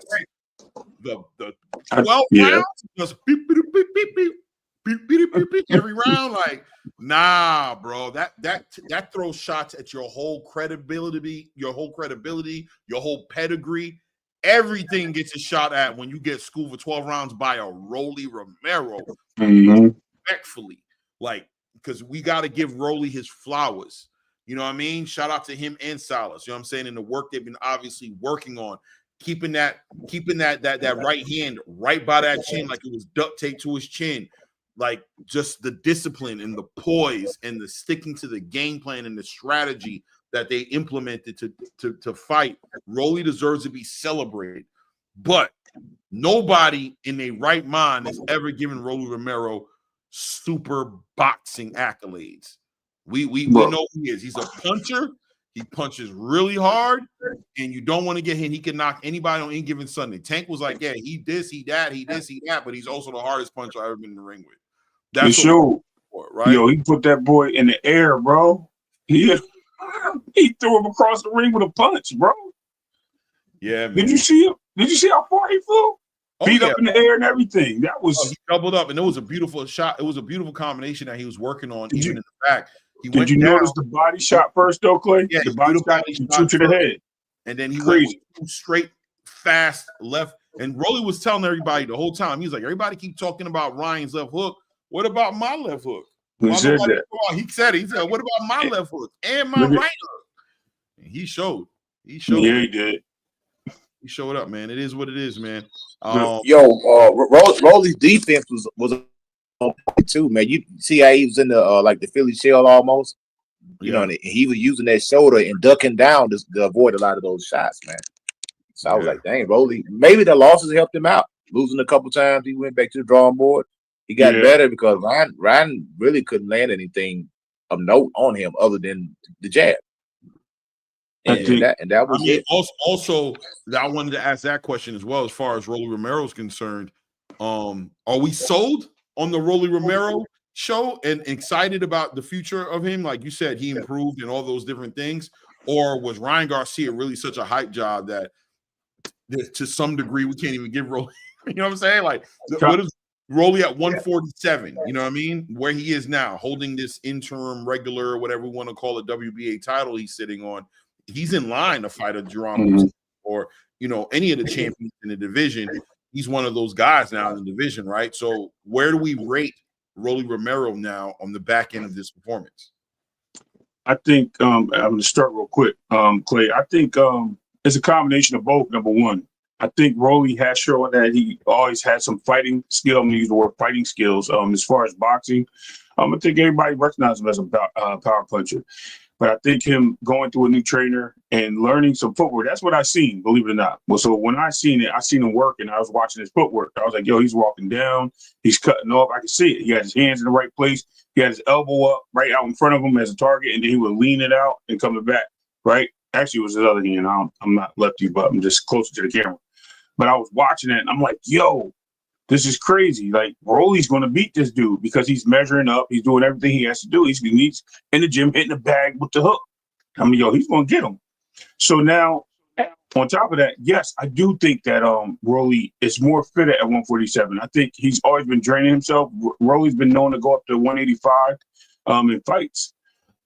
He showed that he was the more solid fighter in the ring that day. Like, his muscle scale was 100%. You know what I mean? Super Saiyan that night. So we seen that as opposed to Ryan, who looked like, you know what I mean, he just ate some Stay Puft marshmallows, you know what I mean, and then tried to lift some weights. So it was a big difference. It looked like Ryan was ready, but he was shocked to see Rolly in the ring. I think the physique, number one, put a mindset on Ryan, the recovery. And I think Ryan thought he had the hook. He was like, Rolly's going to be there for the hook. And when he seen that his hook wasn't as fast as it was, he dialed back. And he was like, yo, what do I got? I got to use this jab that I've been training with. And he's not a person that knows how to throw a jab. And I think we got to give credit to on both ends of that. I think Ryan just, you know what I mean, whatever his problems were, and the fact that Rolly came to fight. I don't think it was much of boxing. It's just boxing. He came to fight.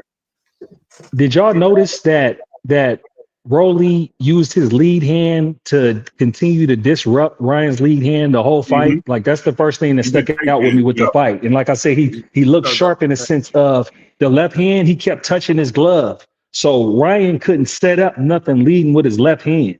That's what I noticed the whole fight. He stayed in range and he kept touching his glove, like to disrupt whatever Ryan was trying to do. But like I said, I don't know, because of them past performances of how bad Rolly was, particularly against the old dude. What was it? Barrosa? I forgot his name. Barrosa, yeah. Barrosa, right? Yeah. Ishmael Barrosa, you feel me? And then he loses the Pitbull Cruz, right? He looks like a sharp fighter, and like you said, maybe it's the weight at 147 when he's full out. He looked in shape. He looked like he looked like a welterweight. He looked like he was supposed to be in that division. Like, his physique wise, and then how sharp he was when he fought. So for me, though, you got Brian Norman Jr. in boots at 147. And is Rolly boots mandatory? Yeah. He's got direct. He's not his mandatory. He's the only mandatory to the super. Right. Okay. So what I'm saying is it's arguable, because is that the fight? What I like about Rolly, though, is I think, because we don't know where we only see the fights, right? And we see his mentality. He seems to be on point. He seems to be like he's a focused boxer right now. And then what he said, I don't fight for money. I fight for championships. He's won a name, and I'm 3-division champion. Like, I'm interested to see what Rolly's plan is next at 147, because he has a whole lot of options for fight fans. But then also for where he situated himself. Before the fight, people used to always say, I heard it. I mean, y'all probably heard it before. They'd be like, Rolly's like lucky. They don't seem like he's the best, greatest fighter, but he finds himself always in these situations to where he's in these big time fights. And so, that's what I'm interested with Rolly, to see where he goes next. But in reality, like we said with Ryan, bro, with me, Ryan's been looking like a train wreck, ever since he lost to Tank. You know, they have all them charades and shenanigans. Remember, he pulled all them shenanigans before the Haney fight, right? And it gives people ammunition to be like, hey, he's road raging, he's roid raging. You feel me? Because he did all them shenanigans, got suspended for a year, comes back, and then he comes back with none of that energy, none of that aggressive energy pre-fight that he had, and then none of that aggressive energy inside of the ring.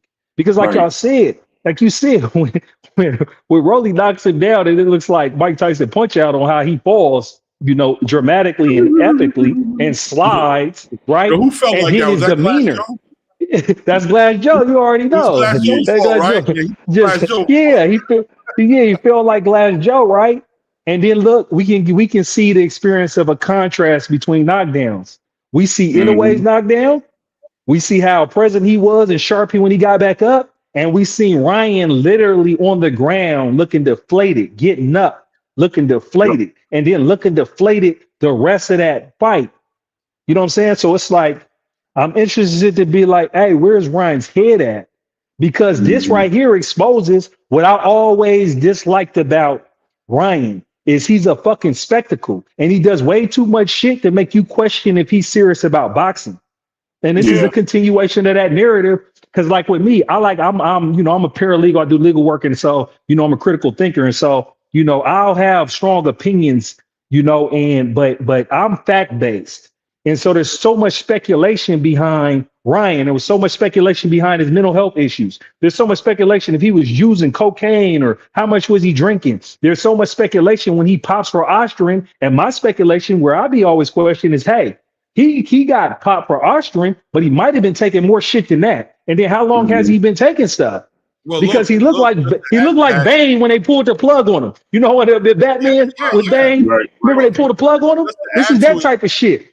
OSTARINE is a drug that's 9 out of 10 times used with something else. It's used. See, there you go. That's what it's. The purpose is to hedge the effects of a nandrolone, for example. See, or you know what I'm saying? Those type of. That's why everybody keeps on emphasizing that OSTARINE doesn't have the real benefit, right? Like they're saying OSTARINE doesn't really have it. Like it has benefits, but it's nobody uses OSTARINE to get an edge in a fight. No. People use other stuff, but they use the OSTARINE to hedge what they use. He was on a cycle, bro. He was cycling. And Clay, and that's Clay. You proved that's what my point. What I was trying to make is I live in facts. I didn't see him on a cycle, but there's a lot of smoke right here. There's a lot of circumstantial evidence that this boy was on a cycle. Like I told you, I'm trying to tell you, it's like Bane, bro. He pulled the plug on him, and it's like, hey, the aesthetics of the when you put because I'm like, all right. You feel me? I thought he looked buff. I said, this motherfucker looked buff when he came in with Ryan, drinking the beer and all that, and 3 pounds overweight. I said, he's overweight, but he's chopped right now. And then you see the photos. He literally looks chopped. And then he looked like he might have a little extra estrogen in his chest. He looks soft in his chest. Bro, you feel me? Coming into this fight. Bro, everybody was buzzing. Everybody was buzzing. They saw it. Everybody. Yeah, they saw it.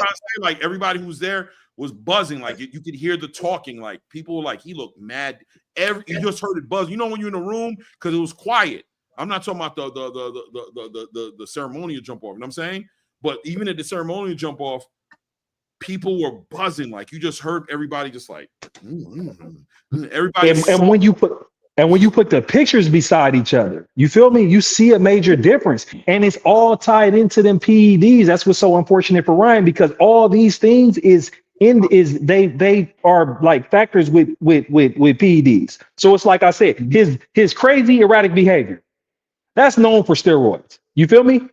Then his physique on how he looked, that's known for steroids. You see what I'm saying? And then how he comes into the ring and he lacks aggression, that's something that's known for steroids. So that's what's so unfortunate where you watched his demise. Like I watched him at his height when he fought Tank. And then, but you remember, he did all that silly shit with Devin. I didn't forget that. He just whooped Devin's ass so bad that even though he popped, we're still like, hey, I can't erase his ass whooping in my head that you just did to Devin. And for me, like I said, I come from the trenches, man. I respect Bill and Devin Haney. I respect their businesses boxing. I'm not going to take nothing away. I'm not going to take nothing away from their strategy on how they handle their business. The young man became undisputed. But my whole thing from my standpoint is like, no, bro. I would have just waited. I'm not fighting nobody until I fight you next. You feel me? Fuck what you talking about. I don't want to warm up. I'm not gonna be on your undercard. Do what you gotta do. My next fight is I want to fight with you. You see what I'm saying? And I feel like the fact that he got on that undercard, I didn't like that shit. That's why I didn't even want to look at that shit. That's why I chose not to watch it live because I thought it was some BS because they're both looking through their opponents. I don't like that shit. That's not real boxing because what's that? That's you're fixing fights, bro. Like straight up. If we're over here, whether you want to call it that or not, you're like, oh, okay. You put motherfucker in there with a cab driver or whatever. You get expecting to win. It's like, hey man, I don't respect that because, and then that goes into, like I said, why Canelo skull. Like I said, for me, I want to see Canelo and Buzz. So I'm glad the motherfucker didn't get hurt or nothing. So there ain't no excuses for that fight because that's the fight that I want to see. And I understand the politics with them taking that belt and him having to fight for that. So I'm not going to knock that. But that shit was scripted. That shit was like OG Coach Eddie pointed it out. It's like, if you don't know who these boxers is and you just watch this shit and there ain't no hype behind it, you could arguably say Skull won because he was the more active fighter. Canelo only outlanded Skull by one punch. You feel me? But me, like I said, when I'm looking at it, and then Coach Eddie got me wanting to relook at the fight again because when I'm watching it, I'm seeing Canelo stalk because I seen Canelo stalk Charlo. So I see him stalk Skull, but he half-ass stalks him. He has enough juice in his tank to cut off the ring. He could have had way more output. The CompuBox numbers don't lie when this is a historically low, not for landed, but for thrown. Then we know that's indicative of, you feel me? You just slide through this fight to get to a next fight, and that's what's bad for the sport. Go ahead, right? Yeah, I just wanted to add into the CompuBox situation, right? So we're looking at CompuBox, right? Don't forget that we had the AI computer there measuring the punches in the fights. It wasn't so much CompuBox that gave us the accuracy because I even watched them giving Rolly round like a whole, like they misprinted, like they was giving Ryan the fight early on after the knockdown. I was like, that's impossible. I'm like, yo, Rolly whipping his tail. I don't know if y'all caught that. It was like 78, 75. There was, I was like, that's crazy. AI. It was the AI judge. Yeah. But you know that's that BS though. Yeah, but right, let me say something about that. But they fixed it like 2 rounds later. Yeah. But right, let me tell you about that. That's BS because that's that propaganda, bro. Because the plan was for Ryan to win. They just put Rolly in there and didn't put him into play. Like he's just weak, so Ryan's gonna handle his business. This AI shit is gonna protect what they trying to get to the highest fight because it's business. If Ryan handles his business, then Devin and Ryan, even with that weak shit Devin did, is when people gonna pay because people gonna say, "Oh, Devin's weak. He ran. Ryan's gonna beat him again." You feel me? And then Devin's like, nah, I'm coming to fight. That was the fight. But so like you said, you see that AI shit, that's where it'd be like the sport be fucked up because they do be trying to influence this shit as much as possible. Just like with them, what you talk about them people who call the fight and all types of shit when that shit's close and they trying to protect it. And I'll even, you're right. It was unofficial. No, and I'll even go into this. Part where it's like the politics is real, even in the Inoue fight. Now that stop there wasn't nothing wrong with that stop. And even before they stopped it, remember, he anyway dropped him and he sat on the ropes. And so he could have called the 8 count before that. Right. But my problem with that is that anyway, they stopped it in the same like exchange on how Cardenas clipped him, but it was 13 straight punches. So I can't knock the stoppage. But Cardenas had a boxing's chance. But the politics would be like this. Hey, man, if you can stop that fight, let's stop that fight and not risk our cash cow anyway. You see what I'm saying? Because that would have been a major upset because that boy got clipped. If he got clipped again, he could have not got up.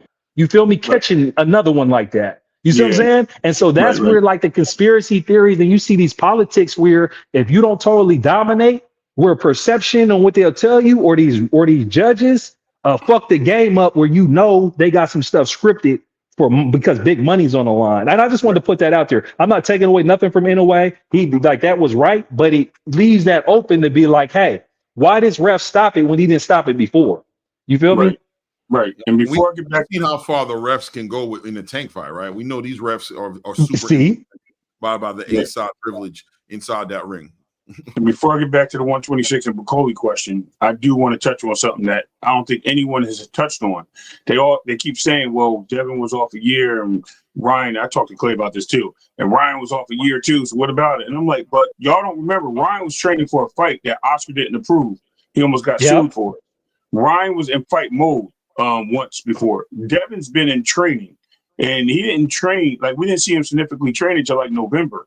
Well, Ryan was like, and we know he was behind the ropes because he went to the Pacquiao thing and he started training for that fight with that Japanese guy. And then he went over there and he was ready to start the fight and they canceled it. So let it be known that, Ryan was probably better ring tested, and he was training with somebody else. I don't know if he was training with what's the name or not at the time. De La Hoya's, I'm sorry, Canelo's trainer. But at the same time, he was in training. He was ready for a fight. So is people seem to like forget that part of history. But I do want to touch on the Bacoli thing. So Bacoli, yes, the Burger Man, Grimace, he definitely looked the part. But I think Bacoli, a lot of people don't know. Bacoli and Najaba, they have some history. And I think the history shows that, we got a situation of, what's homeboy name? Tyson Fury, King disease, right? Listen, I need to come in here. And maybe that was his whole plan, Clay, also why he went in the ring with Joseph Parker. That fight was supposed to happen, and he probably came in on purpose heavy because that guy had power. He knows this guy's power. Probably his only test, because he never mentioned having problems with Ajaba in sparring, but he talks about how he dominated everybody else in sparring. So with that being said, I think that was probably one of his cases to come in heavy to kind of stand the ground with him so he doesn't get dropped. And I think that's why we seen him heavy with Parker. I think that's why we seen him heavy in this fight. He didn't even attempt to lose weight because he's been training the whole time. And then the 126, I think as far as that being the hottest division in boxing, sector 54, definitely is. And I think 147 is on his way on the climb. Did we talk about Tio and his call out the boots and really to accept the fight and get that boots underway? That's where I want to see, because I think Tio and himself stepping up to the plate, even though he had an awkward fight and he fought a slower Barbosa, Tio stepped up. I have to give him credit where credit's due. I think people were giving him the savior of the night. As far as the weekend, we got to give it to Inoue. But 126 seems to be where the players are at right now, and I think for the smaller guys, I think this is where the hands are going to come in. As far as Inoue making that jump, when he does make that jump, we'll see what happens. But we have to say that when it does happen, we'll say that there's going to be some trouble. Like I said earlier, there's going to be some trouble for Inoue, and he's going to recognize that he's human. But the way he boxes, we'll see how the power translates as he moves up. Because Inoue has been nothing but developing, and I know people question his whatever he has in his gloves being loaded or whatever the case may be, and him maybe possibly juicing.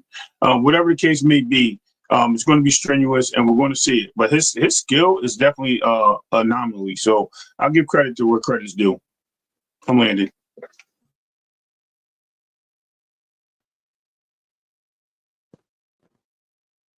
All right, guys, we at the 4-hour mark. I got my daughter FaceTiming me on this damn phone.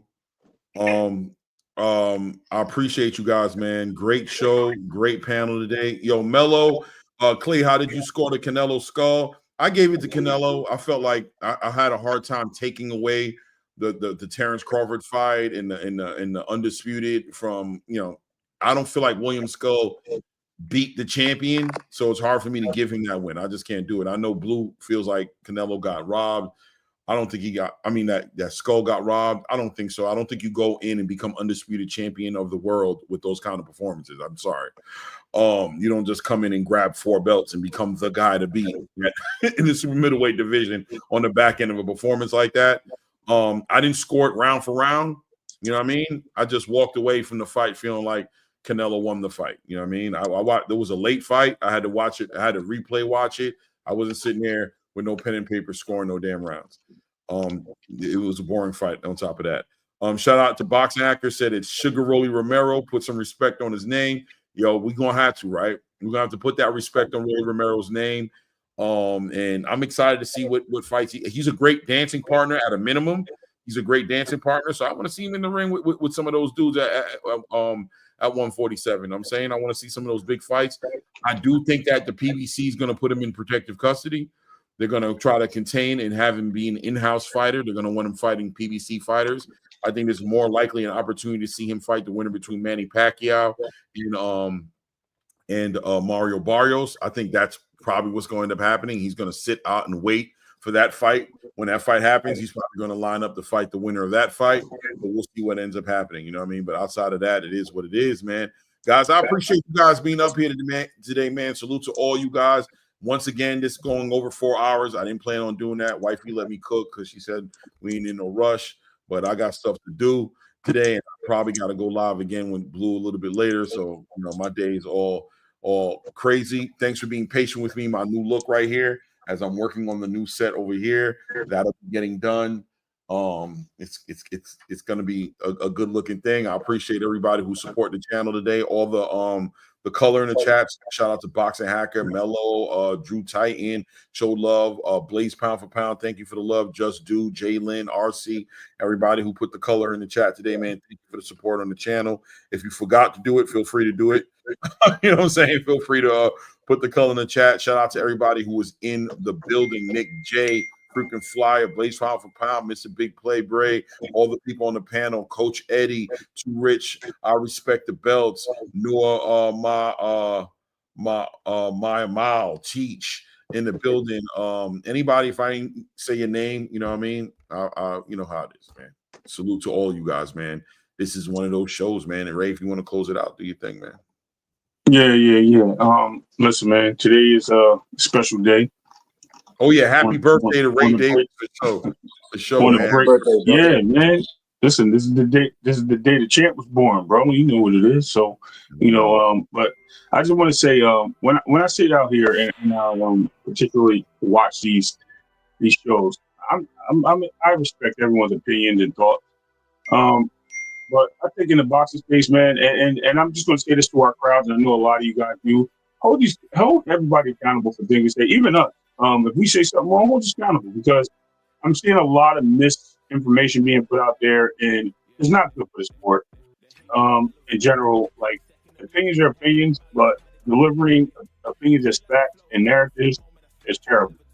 On that note, man, with this weekend, even though we had great events, we had poor performances, and we have to still stand by those performances, just like we stand by anybody else. It's boxing. It's like any other sport. Anything can happen. You know, don't expect things to be what they're supposed to be, even though they're built up to be something, because you never know what you're going to get. You know what I mean? It's a secret prize that you have to open up and tie and see what's in the box. Too many people got anxious over what was going on because they were expecting, and because of the way it was built, the next fight for the New York case. People were expecting Canelo to go in there and run shot through Skull, because Bud was the next fight. We have to understand that these are build-up, and build-up are made for the viewership, right? They're made for the viewership, but everything doesn't always land and come to plan as things are supposed to. So keeping that in mind and being honest with ourselves, we have to respect both the people that do contend and the way things move a little bit and understand the business. Because a lot of times we throw business out there and now we don't understand the business of boxing and how people are moving.